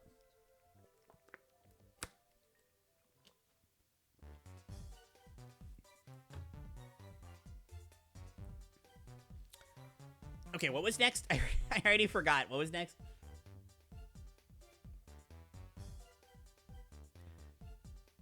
Oh, Float with the crying puppy. I don't know what I'm crying. Oh, whoops. I don't know what I'm crying about, but thank you, Float. Thank you, huh? For the crying puppy. Very much appreciated, question mark. Thank you, question mark. All right, I forgot again. Shadow Dragon. Why do we keep forgetting about Shadow Dragon? It's not even like I dislike Shadow Dragon. I really like this one, actually. Probably put it, like, even all the way up here. I know this is kind of a hot take. Not a lot of people like Shadow Dragon that much. And admittedly, by the standards of a Fire Emblem game, we're probably talking closer to, like, this ballpark. But by the standards of a DS game, or not... under Ace Attorney. If we're talking about the standards of a DS game, that's a different story. I really love Shadow Dragon, not only as a standalone game, but also as a remake. Shadow Dragon, first of all, was the first Fire Emblem game to really toy around with reclassing, so it's, despite being a remake, it is crucially innovative to the long-term success of the series with Awakening. I know a lot of people with Awakening really love the customization aspect, and you wouldn't have that without Shadow Dragon, and I really like Shadow Dragon's reclass system. It's a bit basic, and you can't work around with it as much, but I kind of prefer it that way, if I'm being honest. I can't speak on New Mystery, but for Shadow Dragon itself, I think it works really well. And even though I prefer Echoes by a lot, I think as a remake, the first game just does such a... It does such a good job of taking the base of FE1, expanding on the story in a way that, you know, isn't really going to change much, so most of the characters are still... You only get a few lines of dialogue, for example. But it's just modernized in a sense that things are elaborated on more. The dialogue is far more charming. It feels a lot less generic. I think what really holds it back, like, it's here, but I think what holds it back from being, like, here, so to speak, is the graphics. I think the music is fantastic. I love the remixes, and de-esifying the already admittedly great NES music is just, it's a plus. But visually, this game is pretty ugly. It's definitely the biggest roadblock in order for getting people into it. Like, you just look at it and you're like, what is this? I think the character art is fine, both the actual artwork outside of the game and the portraits in the game. That's fine. I think things like the UI are good. I love that there's, you've got the touchscreen, which just makes having information in a turn-based game like this a lot easier to understand. But the map sprites and the battle, they don't look good. They look bad. They look bad. That's kind of the extent of my problems, though. I love the concept of normal mode. Didn't need this, but I love the concept of a varied difficulty for a hard mode. Like, you can pick normal or hard, but if you pick hard, you have hard 1, hard 2, hard 3, hard 4, hard 5.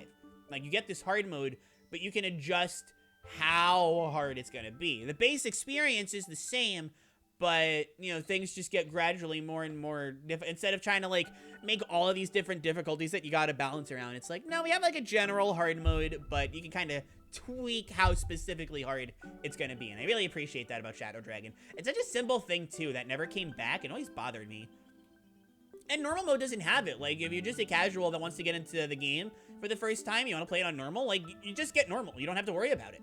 It's when you're like, okay, I'm ready for hard mode, we're good to go. That's when the game says, okay, if you know, you're at that level, tell us how at that level you are. That's when, if you're normal, the game, you know, extends its hand and it says, hey, you're new, welcome aboard, we'll show you around. And I like that a lot.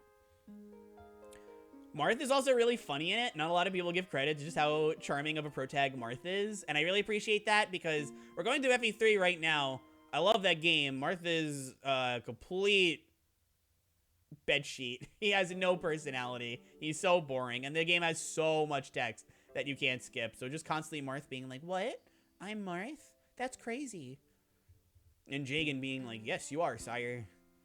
And Goto being like, I'm Goto. Anyway, I don't know where I was going with that. And then, of course, like, the actual gameplay, like, it's remakes of... It's like Echoes, and how gameplay-wise it's a faithful remake, but they did modernize some things, including reclassing, which I think is really interesting. Weapon triangle is brought back, so there's that bit of complexity. Obviously, there's a lot of axe units, but swords are still swords. There's weapon forging, so you can do things like forge the wing spear and absolutely break the game with Sita. It doesn't have supports, and it doesn't have, like, the rescue system either. There's not, it has the, like, a proper base. I know there's battle preps in every Fire Emblem game, but Shadow Dragon actually has a proper base. I'm pretty sure this game made Marth the Convoy as well, which is both a positive and a negative. I actually really like the convoy system from FE1. Shadow Dragon didn't quite carry that over, but FE1 was also super slow, so, like, whatever. There's just a lot for me to love about Shadow Dragon. Whenever I come back to it, I'm always so interested with the changes that it made. But it's still, like, it's still identifiably the first Fire Emblem game, right? Like, you're not getting, completely, it's not like, I watched Shea Frillis, so I know this. It's not like Mario Kart 8 Sky Garden. I know it's a super weird example. But, yeah, it's really good. I like it a lot. Did I mention the music? I like the music a lot. I think Shadow Dragon is that good. I like Shadow Dragon a lot. Not a lot of people do. Or maybe a lot of people that do don't like it this much. Oh, it did have Wi-Fi. I forgot about that. Yeah, you could get, like, specific promotion items from there. If you wanted to, like, Falcon Knights, for example, weren't in FE1 and they're not in Shadow Dragon. But if you connected online, you could, using in-game currency, mind you, download the, like, the proper Illusion Whip or something. Illusion, oh my god. The Falcon Knight promo item and promote into a Falcon Knight instead of a Wyvern. Stuff like that, it's really interesting. Shadow Dragon is my introduction to Fire Emblem. Can't get into it, but it's not bad. If I mean, I don't really like using Shadow Dragon as an introduction point just because it's so ugly. I think there are other games that are more visually appealing that offer more rich combat, but I love simplicity. The one thing about FE1 that I really like is the simplicity of it all, and Shadow Dragon definitely has that alongside being a much better game. Unit identity be damned. I love myself an open reclassing system. Adds a degree to experimentation and flexibility that I love to see in these games. That's fair too. Maybe it's just because I want FE1 to be a simple game that I like the simple approach that Shadow Dragon made. I will say I very much like how Awakening and Fates handled. I don't like Fates, but I very much like how Awakening and Fates handled reclassing. I think Three Houses is the only one that I have a mild issue with, but okay, so Three Houses, I have an issue with the class reclassing system, but once you actually like get units to reclass, then it's a different story. I love tutoring. How's that? I love the tutoring system. I just don't like how open the reclassing is. Whereas Engage, it's a little weird. I very much appreciate how easy it is to reclass, and how easy it is to understand, but I do kind of wish there were more classes. My issue so much isn't reclassing, it's just like the limited amount of classes that are good. I should specify, like, you're probably going to be making everybody like a flyer, a warrior, a mage knight, and then I guess like your basic like healer class or whatever. Or maybe there's like a personal class like Ivy and Hortensia. You'll use that. But you're either like, there's like 3 classes that are worth going into outside of personals. Awakening and Fates, I generally don't have any complaints with how they did it. So really Three Houses is the only one that I'm gonna, because I mean the thing about Engage, right, is that yeah, those are the best ones, but there's still good things about the other classes. There's still other reasons to go to those classes unless you're playing efficient, but like if you're playing to have fun, it's just not a problem. And I guess you could argue that about Three Houses. I don't know. Yeah, Smash introduced a lot of people to Fire. Technically, it did for me too. I mean, it was Melee, but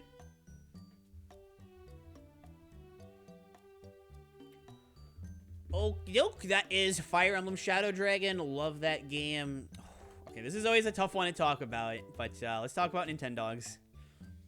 It's a tough one because it's like, oh, well, I'm Puppy, so obviously it goes up here, right? Because I'm a puppy. Unfortunately, it is a fine game. Probably I'd put it below. I'd probably just put it like here. I don't have a lot to say about Nintendogs either, but like I didn't want to just skim over it before because again, I'm Puppy. It's fine. It's like it's a cute game. I will say though, like if you play Nintendogs, put it down for years and then come back to it. For that span of 5 minutes where you're rebonding with your Nintendog, it's like this good. I can't put it above Kirby in good conscience, but there is like a 5-minute period where Nintendogs is one of the greatest experiences you're ever gonna have playing a game. It's just you and your puppy, but not for long. It's mostly fine. It's good. I will say, a game about a dog, just raising a dog, sounds like the worst kind of casual bait, and it is very casual. However, it could have, given that, it could have been a lot worse. It could have been a lot worse, and it's fine. It's fine. Now, if I played the Nintendog that has me on it, that's a different story. I still can't put it above Kirby. This is just a joke. We're moving on. We're moving on.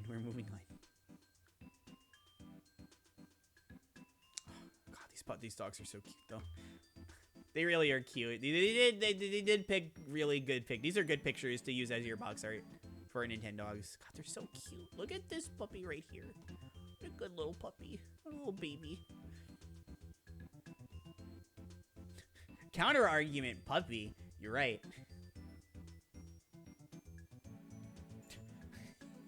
Pokemon having multiple versions. Neat. Nintendogs having multiple versions. Yikes. See, I don't like Pokemon having multiple versions. I hate that. Nintendogs I liked for one day. Yeah, yeah, that's kind of the problem with it.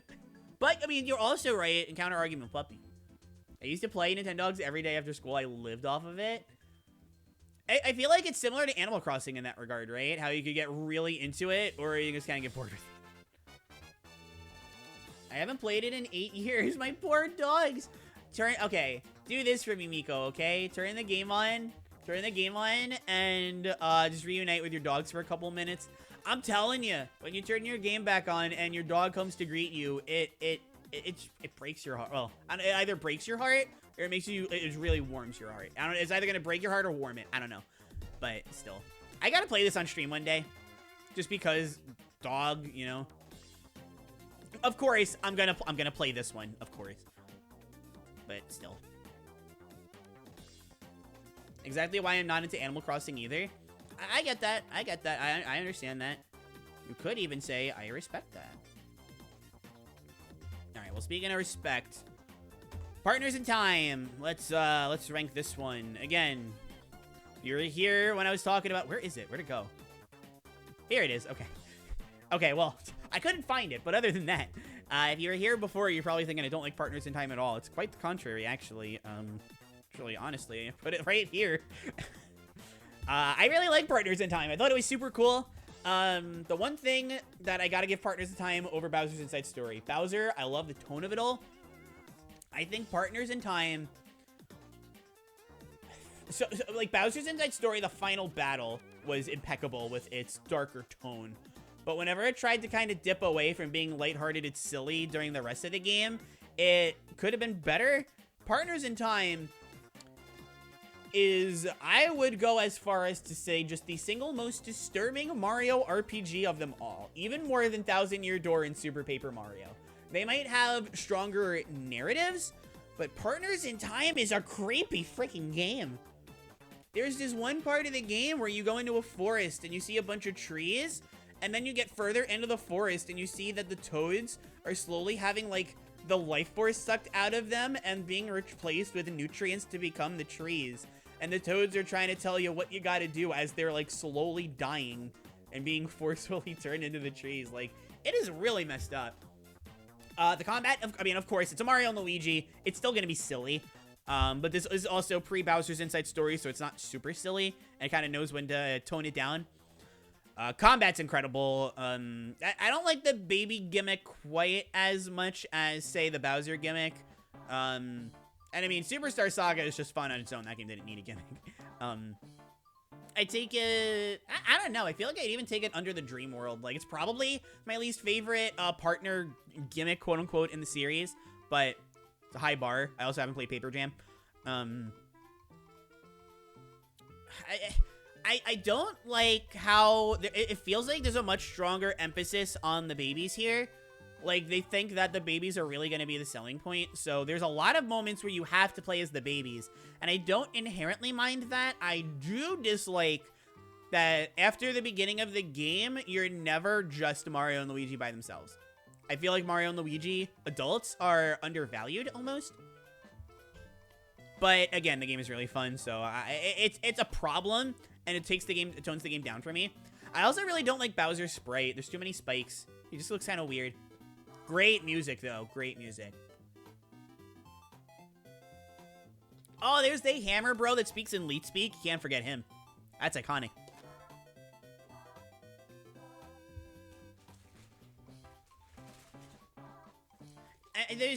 It's a Mario and Luigi game, so, like, by default, there's going to be a lot of stuff that I really, really like. It's really good, and I love playing a Mario and Luigi game that isn't afraid to go dark. I feel like this is the only one that was never afraid to take a gamble into the more uncomfortable, less silly territory. A big part of Superstar Saga's identity had to be silly because that's how it was separating itself from Mario RPG and Paper Mario. So, Superstar Saga, fine. Partners in Time was like, all right, well, you know, the last game was silly. We got the silly art style, silly characters, silly animations. Charles Martinet going, it's very silly. let's get dark. Let's get a little darker. Let's see where we can go with this. And for an alien invasion story, which are typically like stupid stories, like this one's pretty good. This one's pretty good. It's not bad. I like it a lot. I love Partners in Time. It's really good. The factory right after, where in certain rooms you can see the souls of the toads going through a tube. That's right. How could I forget? Thank you, Russ. How could I forget about that? God, it's so creepy. I love how creepy Partners in Time is. It's so atmospheric. It's awesome. I played some of Partners in Time when I was a youngster. I never beat it. Aw, the DS flashcard died. That's unfortunate. Sorry to hear that. Hi, Gem Apple Seed, DS games. Yay! Can you tell I love DS games? How are you, Gem Apple Seed? Hopefully all is going wonderful and wonderful today. Thank you for stopping by. Very appreciated. I used to love Partners in Time. Really fun, really fun game. I still love it. Oh, and the box art, like the sides of the box art, instead of being white, they were red. Or at least my copy was red. I thought that was really neat. It's dark because it plays an evil alien invasion straight, and it's so weird that Mario and Luigi is the one to do that. Like the silliest series you can think of, yeah? I mean, like the single silliest, but you know what I mean. It's an exaggeration. It's a hyperbole, but still. I prefer Partners in Time over the remakes. But if we're talking original games, I haven't played Paper Jam, but I do prefer Dream Team, Superstar Saga, and obviously Bowser's Inside Story. I can agree with that. Yeah, Mario and Luigi during the DS was so good. It took a page out of Kirby's book. Yeah, it took a page right out of Kirby. I'm glad Sonic Rush has a good spot. It's an underrated gem. Yeah, I'm thinking, now that we split the tiers, I'm thinking this spot is okay. But we'll see as we add more games here. We might get to a point where we need to make, like, another split. Because I'm looking at some of these games, and it's like, yeah, there's at least... let me see. 1, 2, 3, 4, 5, 6, 7... Anywhere between like 7 to 10 more games that are going up here, so we might have to make another split. Jeez. Okay. But for now, we're all caught up. Thoughts on one of the Kirby games next? Okay. That's fine with me. Is there between... Let's still not do Superstar Ultra yet. I don't want to get there just yet. I really want to like pile on how many DS games I love before I say compared to this one they're all bad. So, Canvas Curse or Squeak Squad? All right, let's see Canvas Curse already. I don't mind starting with Canvas Curse. Is this new soup or 64 DS? Anyway, there's 1 and 2. Okay, so it's 3 for Canvas Curse. Which again, I'm not complaining. I love Canvas Curse.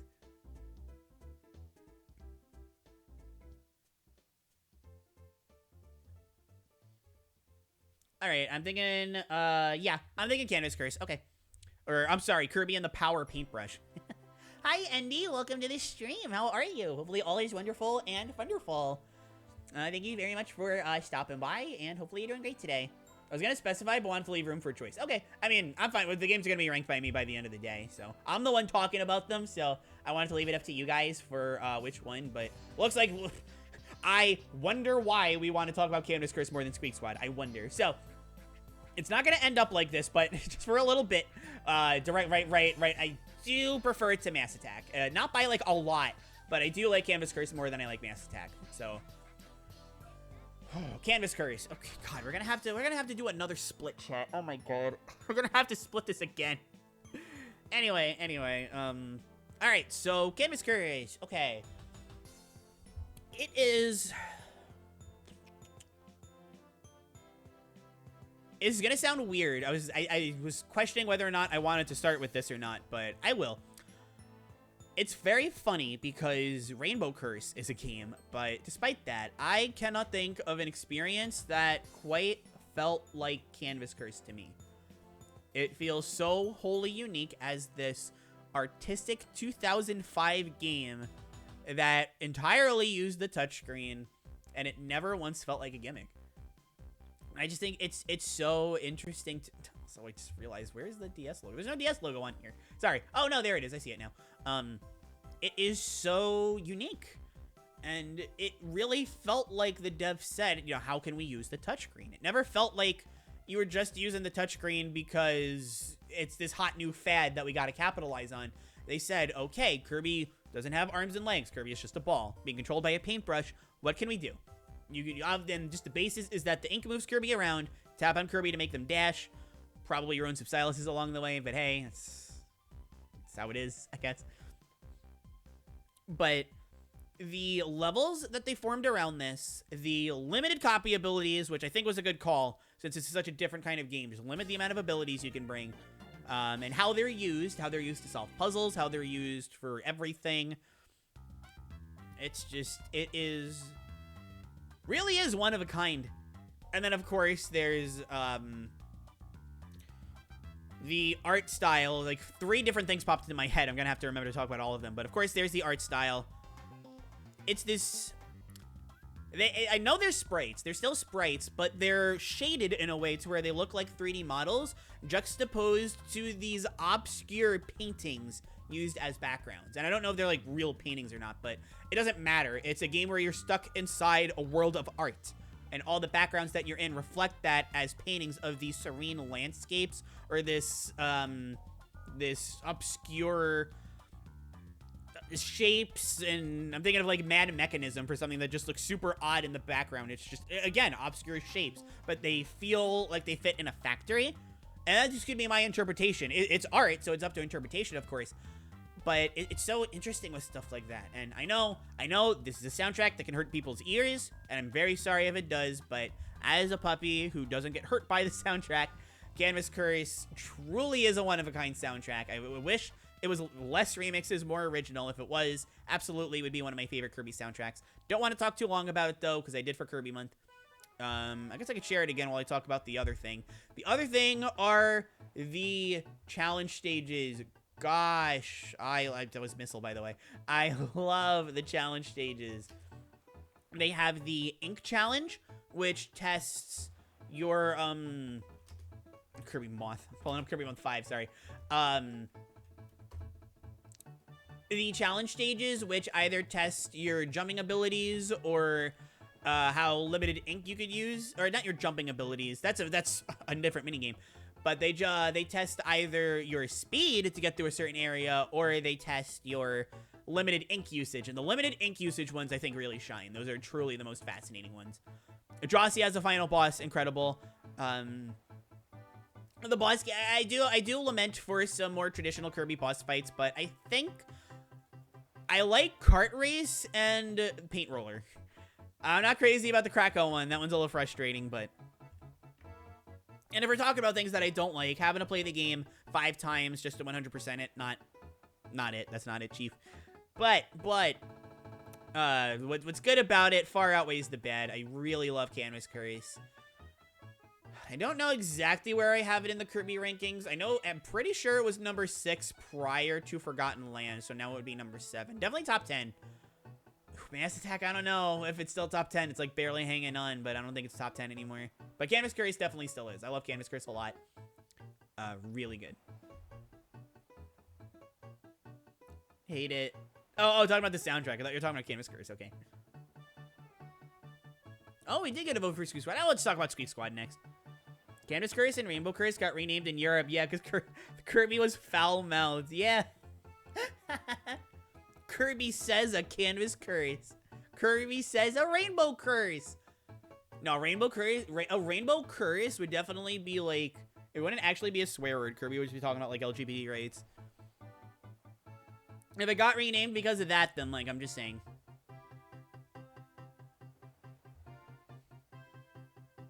Okay, Canvas Curse. I love Canvas Curse, but I didn't like the music. The music is a lot more polarizing than I thought, as I discovered in 2023. I guess that's something I discovered last year. That could be because I was going for 100%. 100%, I really like playing through the game with Waddle Dee, Meta Knight, and Day to Day. Not Waddle Doo, but I really like going through it with the other characters. But if you're going for 100% and trying to do it like back to back, it's a nightmare.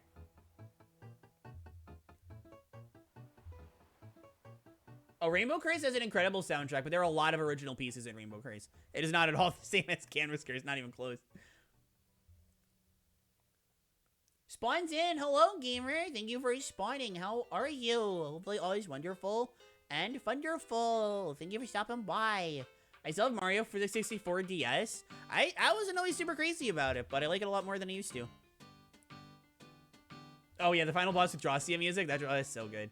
I haven't played any of the Kirby games on the DS. You gotta change that.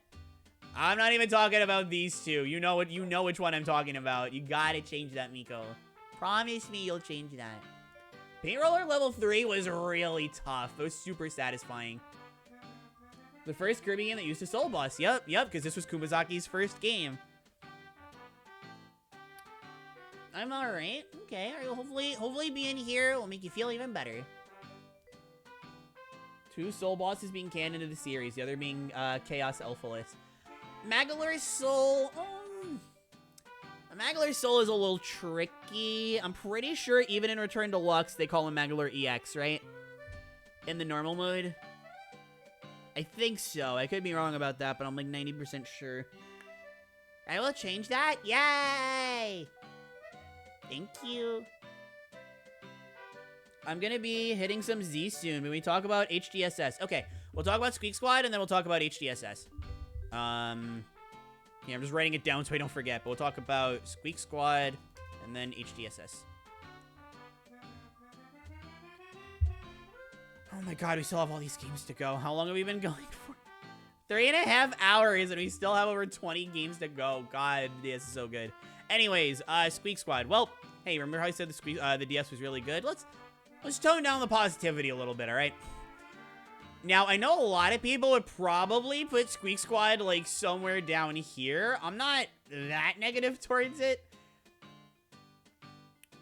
Let me explain.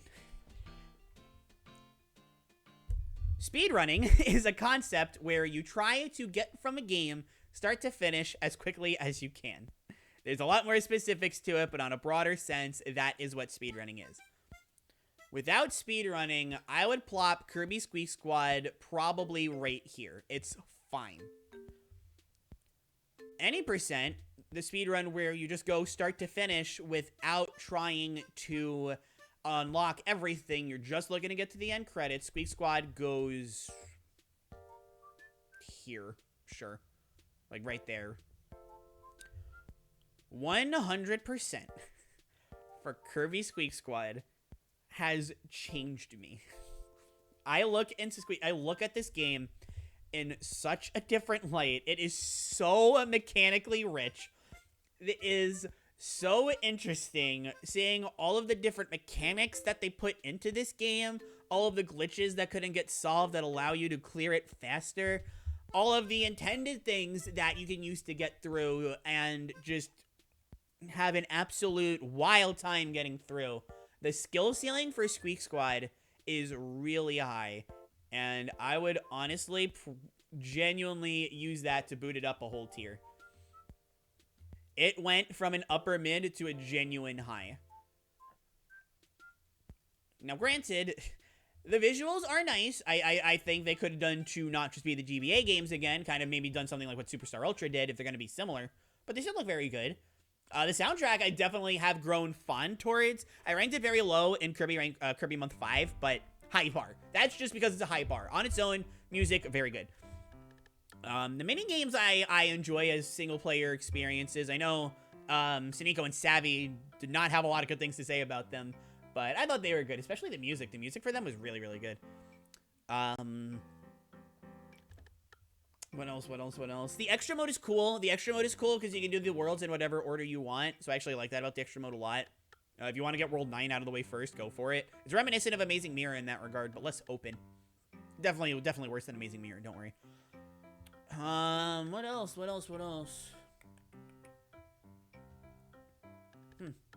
I guess we can leave it there for now.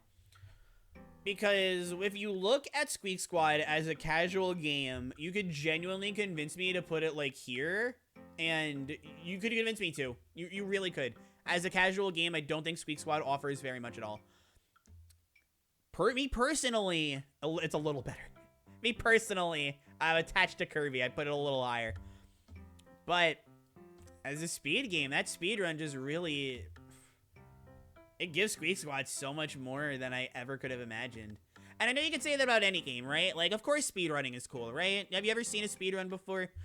But Squeak Squad is just because the base game is compared. It's like one of the biggest gaps for me where the base game is underwhelming and the speedrun is so cool. You could also argue, well, it's just the speedrun that's not really reflective of the game as a whole. And to that I say, it's my tier list. Claire is the yapping master. We need the Game Awards wrap it up sign. Wow, you're really telling me that I am under Jeff Keighley? I am less than Jeff Keighley and Hideo Kojima? I haven't played Squeak Squad DS cartridge. DS cartridges are getting expensive. I guess that's fair. That's fair. That's why the R4 exists. I would just recommend getting an R4. I can understand not wanting to emulate DS on a computer. Totally, I understand that, because touchscreen.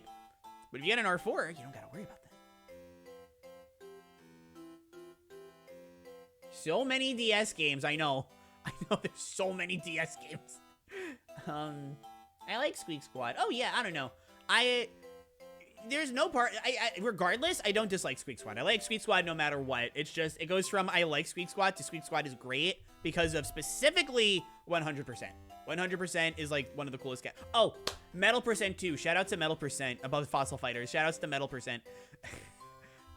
Metal Percent is the stupidest meme run ever, and it's awesome. Animal and Bubble are my favorite abilities. I love Bubble. Everyone, you'd expect me to love Animal because he's puppy, and I do. But Bubble, I love Bubble so much. I consider it like the new Super Mario Bros. Of Kirby. I don't know if I call it like that bad, but by this point, for sure, I think we were ready to move on from the GBA style and physics. Glad I played through all 4 Kirby games on the DS. Yep, you can play all of them on Wii U, except for Superstar Ultra. It's unfortunate that the best one they have never re-released. Oh, excuse me. Oh, it's so good as a speed game. It's so good. I would actually argue, no, I would still say this is the best as a speed game, but it's Squeak Squad is definitely better than these two as speed games for sure. The only Brawl Ball of all things is actually pretty fun in Mass Attack. Otherwise, neither of these offer much. These two, well, this offers like one really fun run, and this has a lot of fun categories, but of course. Kirby music is such a high bar. Yeah, exactly. I ranked Squeak Squad's soundtrack, I think, at like 30-something. Somewhere between like 28th to 30th, something like that. But I walked away from the video being like, yeah, no, the soundtrack rocks. Now, I think the story of Squeak Squad is funny. I think it's funny. How do you beat bosses with metal, though? Well... Okay, so the only ability you can use is metal. This is how we get around it for Metal Percent. You don't actually use metal, you get rid of it, and you use, the stars that'll... So bosses you basically beat with normal. Or candy. If you can get invincibility candy, or invincible candy, whatever, you can use that too. But for the most part, you just use, normal. You're talented like the devs that were in the Game Awards, so no, you don't get time. Well, thank you for the compliment. Okay, alright, let's talk about Heart Gold Soul Silver. This is definitely, like, if your favorite isn't Black and White 2, it's probably Heart Gold Soul Silver. And I just spoiled, I guess, what my favorite's gonna be. Heart Gold Soul Silver, I wish Heart Gold Soul Silver wasn't Gen 4.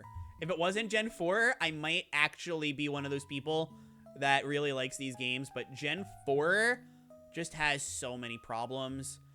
I'd still definitely put it above Pokemon Black and White 1. I don't know why I said the full title. I definitely put it above Black and White 1. Wow, we're getting a lot of Pokemon games in a row here. I'd put it over Conquest. Actually, no, I'd probably put it over Mario Party DS. WarioWare Touched, though. I'm going to go with no. I'm probably going to plop HDSS right there. Really good. Definitely the best. I don't know. I might prefer Omega Ruby and Alpha Sapphire overall personally, but as a remake, Heart Gold Soul Silver, by far, I think they're the best remake that Pokemon has just ever had. Spinoff or not, even. I mean, I haven't played all the remake spinoffs, or spinoff remakes, whatever. But as far as I've played, It's better than Fire Red Leaf Green, better than, as remakes specifically, they're better than ORAS. They're better than BDSP, they're better than, like, the Mystery Dungeon remake, they're better than, I really don't know what other remakes there are, so I'm gonna leave it there. Oh, I guess Let's Go. I guess Let's Go is technically a remake. It's a different thing, but HDSS is still better. I just, Gen 4 pacing sucks. And there is nothing Heart Gold Soul Silver can do about that. Like, it does so many things to fix the pacing, not only from Gold and Silver, but also from Diamond, Pearl, Platinum.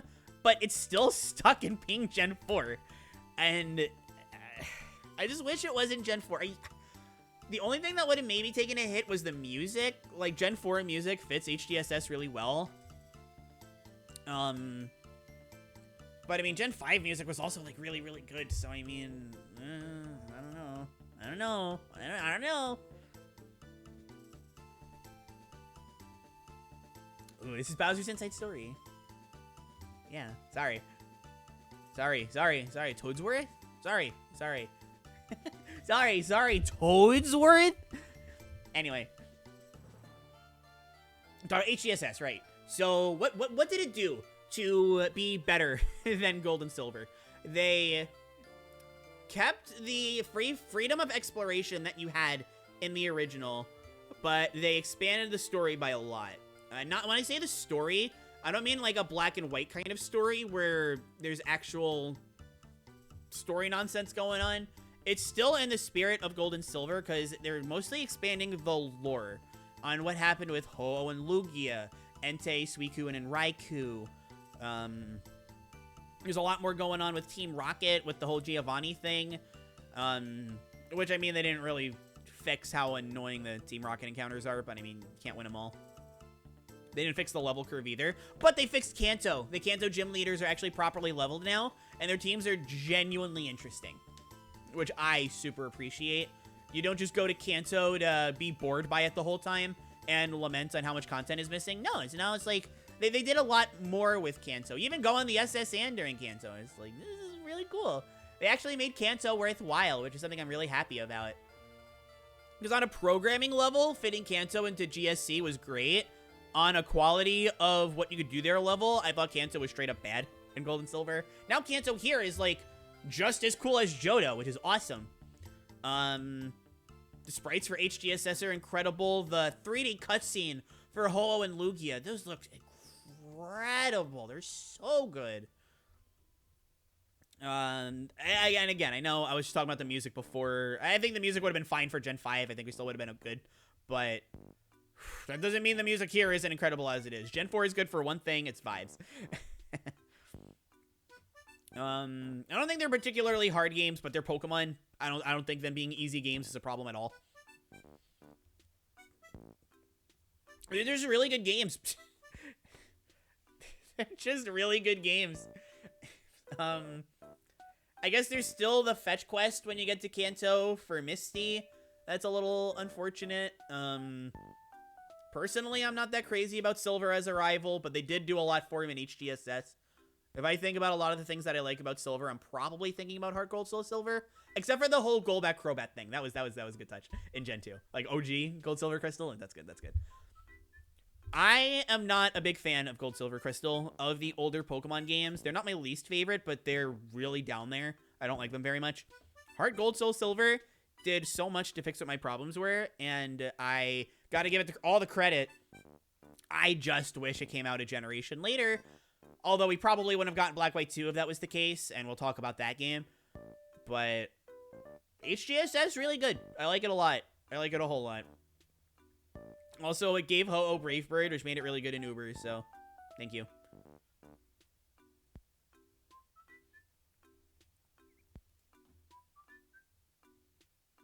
True 100% in Mass Attack. Oh, man. Soul Silver I like, despite the Gen 4 slowness. I wish it wasn't Gen 4. If it wasn't Gen 4, I'd like them so much more. True Hundo and Mass Attack. All sub-games, all medals, all achievements, and yeah, all gold stars, which is fitting in with all achievements. I like ORAS. Like I said, as games, I prefer ORAS. But as remakes, I think HDSS just fixed the issues of the original while adding new stuff much better. ORAS just took out content. Like, I can't I can't in good faith say that they're like incredible remakes when you're removing content. But as games, I like ORS a lot. Yeah, HDSS are great remakes. They're fantastic. But only the levels, the varied Pokemon teams and routes, and Kanto didn't exist. Now, Kanto I don't think is a problem in HDSS. They fixed a lot, especially the gym leaders. And the gym leader puzzles in Kanto. Those are super cool too. Oh, Gen 3. Gen 3 rules. I love Gen 3. If only they were Gucci. If only they were Gucci. Danger Safety, hello. How are you? We are tearing DS games, and we're almost 4 hours into it, and we still have like 20 to go. How are you? Hopefully all is wonderful and wonderful today. Toadsworth? Yeah, he should have been in the Mario movie. It's a bummer. He's just replaced by a Toad. Like, okay. Red is hard. I guess red is... I mean, it's still Pokemon AI, but I'll give you that red is like moderately hard. For this speedrun, I know how difficult red is. In the speedrun, red is like brutally hard in HDSS speedrunning. So I'll give you that one. I never found Whitney that hard though. Like, I'll be honest, I never thought Whitney was all that hard. And not even, I mean, if you have a Geodude, like, she's a cakewalk. But even without Geodude, it's like, I don't know, I guess I like sack a Pokemon to her, I guess, but still not that hard. When Whitney is sus. Thank you, Dangerous Safety, for that brain rot. Thank you. Oh, pass with the normal puppy. I am no longer crying. It's because all these wonderful, wonderful people are here. And also, let's see. Gen 4 pacing with Gen 2 level scaling. Welcome to misery. HDSS are my least favorite mainline Pokemon. Wow. Okay. They just do everything I don't want in a Pokemon game while not fixing the issues that the Game Boys had. An agonizing experience. I mean, Gen 4 pacing with Gen 2 level scaling, I absolutely agree is not a good combo. 100% I'm with you on that. Let's lock the rival's backstory behind a 15-minute event. Hot Mess is being sold for $250. What is GBP? I think it's in the US. I know the initial price was $40. That was the $40. Wow, could you imagine? We're almost charging double for that now. It's games. Crazy. Thank you for the Hydrate Dangerous Safety. Much appreciated. I'm doing good. Just vibing a bit. Hey, look, New Year's Day. There's nothing better than a good vibe.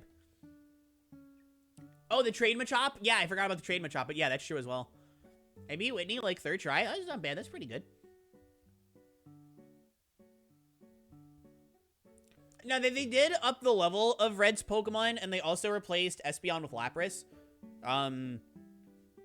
Which I don't know if that was a good call for or not, but Lapras is bulkier, which makes it hard to take down, and I feel like in single-player Pokemon, bulk is more important than offense. Well, for the AI. Like, if you can't take out Lapras in one hit, it's probably going to do more to you. Whereas Espeon would be a lot easier to take out in one hit. Because it's just frailer, is all.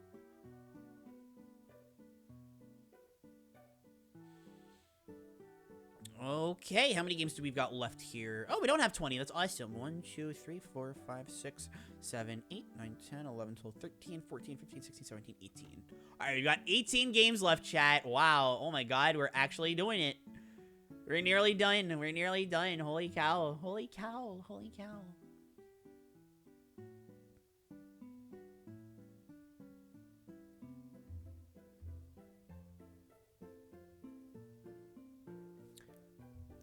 Oh, that's true. You do have to deal with the hail. I do know on certain days, if you play on certain days, you don't, it's like, it's not hail, it's something else. But there are ways to mitigate the hail, but it requires playing the game on like certain days of the month.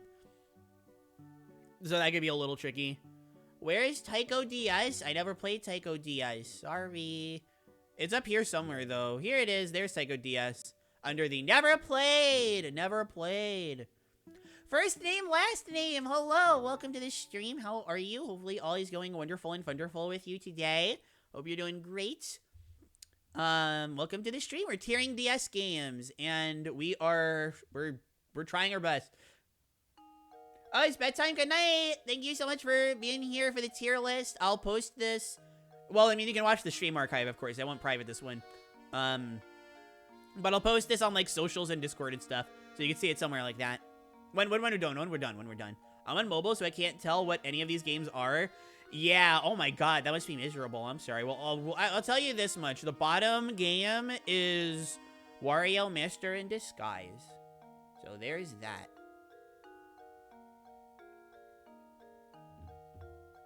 All right, I see Sonic Colors from D Hono beat me to asking the question. Thank you, D Hono. Very much appreciated. All right, so I put Sonic Rush there. I just wanted to see where I put Sonic Rush because I prefer Colors for sure. Man, these two games are gonna be next to each other for a while, huh? Yeah, honestly, like, it'd be very low, but probably, like, right below Ghost Trick, yeah. Sonic Colors DS is awesome, chat. This game not selling well is a travesty. Everybody ignored it for the Wii version. That's a travesty. Sonic Colors DS is awesome. No, you can't, Nico. You're sick. And what's the term?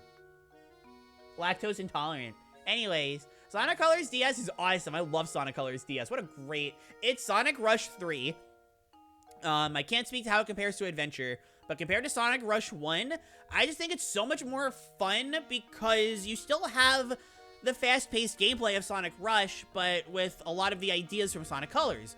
Mainly the Wisps. The Wisps, take the Wisps, I don't know why I'm saying it like that, but you take them, you put them into Sonic Rush, and there you go, Sonic Colors, and it is an absolute blast. There's also Sonic's Friends. I know people complained about them at the time, and now that they're gone and we miss them, now that it's cool to like Sonic's Friends again, they all being there, I think is super cool. You get Team Chaotix goofing around, Knuckles and Rouge being, you know, Knuckles and Rouge to each other, and Knuckles, you know, obviously acknowledging Sonic, which is always nice. Amy's there. I forget what Amy does, I'll be honest, but Silver and Blaze are there, and they reference Sonic 06, and it's weird. But there's a lot to really enjoy about Sonic Colors. Final boss is cool. It's not just Eggman. There's actually, like, the Queen Wisp or something like that. There's just so many great ideas with Sonic Colors DS executed in the Sonic Rush formula that is just... It's the third game. They've perfected this. It's just now they get to include Wisp. There's Wisps that aren't in the Wii version. Like, what are you doing not playing Sonic Colors on the DS? What are you doing? And if you haven't played it, I'm not trying to be mean to you. I'm just trying to make it funny. And if you're not laughing, then I'm very sorry. I didn't mean to be rude to you. I'm really sorry. But yeah, no, this game's awesome. I love Sonic Colors DS. I still don't think I'd be able to put it over Ghost Trick. I still think it's gotta settle for currently the very bottom of Super God DS, which we might have to make a super duper God DS tier at some point, because there's still a sizable amount of games here that we gotta put over. But really good, really good. I seriously cannot recommend Sonic Colors DS enough. It's fantastic. Sonic Rush 3, yeah. Sonic Rush 3 with less bottomless pits. I guess if there's one thing I prefer the music to Sonic Rush 1, I guess. But like Naganuma. Just saying. Just saying. I'm not laughing, but I get it. Thankfully, I have glasses to slightly mitigate the pain. Yeah, I wish mobile wasn't so convenient because when you break it down, like, it really sucks. I haven't played Sonic Colors DS. Highly recommended. Yeah, no, the Wii version, very good. May prefer, I don't know, honestly. The Wii version is really good. I like the Wii version a lot, but I might prefer Sonic Colors DS. For being honest. Is Chrono Trigger anywhere on this list? Chrono Trigger is...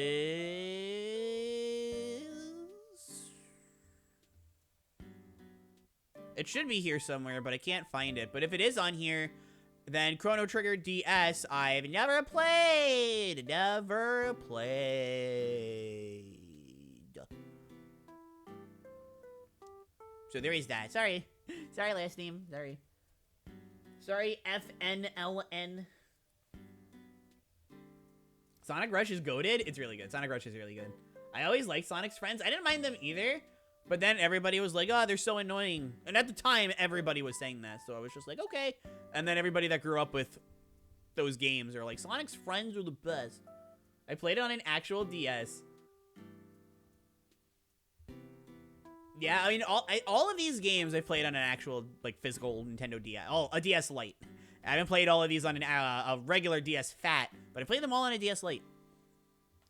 Chrono Trigger is my favorite DS game, no question. Is that Sonic Chronicles at the bottom? It sure is. Well, not the bottom. That's Wario Master in Disguise. But yeah, yes, at the bottom, that's Sonic Chronicles, correct. DK Jungle Climber, is that for the DS? I've never heard of it. Like, if it's good, it's good. I've just never heard of it.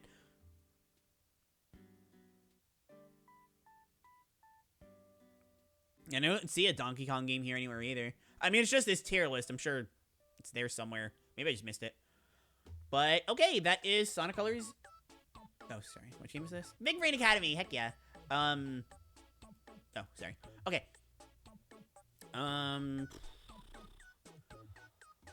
Anything? I forgot Sonic Chronicles is a thing. I never beaten it, sadly. I don't know about sadly. I don't think you're missing out on too much. You're not missing out on too much. It wasn't a popular game, but it was on the DS. Then I'm going to have to try it someday. Because if you couldn't tell, I love the DS.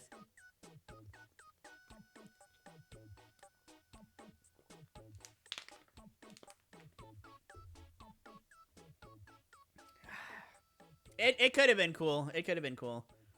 People hated Sonic in general. This is true, too. This is true, too. Suniko's right. I wouldn't let that be the common opinion anymore.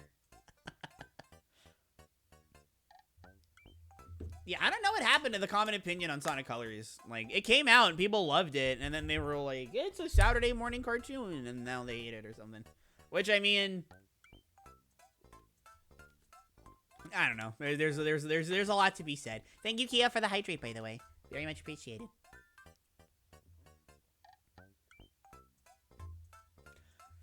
Sonic has a cycle. That's a fair point. The Sonic cycle is fair. That's fair. I'm gonna go eat. Have a great eating, Hono. Enjoy your food. I love the idea that they went with comics for Sonic Chronicles. The music was bad. The music was very bad, for sure. Speaking of sure, let's talk about another game. I'll pick this one. Let's talk about a Puyo. I haven't talked about any of the Puyos. Puyo 7 is my least favorite one, so we'll get this one out of the way. And I still think Puyo 7 is pretty good. I'd probably put it like right here. So Puyo 7, it's a game. I never played Puyo 7 multiplayer. I only ever went through the story, and the story was very fun. I liked the story a lot. The new outfits for everybody were super neat. It had Skeleton Tea in it, which I always thought was nice. The new mode that quote-unquote replaced Fever, the Mega Mini mode, fun in single player. I have no thoughts on it otherwise. I know that Mega is really broken, but in just like playing casually, it's kind of like a thing that was there for me. I didn't think much of it. And Mini was just kind of annoying. Like, it felt like I had to build super large change just to get anything done. While when you're playing normally, you could, just build your chains normally. I thought Mini is fun for, like, single player. Like, literally, like, you're not even playing the computer. It's just, like, a training mode. Mini is very fun for that. I mean, Mega's whatever. Mega's literally whatever. So it just didn't leave as much of an impact on me as something like Fever did, which is my preferred way of playing Puyo, period. I also did not appreciate that Fever had, like, 2 missions in the story mode. Sue had an absolute ton, and then 7 had even more than that. And then Fever got, like, 2. And one of those literally Amity being like, oh, this looks familiar. I actually know what this is. Which, I relate to Amity in that regard. But Puyo 7 is still a good game. It's still a Puyo game. I don't dislike it. I still think it's very good. But, it's still... What are you gonna do? What are you gonna do? I haven't played the DS Puyo games, but they look fun. Yeah, Puyo 7's fun. If you like Puyo, you'll like Puyo 7, I feel like. Is that Bowser's Inside Story? Bowser's Inside Story currently at the very top. Like, these are just the games that I haven't played. For the sake of convenience, I have them above. This is the, it's not gonna last, but it is currently at the #1 spot. So, like, hey, there you go. Super Princess Peach is stinky. You didn't like the Vibe Wand? Hi, Toto. Welcome to the stream. How is it going? Hopefully everything's going great. Thank you so much for stopping by on the YouTube stream, too. That's awesome. I love seeing people on the YouTube, man. It helps my watch time. And yeah, like, the Vibe Wand is, like, the Vibe Wand is, like, the best thing about the game. When they tell you at the end, like, you'd never use the Vibe Wand around your parents, right? Your mom is laughing at this, isn't she? This is the best part. Alright, I don't want to just put on Superstar Ultra music, though. How about... Ooh, let's do Dual Strike. Let's put on Dual Strike music. Sora's Dual Strike OST. And we just get, like, the full video. Full soundtrack. There we go. There we go. But let's start with the character themes. Do they have... No.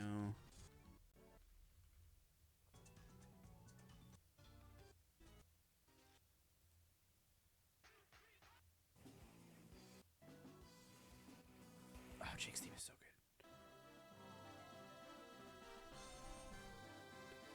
good. Alright, good enough. Good enough. We'll keep that there. Okay. Oh, ad break. I love ad breaks. I just noticed all the tiers are puns. Yeah. So literally, like, when we started this, Super Gods wasn't a tier. But there were so many games in, like, the top tier, like, the Gods. There were so many, or God DS, sorry. There were so many games that I was just like, alright, we need to split this up. I don't think there's gonna be, any more games in this tier. There might be. Let me see.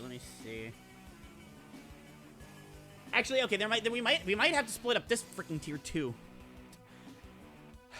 Whatever. Anyway. I like the Vibe Wand. I always use the Vibe Wand. This is what Super Princess Peach is, you guys. I hope you know that. And listen, all I'm going to say is that if you're using the Vibe Wand, when you're done, that thing's going to be pretty dinky stinky. That's all Puppy has to say about that. Okay. Alright, guys. What do you want to see next? We got 16 games left.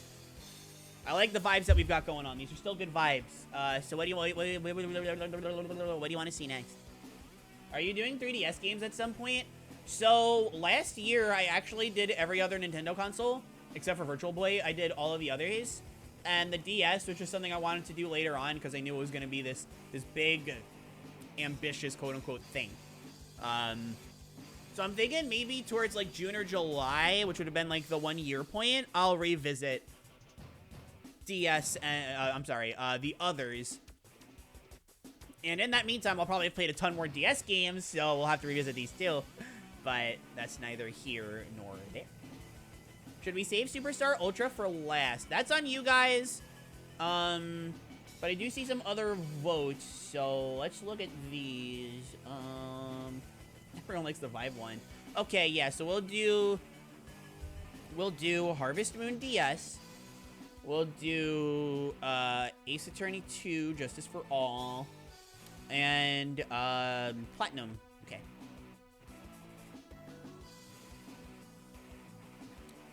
Alright, so those will be the next three. Sounds good. We'll start with Harvest Moon DS. I love Harvest Moon DS. So, the thing about Harvest Moon DS, I'm gonna probably undeservedly, I'm gonna put it up here. The thing about Harvest Moon DS is that, I mean, it's still a Harvest Moon game, so I still thoroughly enjoy it. Or Story of Seasons, I suppose. I still thoroughly enjoy it. I still, it's the Wonderful Life cast. That's my favorite cast. It's got some Harvest Moon 64 Friends of Middletown sprinkled in there, too. Love those games. It's a DS game, so there's a lot of touch control, which I think for a game like Harvest Moon is a godsend. I love the conveniences that it brings. It's got a great soundtrack. Harvest Moon DS is so funny. It is so poorly programmed. And even if you're playing intentionally, I think we talked about this yesterday. Harvest Moon DS has a bad ending where the mayor comes up to you and he's like, yeah, your farm sucks. Our farm is so much better. So you try to murder him, but he keeps dodging you and he's like, you're pathetic. And then your dog goes after him and he goes, help me. And if you say no, then you get a game over because your dog murders the mayor. That's... And I'm not lying. We watched this yesterday. If you were around yesterday, you can confirm. Like, I'm telling the truth here. And then there's just unintended stuff, like turnips are broken because they're so easy to grow and they're so easy to, like, get good, like a good rating for it, so it'll sell for more money. So, like, the meta for Harvest Moon DS is just they'll literally have, like, turnip farms. If you put your house over your dog, you crush your dog, and there's no way to get it back. He's dead forever. So, make sure your dog is safe. I think your other animals that can happen to, too, but they're not dogs. God, what else about Harvest Moon DS? I mean, it's a Harvest Moon game, so, like, the day-to-day, interactions and vibes are still very pleasant. I think the pacing of Harvest Moon DS is really good. Movement, like your move speed, your ability to talk to people. I believe in Harvest Moon DS, time doesn't pass while you're in the mines, but I could be wrong. Mining in this game is fine. I've played both DS and DSQ. I don't want them making the tier list look any more clogged up than it already is, which is the same reason why White is on here and not Black, why Heart Gold is on here, not Soul Silver, why Diamond here, not Pearl, White 2 is on there, not Black. You know, just it's redundant to have the other one on there. But I went with DSQ because you play as a girl, and I'm trans, so what are you gonna do? My stream just died and I came back to Dog Murders the Mayor. That's what happens. You try to murder the mayor. He calls you weak. Your dog goes after him. He begs for help. You don't help him. It's a game over. Your dog murders the mayor. It's awesome. It is awesome. It's Harvest Moon DS. Harvest Moon DS is hilarious. This is like by far the funniest Harvest Moon game. No game has ever come even close. Even like Friends of Mineral Town doesn't come close.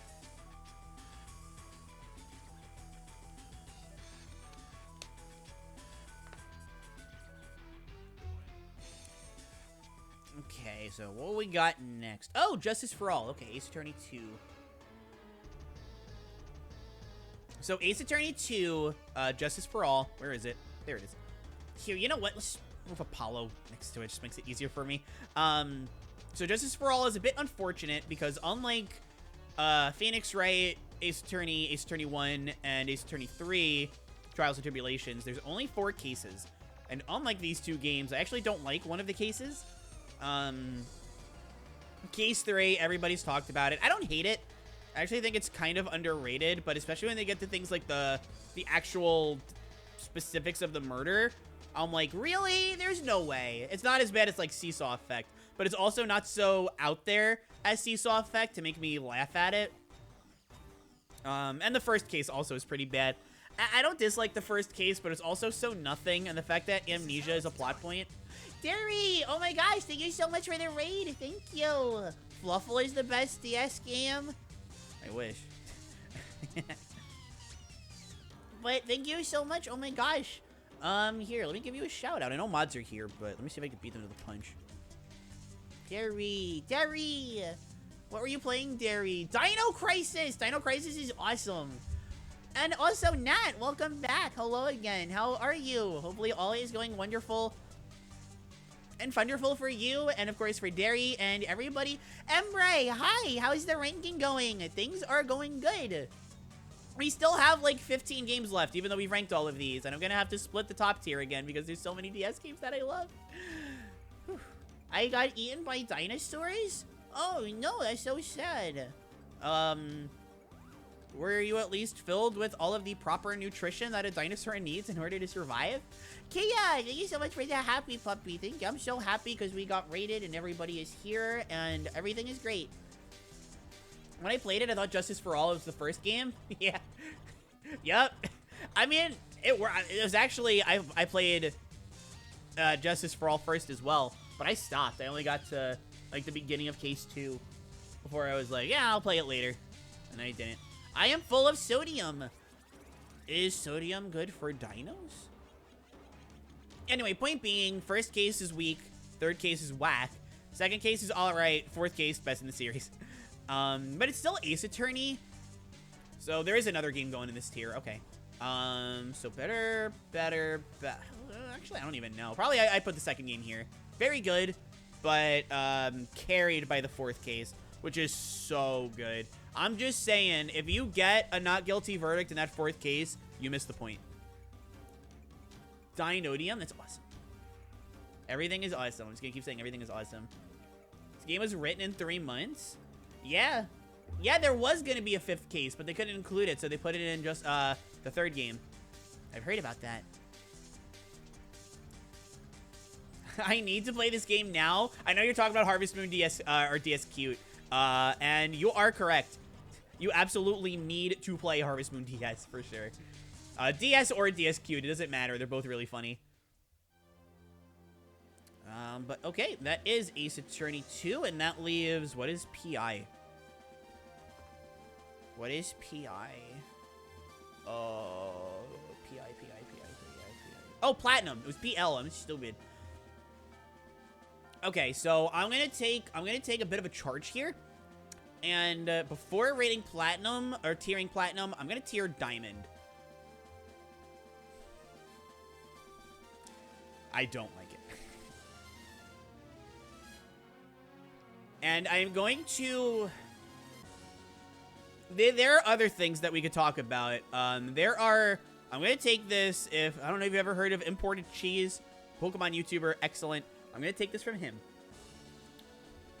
2004, the Nintendo DS launches. This game, Super Mario 64 DS. 3D models, remakes a game on the Nintendo 64, and flawed as it is, it makes it work on the DS. That is a technical achievement, while Pokemon is sitting over here struggling, genuinely struggling to make sprites work. Why is the surfing so slow? Why are the battles so brutally slow? And I'm not talking about Heracross use close combat on Blissey. You get into a battle, the game quickly has to freeze. Pokemon shows up, does its animation, Pokemon appeared, game has to freeze.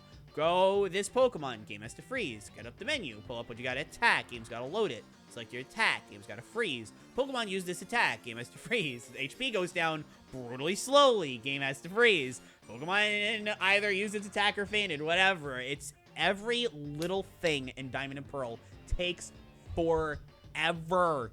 This game is so hard carried by its music and the Pokemon designs. The new Pokemon designs are good too. But Team Galactic was like, okay. But I do not like Diamond and Pearl. I do not like Diamond and Pearl. I love their soundtracks dearly, but hey, great thing about their soundtracks, you can just play Platinum. And Platinum fixes a lot of the problems to an extent. I will say Platinum goes to about here. Definitely much better. This is a huge improvement, but I'm never gonna like Gen 4 unless it's this, and even then, it's stuck in Gen 4. It's a bummer though, because like, maybe, am I doing Platinum dirty? I might be doing Platinum dirty. I feel like I may be hyping up Cooking Mama 2 too much. Yeah, I think I'm just hyping up Cooking Mama 2 a little too much. But I still prefer 64 DS over Platinum. It fixes a lot of the issues, but it's still too slow for my liking. And I mean, you can tell Black and White 1 came out, and it's like zoomy lightning fast. It's crazy.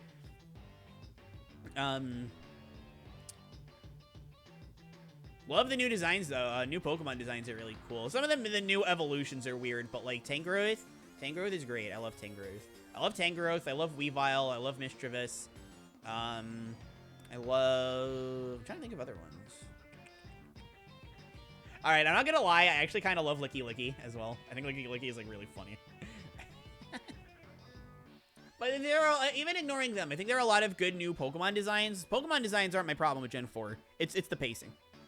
And Platinum fixes a lot of those problems, but in fixing those problems, I kind of realized that, like, I'm just not crazy about Gen 4. And then you remove Sinnoh from the equation, plop Gen 2 in there, fix a lot of my Gen 2 problems, but put it in Gen 4 so everything is super slow, and it really holds those back, and it's just like, okay. I am full of sodium. Dinodium. Diamond good? No. Platinum good. I'll give you that one. I'll give you Platinum. I wonder if DS Cute is available on Switch. No. The Story of Seasons remakes that are on Switch are Friends of Mineral Town and A Wonderful Life.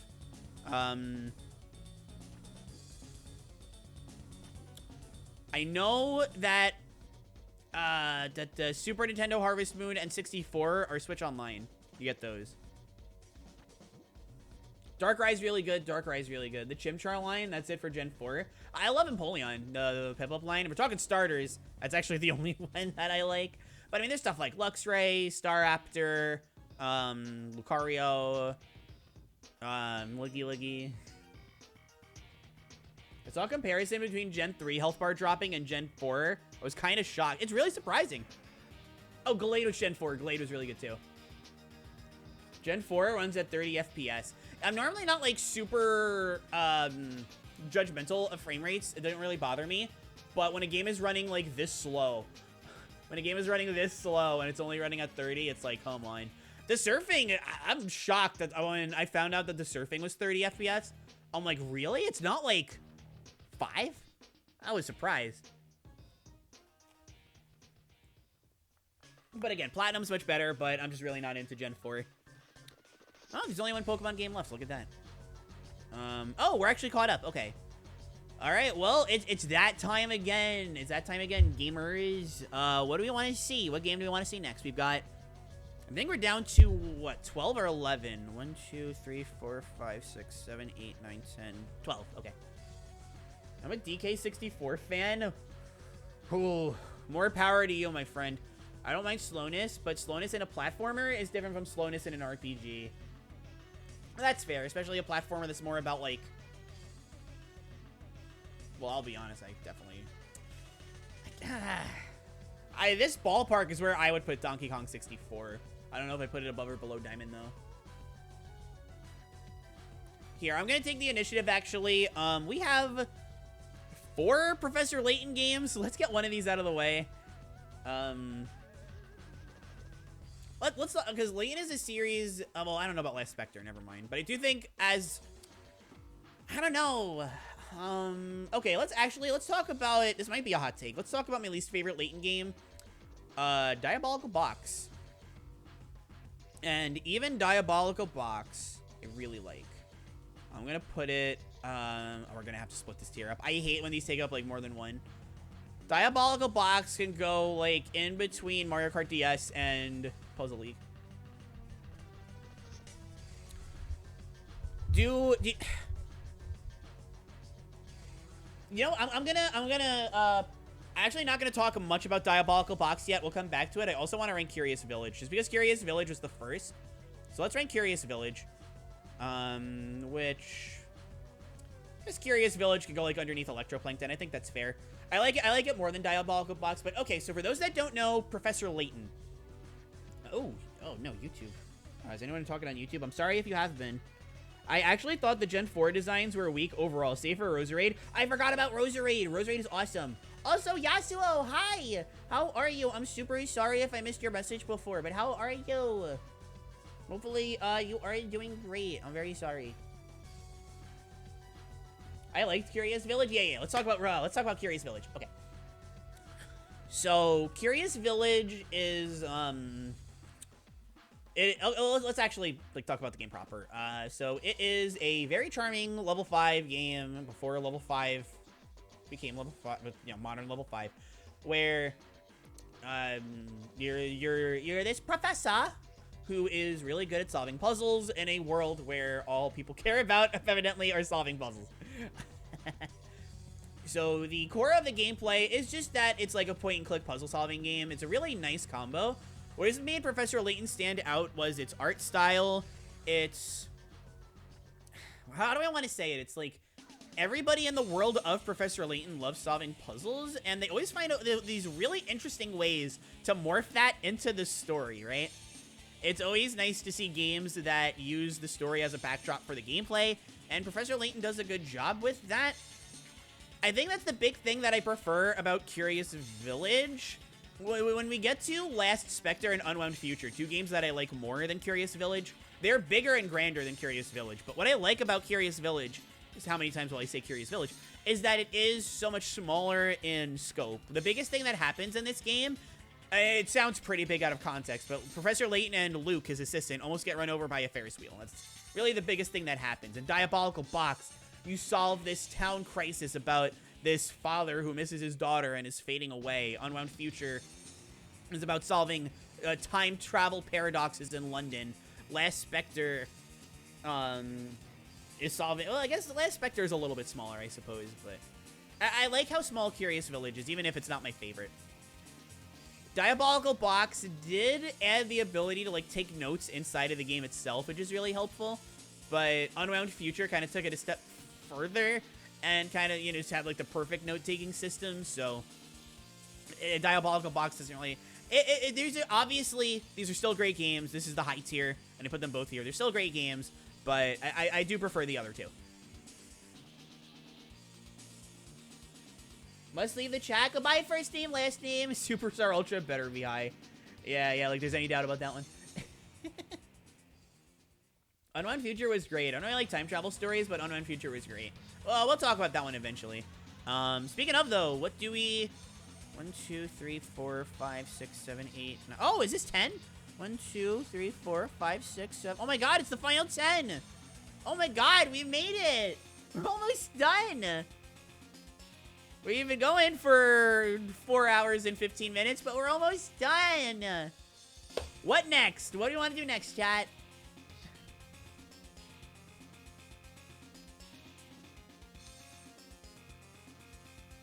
Kirby Superstar? Well, Superstar's not on here. It's just Ultra. No, I'm kidding. Ultra. Okay, do we... I want to know what's the best Puyo on the DS. White 2. Okay, alright, well... I still don't feel like we're ready to tier Superstar Ultra. Like, we all know where it goes, but I don't feel like we're still ready. But if you really want to see it, I'm gonna go not feeling the best. I'm sorry, gamer. I hope you feel better. Have a great rest of your day. I hope you feel as wonderful and funderful as you are.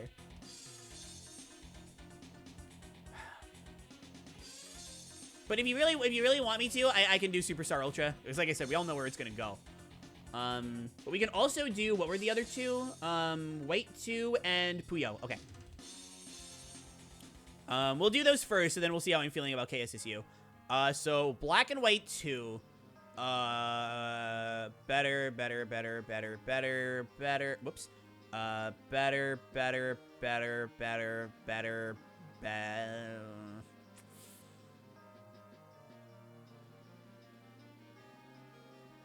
Yeah. What? These two, Black and White 2, the best Pokemon games. I mean, best Pokemon games for the DS. Don't get me wrong. For now, I could change my mind with like Mystery Dungeon and stuff, but for now, definitely the best Pokemon games on the DS. Best Pokemon games ever made. Mostly like everything that worked. The only thing about Black and White 2 I am a little iffy about is that they reintroduced older Pokemon. But even then, I don't feel like that would have been a good idea for the sequel. I feel like because it's a sequel, you kind of do want the option to keep your older Pokemon. Or get your older Pokemon back. But there's still such a heavy emphasis on the Unova Pokemon that it's absolutely fine. Plus, I mean, post-Game of Black White 1, old Pokemon get reintroduced. So it makes sense that old Pokemon... You know, this is post-Black White 1, so that makes sense. Seeing what happened with the older characters just adds so much both to Black White 1 and Black White 2. Seeing that Sharon became a gym leader, like, you know Sharon could just body your butt, but... Get it? Butt. But you know how good of a trainer that Sharon is, but he's a gym leader now because he's realized that there are more important things than just winning. He's realized that there's so much more to Pokemon than just training them to be perfect in battle. Bianca and Black White 2. I love Bianca. She's the best. She's the best. There's not as much to say about her as there is for Sharon, but, like, I love her. She's great. Like I said before, Team Plasma, like, actual Team Plasma becoming basically terrorists is hilarious. And the people who joined Team Plasma to actually do what they were advertised that they were going to do, remaking Team Plasma and taking care of Pokemon proper to a point where people actually trust them. To the point where people are saying, yeah, it was kind of uncomfortable at first, but they're really good. It's actually genuinely touching and really adds to the lore of Unova. And that, you know, there are people here, despite what gets us set up in the first game. You know, he's not just a scapegoat. There are people that care about the safety of Pokemon and don't want them battling. They're just gonna get their point across much more peacefully than cartoonishly taking over the world. Same great battle system, same great animation, same great, new music, which I like the new music a lot. Fits with the old music very well. Just seeing what happened in Unova since the first game. It's so satisfying as a sequel. All the same great gameplay is there. There's an easy mode and a hard mode, but in classic Pokemon fashion, it's like you gotta beat the game, and then you get keys, but you can't open the key without trading it over, and it's like, what? So weird. But you know what? I'll take what I can get. Pokestar Studios is fun. Not much to say on it because I didn't play it too much, but from what I've played, I had a lot of fun with it.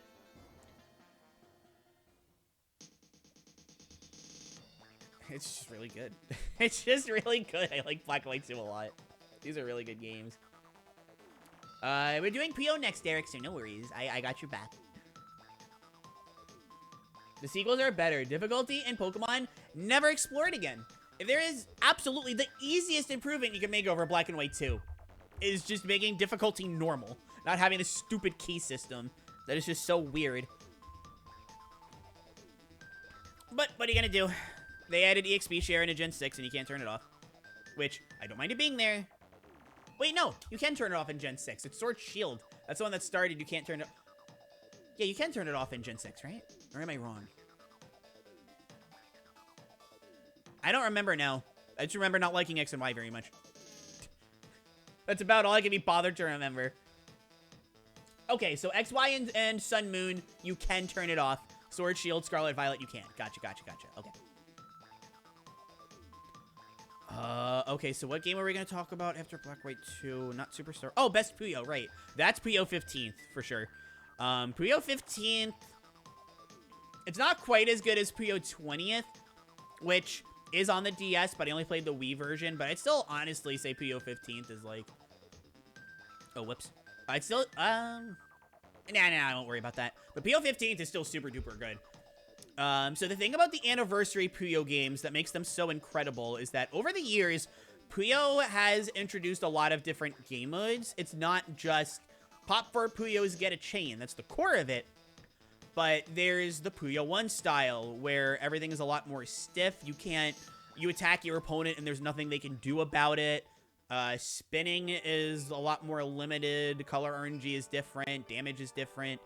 There's the Puyo Su style, which is the competitively balanced mode, where you can counter damage. Damage itself has been changed. Spinning works in unique ways compared to the first game. There is the Puyo Sun rule set, where you can pop sun chains, pop little sun blocks to extend your chains. There's the Fever rule set, which is my favorite, which we'll talk about more when we get to this game. There's Puyo 7's mini mode, Puyo 7's mega mode. There's like a party mode. There's a frozen Puyo mode. Puyo 15, unlike all these other games where you only get one or two of these options because that's what the games were about, 15th, and as well as 20th, puts all of them into one and lets you actually just play all of these modes.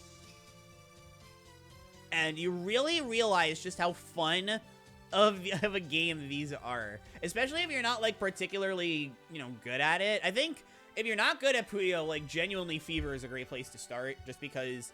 Well, we'll talk about Fever when we get to Fever. But there's so many others, like the party mode. There's so much that you can do with the items that fall with the frozen Puyo.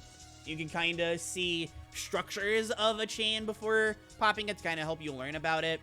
You can play Puyo 1 if you just want to, not have fun.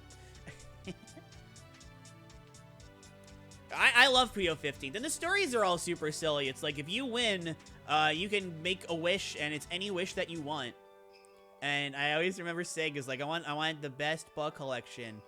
And the wish granting wand is like, bugs are gross. You're not getting it. It's really funny. I've never played Puyo. I highly recommend Puyo. I like Puyo a lot. Also, hello, Kurtburger. Happy New Year, Kurtburger. Thank you so much for the head pads. Thank you. We're off to a good start this year with the head pads. I like Shezo's ending. Oh, which ending is Shezo's again?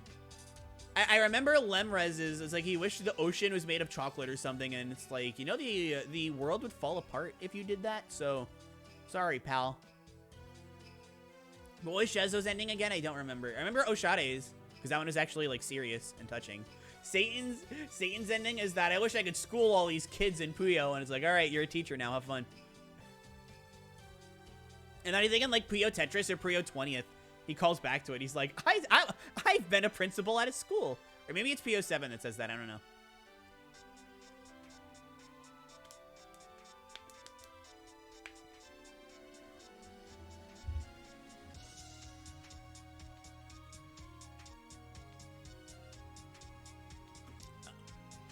I got Klonoa Fantasy Reverie Series today. That's so cool. I love the Klonoa. I love Klonoa. Have fun with it. Have fun with it. Do you get it for Switch, PC, or something else? Puyo sounds interesting. It's a lot of fun. I highly recommend it if you haven't tried it out. If you want to play it for the story, you can like easily purchase Puyo Tet. I would recommend Puyo Champions. It's just generally cheaper, and it's more focused of a Puyo experience. Although it doesn't have a story. If you want the story, you get Puyo Tetris or Puyo Tetris 2. I don't like those games as much. But if you just want the gameplay, you can look for Puyo. Puyoverse isn't really active anymore because of Champs. Puyo's fun. Puyo's fun. So far, I love it. You got it on Switch? Okay, nothing wrong with the Switch port. I was just curious. I can't describe it. It's been a while.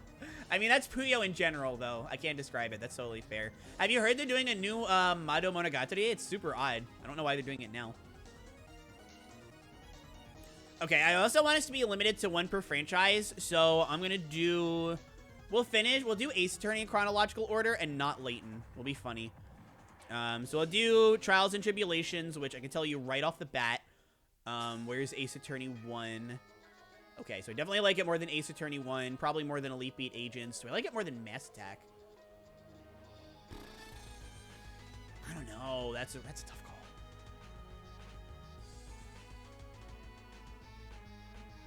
So, Case 1, I like a lot. Case 2, I love. Case 5, I love.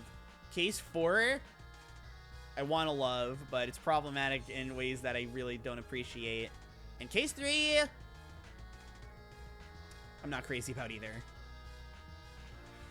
No. There's too much in the game that I'm not super into. Those highs, though, we gotta split this tier up. Because there's still like at least 3 games there that I'm gonna put in Super Gods. Oh my god, we gotta split this up again. We gotta split this up again.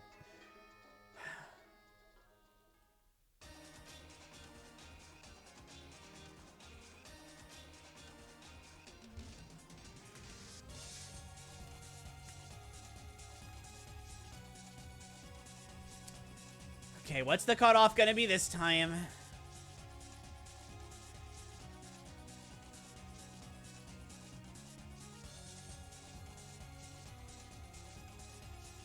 Okay, you know what? We'll boot up WarioWare Touched, because okay. Alright, okay. I know it's a little lopsided, but I'm thinking, like, there's no... I can't not put Shadow Dragon up there. Did you rank Rush Adventure yet? I decided it had been too long since I played Rush Adventure. I didn't rank it. I was thinking about the game itself, and I wasn't as familiar with it as I was comfortable with. Love you too, Sweetums. This game has Luke at me. I love Case 2. Case 2 of Trials and Tribulations is actually one of my favorites. Ron Delight, I think his name is. So cute. And Desiree, his girlfriend, also. Like, love both of them. Love both of them a lot. But okay, Trials and Tribulations is incredible. The first case, you play as Mia and you fight against Winston Payne, and he's competent. Like, incredible. I love it. I mean, as far as the gameplay goes, same great gameplay that you know from Ace Attorney 1 and 2. I think the Ace Attorney 3 changed me as a person. Would be top of my list here. The story is incredible. Before we get into that, I do have to say, I think from a gameplay perspective, this is still an improvement over 1 and 2.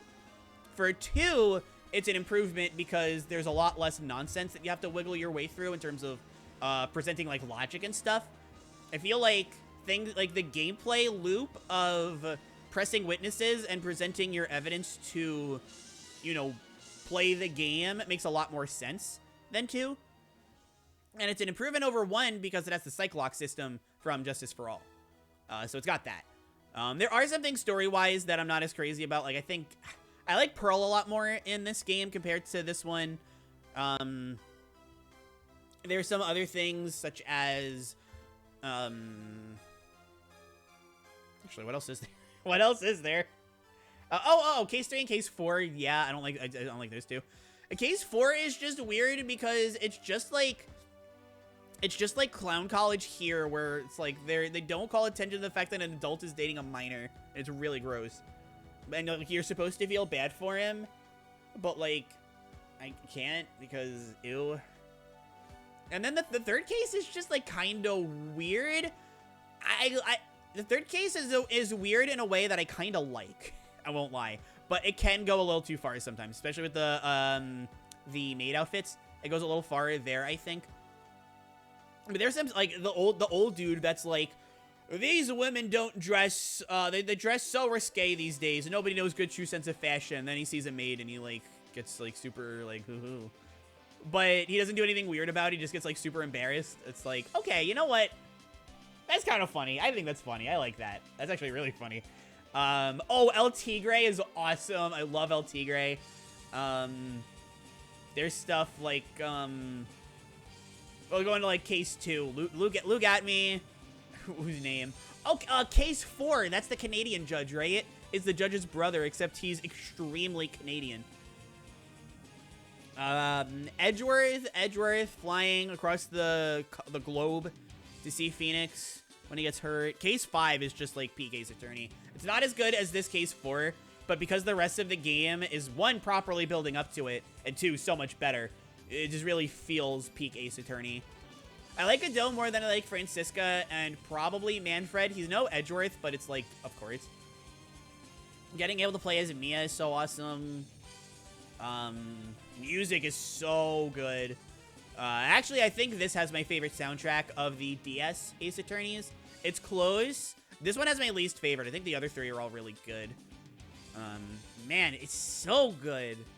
It's such a great way to end the trilogy. If they didn't make any more Ace Attorney games, well, we'll get into my thoughts on Apollo, and I haven't played 5 and 6. But if they ended at this game, I would have been A-okay with that. It's so good. Trevian. You gotta, yeah.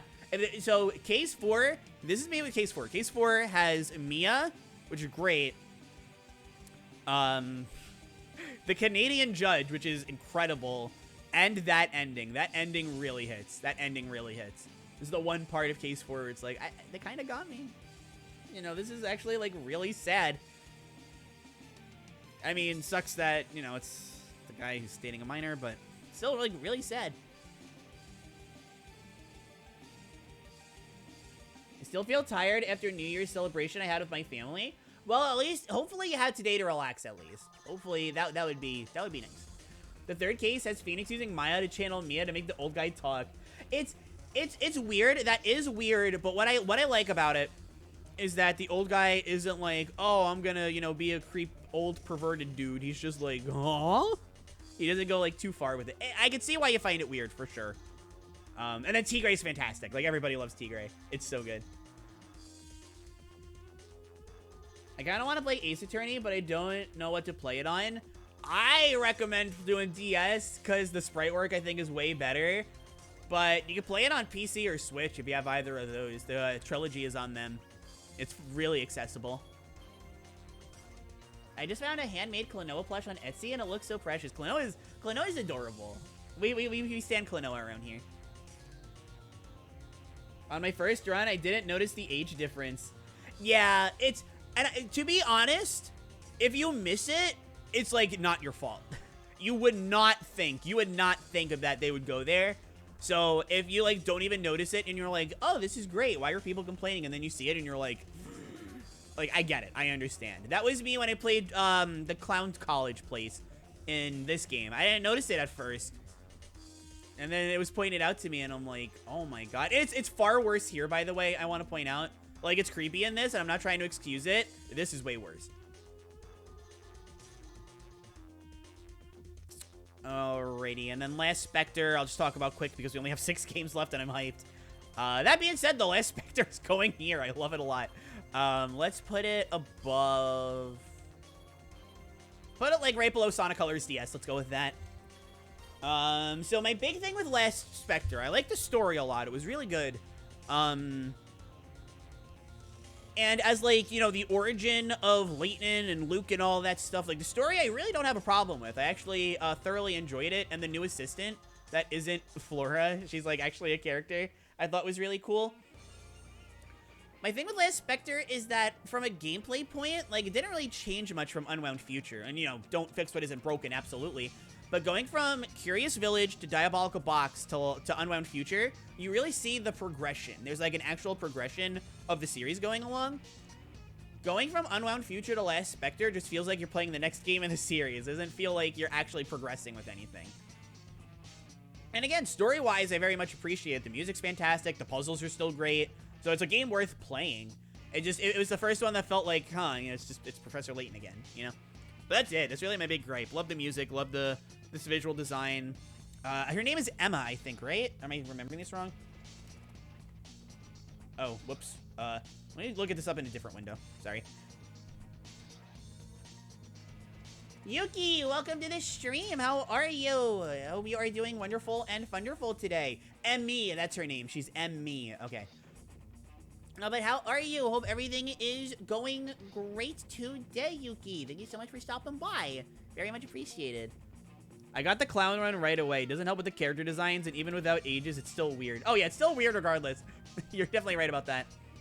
I remember Last Spectre, the Professor Layton animated cutscenes. They're so good because the character designs are so good, and they actually have like really, or had, now that they're using AI, but back then they had really good artists and animators and.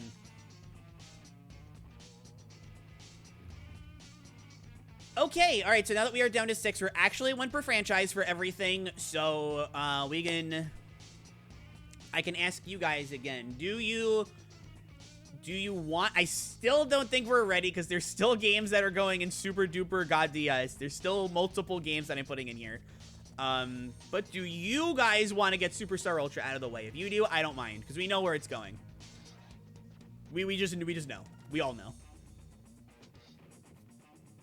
Or if you want to do a different game, I just scroll down a little further. I realized you probably couldn't see it before, but now you can see everything. It's if you want a refresher, it's Dual Strike, Advance Wars Dual Strike, Animal Crossing Wild World, Kirby Superstar Ultra, Apollo Justice Ace Attorney, Professor Layton and the Unwound Future, Puyo Pop Fever 2.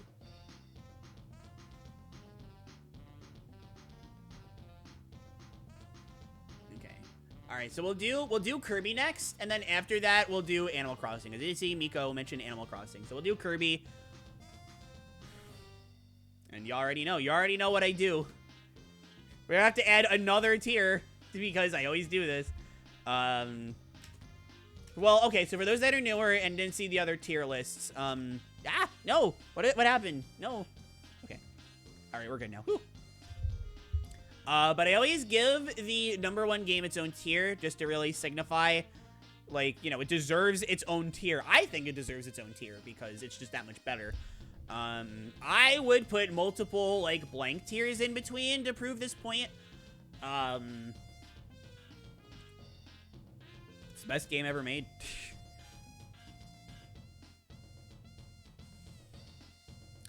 God, this tier list is huge. Look at this, look at this. I was getting a little worried. Like, at first, I'm like, oh, there's a lot of games in this tier.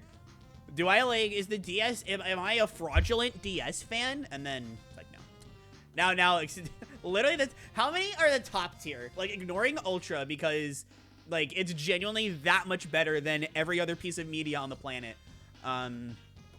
It's 1, 2, 3, 4, 5, 6, 7, 8, 9, 10, 11, 12, 13, 14, 15, 16, 17, 18, 21 games that I put in the top tier, and we still have more to go.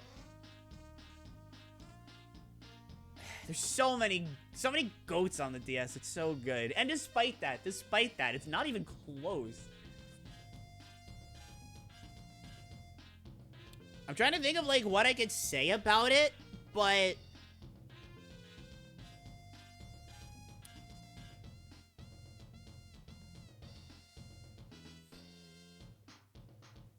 I got nothing. It's just it's the best game ever made. Like, why pile on that? There's so many other incredible games on this thing, but it's not even close. This is it's just the greatest game ever made. Why add to it? Why say more when you can just keep it simple?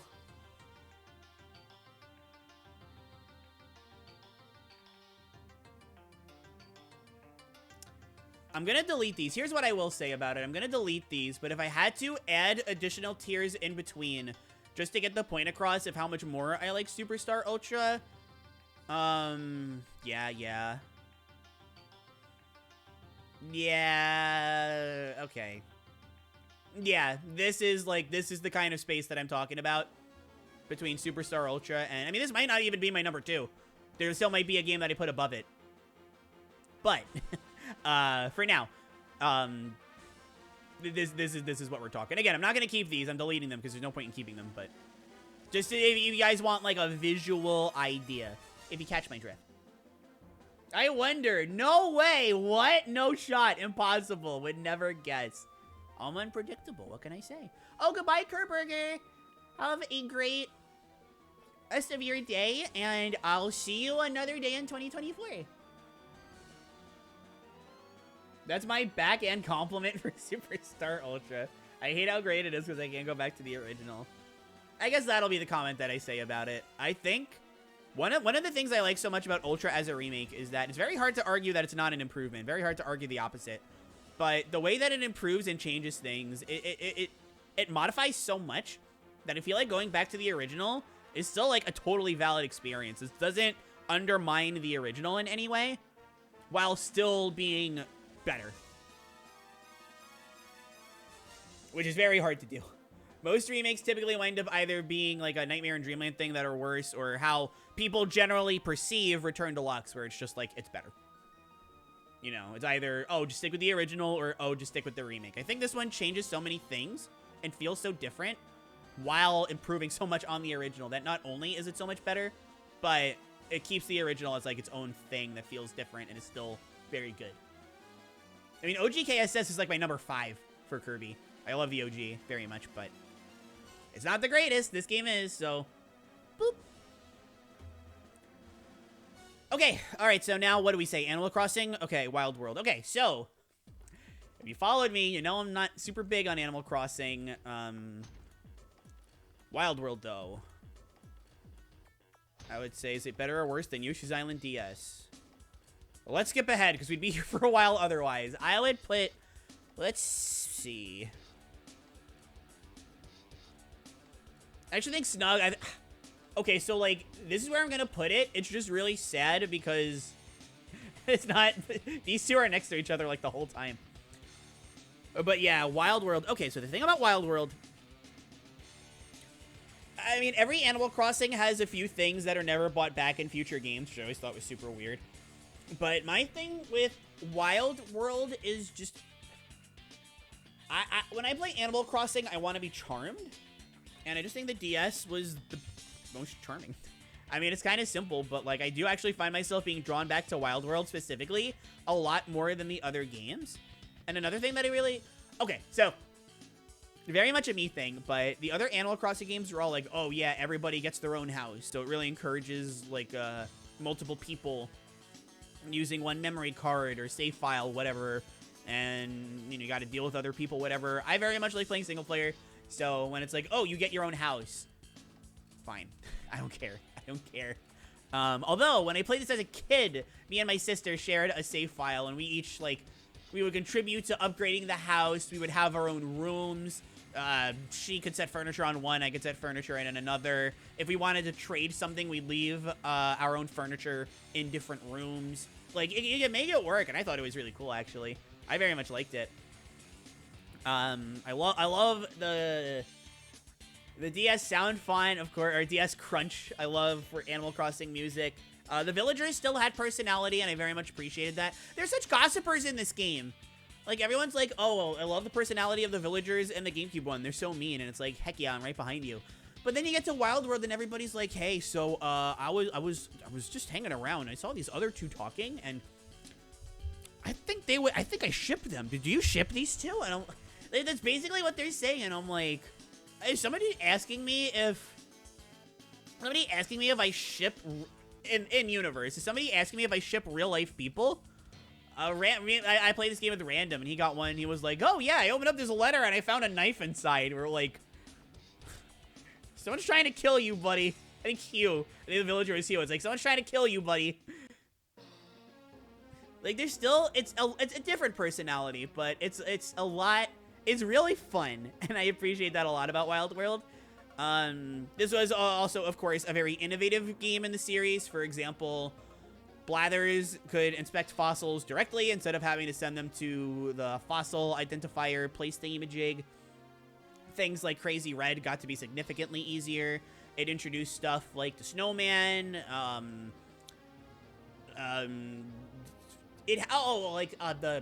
the top screen. Well, top screen in Wild World was great because you got to see incredible skyboxes that are much harder to see in future Animal Crossing games. Not all future Animal Crossing games, but this one was just nice because you got to see the skybox. It was basically entirely devoted to the top screen. It was very nice, which also allowed you to use the slingshot to get presents down, which nice touch. I liked it. There's just so much that I love about Wild World. And then City Folk, they tried to just do Wild World again, but with the city, and it was a lot worse. And then New Leaf came out, and it's like, wow, this is really fun, but I can't get into it. Back to Wild World. And then, I don't want to talk about New Horizons. But my point is, I'm not super into Animal Crossing, but Wild World, that's the one for me. I know it looks like it's pretty low, but it's still top. This is still the top. It's just, I have to split the top because this is getting a little out of hand.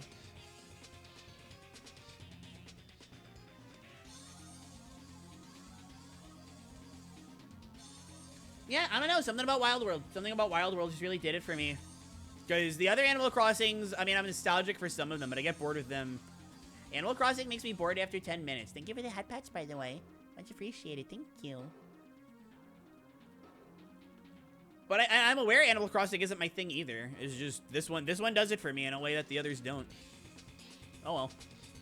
Okay, you know what's weird about Animal Crossing? When a new game comes out, people treat the previous ones like they're irrelevant when, like... No. Like, no. That's all I wanted to say on that. And this is totally about New Horizons. That's what this is about. But anyways. Alright, 4 games left, gamers. We got Dual Strike, Apollo, Unrun Future, Fever 2. And then we're done. And then we're done. We can move on and finally put Tier List Tuesdays behind us. Or I'm sorry, Tier List to Monday. Apollo Justice is doing fine. Alright, so actually I'm going to have a bit of a hot take about Apollo here.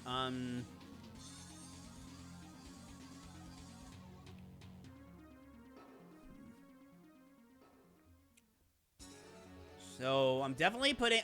I need to decide this like once and for all. Because this is kind of the big question, but if it's above Apollo... I'm sorry, Ace Attorney 1, how far above? And if it's below, it's probably going to be down here. Which is why I'm just gonna put Apollo here. Or actually, you know what I think I'm gonna do? No, I take it back. We're doing some shmovement. We're doing some epic shmovement gamers.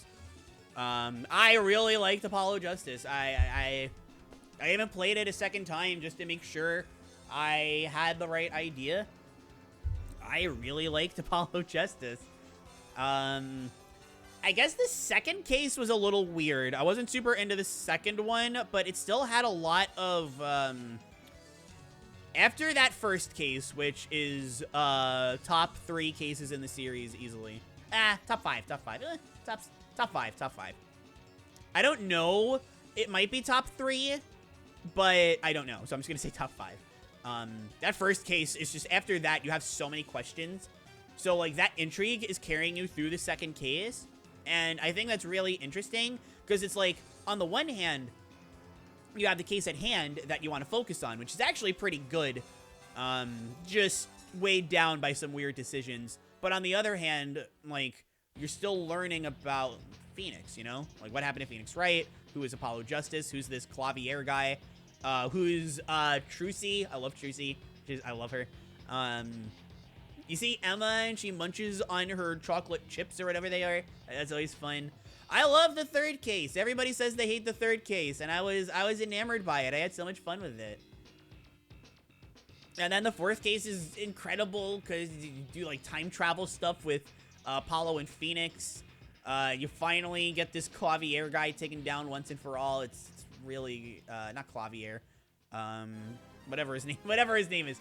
It's really good. It's really good. I thoroughly enjoyed Apollo Justice. The music was super good. Looking for body twitches in gameplay, I thought was a great addition.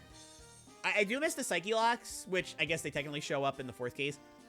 But I thought, because like, what sets Apollo apart from Phoenix is that, I guess he's very loud, but also that he's much better at noticing individual movements. Phoenix was mostly just, Phoenix had a hunch, he would go for it.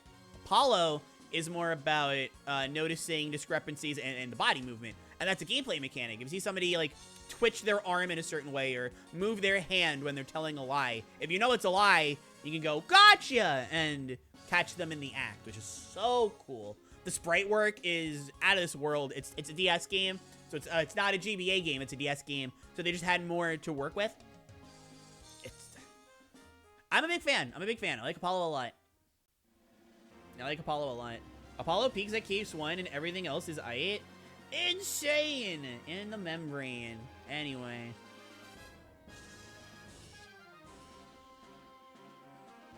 Oh, hi, Sonic Mark. Hello, how are you? Thank you so much for stopping by. Hope everything is going wonderful and wonderful with you today. Thank you very much. I'm in a Discord. We stan Apollo in this house. Hi, one. Hello, Velo. I hope you're wonderful and wonderful also. Two, heck yeah. That's really good. We stan Apollo. I'm very much willing to stan Apollo in this house. I'm in a Discord where if you say anything good about Apollo, Ace Attorney 4, everyone treats you like dirt. Yeah. No, people are, like, very vitriolic towards Ace Attorney 4. I'm kind of hoping that changes when the remake comes out. It'll just force out all of the Apollo fans, if you know what I mean. Anyone with that strong trans mask vibes has my vote. Yeah, I guess I never really thought about it that way, but you're right. I could see trans mask Apollo. I could see that. Next tier list, Phoenix Wright cases. Well, I've only played up to the fourth game. I actually haven't played any other. These are literally the only 4 Ace Attorney games that I've played. So I'd want to play others before I do something like that. Real quick, what are y'all's opinions on Turnabout Goodbye? That's 1-4, right? Happy New Year! Let me just make sure. Turnabout Goodbyes. Yep, okay. Turnabout Goodbyes, easy is also... So, like, top 5 for me is... In no order, but in no order, I guess chronological order, sure, is 1-4, 2-4, 3-5, 4-1. What's not right about that? Something didn't sound right about it, but yes, okay, so those 4 and probably 1-5. Rise from the Ashes, probably that, but I'm kind of leaning towards 3-2. I think I actually prefer 3-2. I just really like what they set up there. It's a hot take for sure. But yeah, no, 1-4 is super good. I love 1-4 a lot. But yeah, that's Apollo. Oh, Apollo also has the best pursuit cornered in the series, I think.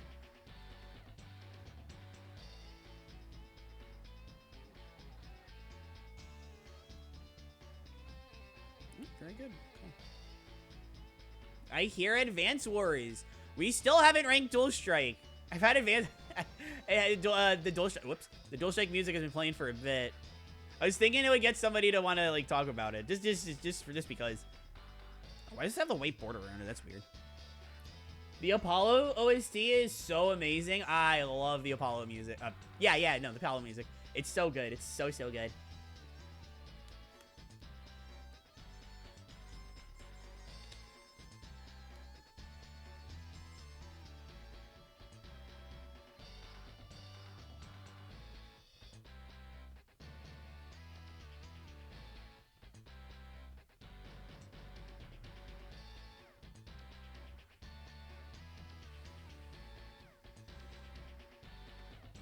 I'm thinking, well, if you only have the 3 games left,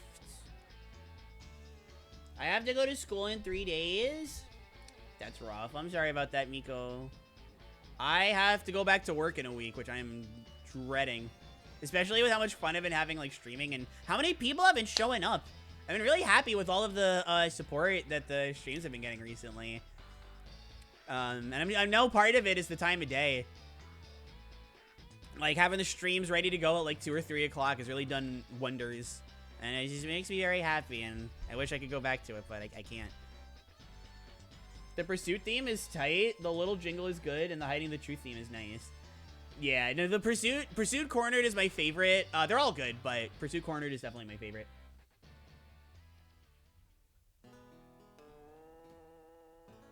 right, let's talk about Puyo Fever 2. I feel like this is I mean, I don't feel like any of these really fall into the category of like Fluffle fans are super familiar with these, but we got some people in the chat that do know Puyo, so I'll talk about Fever 2. This is a nice in-between between Puyo 7 and where is 15th? I know I ranked it super high. Where is 15th? Where did I put it? Right here. Okay, so this is a nice in-between. I'm gonna put it up here. Not super high. I'll probably even put it below like Harvest Moon DS. So the thing about Fever 2, I love the Fever style, and Puyo Fever 2, I think definitely utilizes like the Puyo cast the best. I just really like the Fever cast. I think it utilizes the Fever cast better than like any other game in the series, realistically. Super funny, super charming. This is definitely where the Fever gameplay got, like Puyo Pop Fever, like the first one, a little bit messy with the Fever gameplay. It was their first try. They didn't really know how to get it to work. But Fever 2, they really tightened it up, kind of fixed everything, and this is the Fever. I'm pretty sure this is the Fever that they've used going forward, with only minor modifications from there. It is just Fever, so I kind of struggled to put it comparable to 15th, which is Fever plus every other mode. But it's also very feature-rich, and if you're into Puyo for, like, story and stuff, find a localization or just, like, a video with the translation or something like that. You're gonna have a great time. There's so much to Puyo Fever 2. I'd argue, outside of the anniversary games, it's probably my favorite after Champions. I really like Champions. But it's probably my favorite Puyo game outside of the 2 anniversaries. The 2 anniversaries are just untouchable. And then Champions is just perfect for the gameplay and stuff like that. What about 20th? So 20th, I only played on the Wii. I didn't play it on the DS. So I can't comment, unfortunately, about Puyo 20th on the DS. I imagine I would find it very charming. I know I'd put it above 15th because it's really good. Honestly, like, I'd probably put 20th, like, something like here. Maybe even here. I don't know. But we're talking about 15th, so.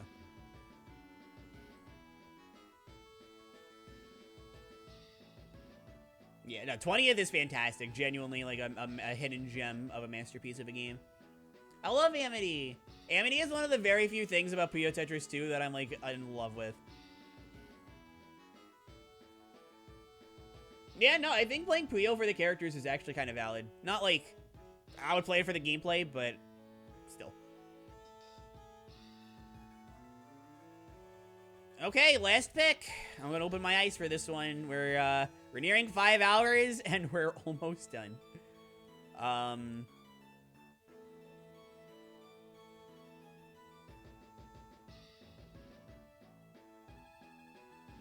I like both the characters and game. I mean, that's fair. That's kind of the boat that I am in. But, like, if you have to pick one, you know, I think either of them are valid. I'm in it. Personally, I'm in it more for the gameplay than the characters, but honestly, I think that's more of a Tetris issue, an issue that started with Tetris.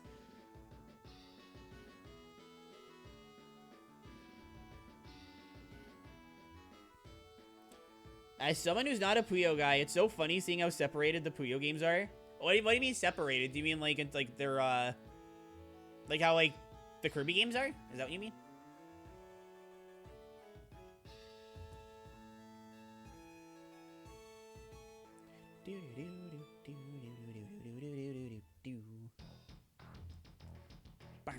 This is Eagle, right? Yeah. Ah, what the heck? We'll get Unwound Future done. Okay, so Unwound Future, going up here. Better.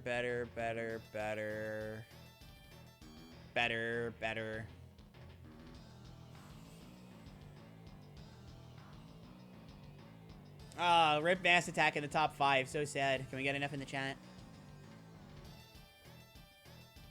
Oh, separated in the tier list. Oh. I gotcha. Nah, it makes sense. It makes sense. I can see, as an outsider, I can especially see. The Puyo games are kind of like that.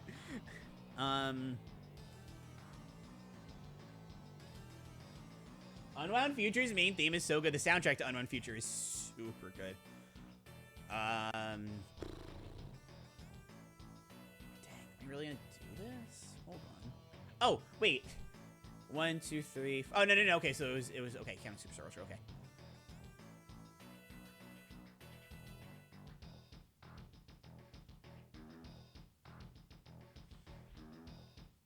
I think I gotta. Oh, that hurts. It looks right, but like my heart is hurting right now. Like it's like I feel like this stings in my heart. This is painful. But my brain is telling me that, like, you know, don't lie. This, you know this is correct. This hurts. I love Canvas Curse, chat, but like this game is good. Unwound Future is good.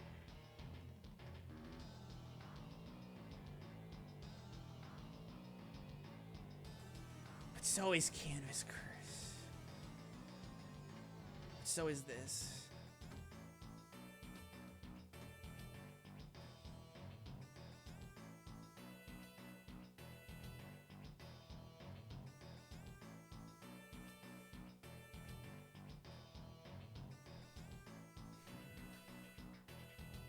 No, I'm sticking with this one. Latent sweep. It's that good. It's that good. I'm seriously, I would put it this high. Like I said before, the note taking in this one is just the best in the series. Well, not the best in the series, but this is the one. Oh, sorry. This is just the one that out of all of the games in the series that I feel like. Let me start that over. My nose hurt, so I'm gonna start this over. Ahem. All of the games like had for the note taking. This is just the one that all the future games in the series used. You can make your notes for the puzzles. You can erase your notes. I think you can have separate pages.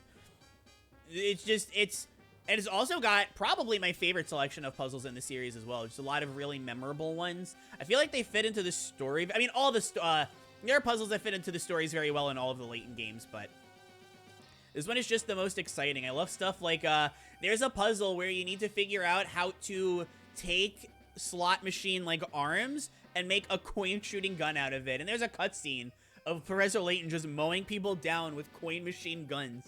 And it's like, hell yeah, I love this.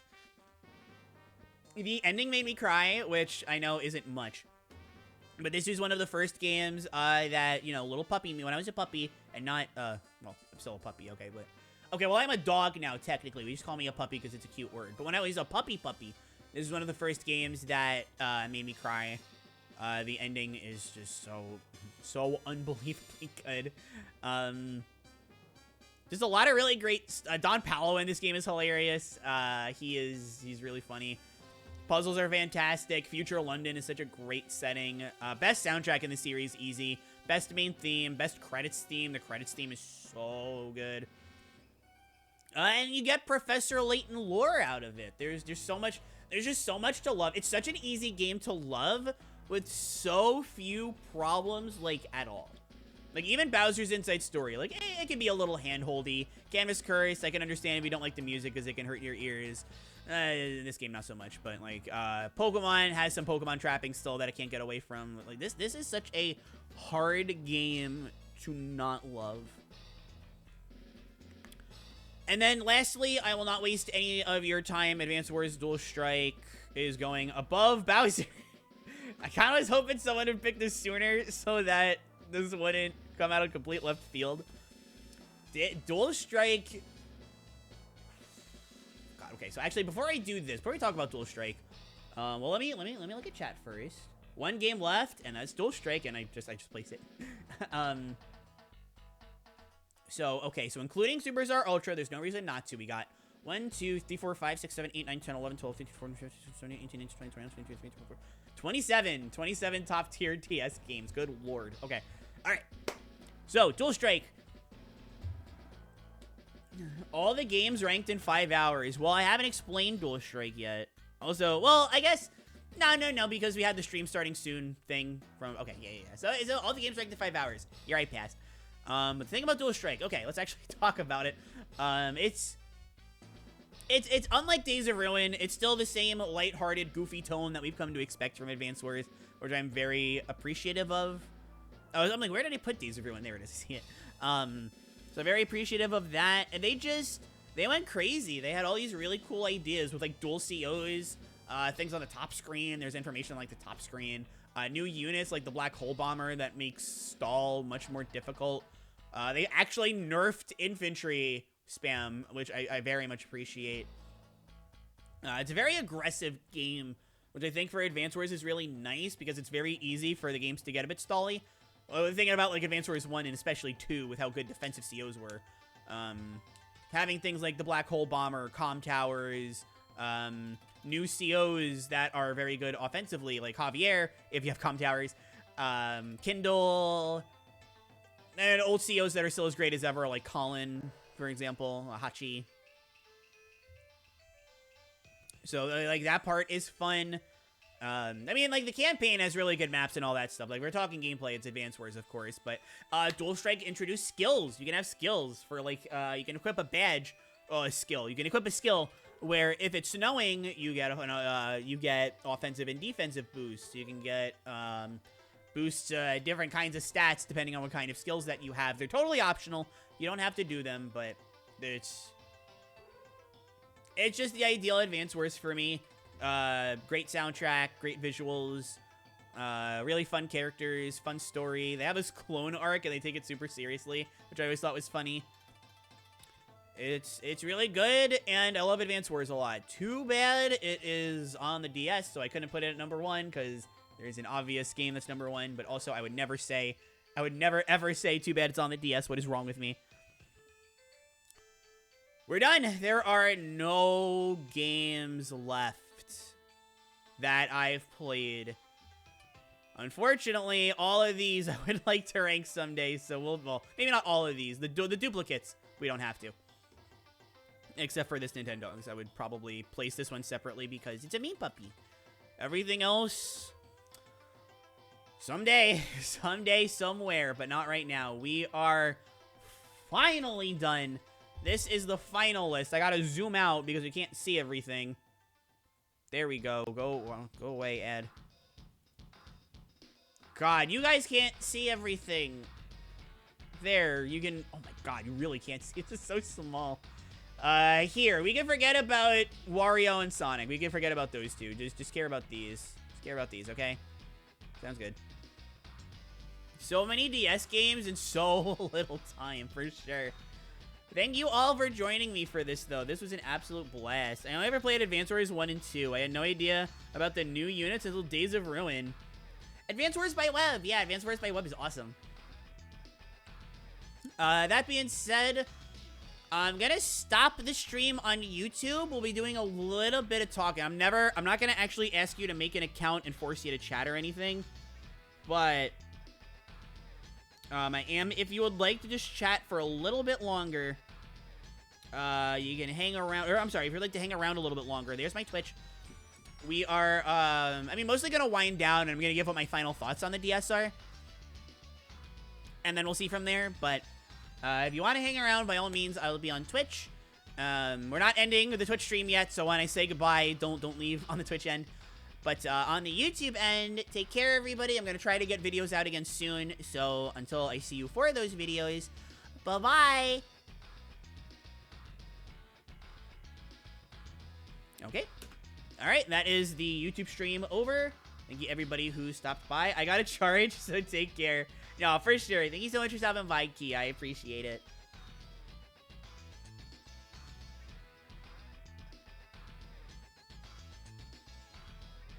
It still says I'm live. Why? Oh, no. It still says I'm live. What the heck? I stopped. Oh, you need to go into YouTube to end the stream. I forgot. I forgot. You got to go into the heckin' YouTube studio. There we go. All right, we're done.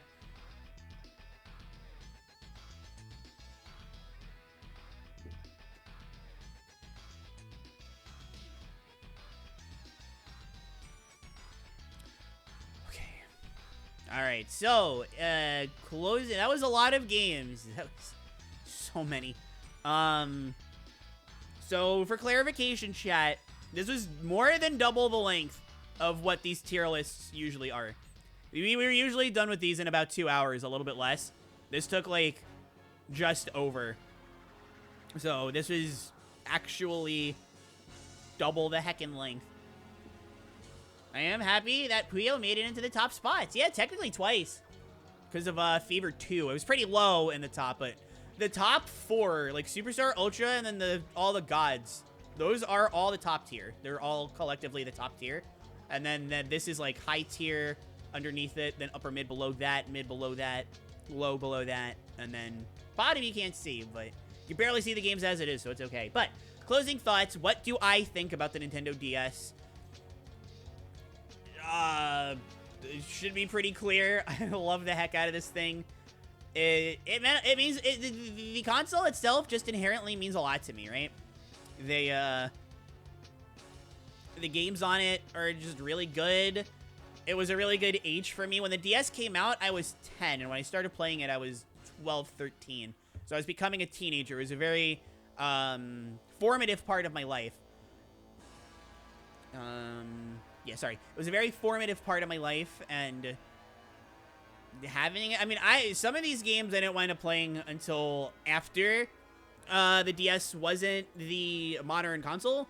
Like, the Puyo games I didn't play while they were current. Ghost Trick I didn't play until the Switch was a thing. What other ones are on here? Ace Attorney I didn't really get into until after. I played Ace Attorney 2, but didn't get into them until after. Partners in Time I didn't play until I had a 3DS. Like, a lot of these, I didn't, like, grow up with a lot of these. I only grew up with a few DS games. I grew up with Platinum. I obviously grew up with Superstar Ultra and the Kirby's. Stuff like that. So, I just want this to be... I don't want this to be, like, a list where it's saying, like, oh, nostalgia is taking over, because I am personally very much a proponent of, like, I don't like nostalgia. I understand what it's good for. I just think it clouds judgment too much, especially when looking at the present day. There's so much incredible art around you that you can't appreciate because you're too busy feeling nostalgic about the past, something that's already happened. But at the same time, like, you can still like things about the past. I'm not saying that that's a problem. It's just that specifically when you're nostalgic for it. So I try my best to not be nostalgic when I do this kind of thing. And I'd like to think that I'm not. I mean, sure, like, yeah, I played Superstar Ultra day one, and it changed me as a person. Big shock. So for you could argue. I mean, there's a difference though between, you know, your own opinion and nostalgia. There's a difference, and I'd like to think that I do a good enough job of being able to separate that. I'm very glad that I was able to experience the DS. When it came out, I was very much opposed to it because the Game Boy was something that I grew up with, and the Game Boy Advance. I had a Game Boy Advance SP, and the DS was just ditching that title after so long. And I was so upset. Like, how could they do this? How could they do this? How could they abandon the Game Boy legacy for the DS? That's super stupid. I don't know. But I got it, and the more that I played it, the more that I fell in love. And it's definitely my favorite gaming platform. Never say never in terms of it changing, but with the way that games are made nowadays, so to speak, I don't think it ever will. I love the DS. I love these games on it. A lot of third parties on here too. This is not, I mean, very first party heavy as well, but a lot of silly, fun games from other companies. It's not all Nintendo, and I think that's really cool. The double screen. I love the double screen now. Now I love the double screen. How could you not like it? I don't know. It was not the Game Boy. When you're a dumb kid, you think these things. But yeah, I guess that will do it. Thank you everybody so much for stopping by. I'm gonna take an initiative here. We're gonna raid a bigger VTuber, one that has more viewers than I do. In fact, with this raid, she'll be at 100. I was actually one of the people that helped her when she started out, so hopefully she remembers me. We are going to be raiding Neko Miki. Everybody, of course, be polite and respectful to Neko. She is a great streamer. And even if she doesn't remember me, you know, like, it's fine. We're mutuals on Twitter, so it's like, it's good enough. Double the screens, double the fun. Yaha! Alright, so we're gonna go raid her. Again, everybody be nice. 17 viewers, very good. That's a good size raid. Everybody, thank you so much for joining me. This tier list in particular meant a lot to me, and I do appreciate that a lot of people stuck around throughout the whole thing. Viewership and engagement was really fun, and I mean, if you disagree with any of the placements, I think that's totally fine. We're all allowed our own opinions, and that's what makes us great, unless you disagree about this one, in which case, sorry, you're wrong, pal, GG. I have been Claire Fluffle. Thank you all so much for being here. I love you guys. And I will see you tomorrow. I will see you tomorrow for when Nico and I play Danganronpa V3. So until I see you then for that, or another time that I'll see you whenever, who knows. Bye-bye.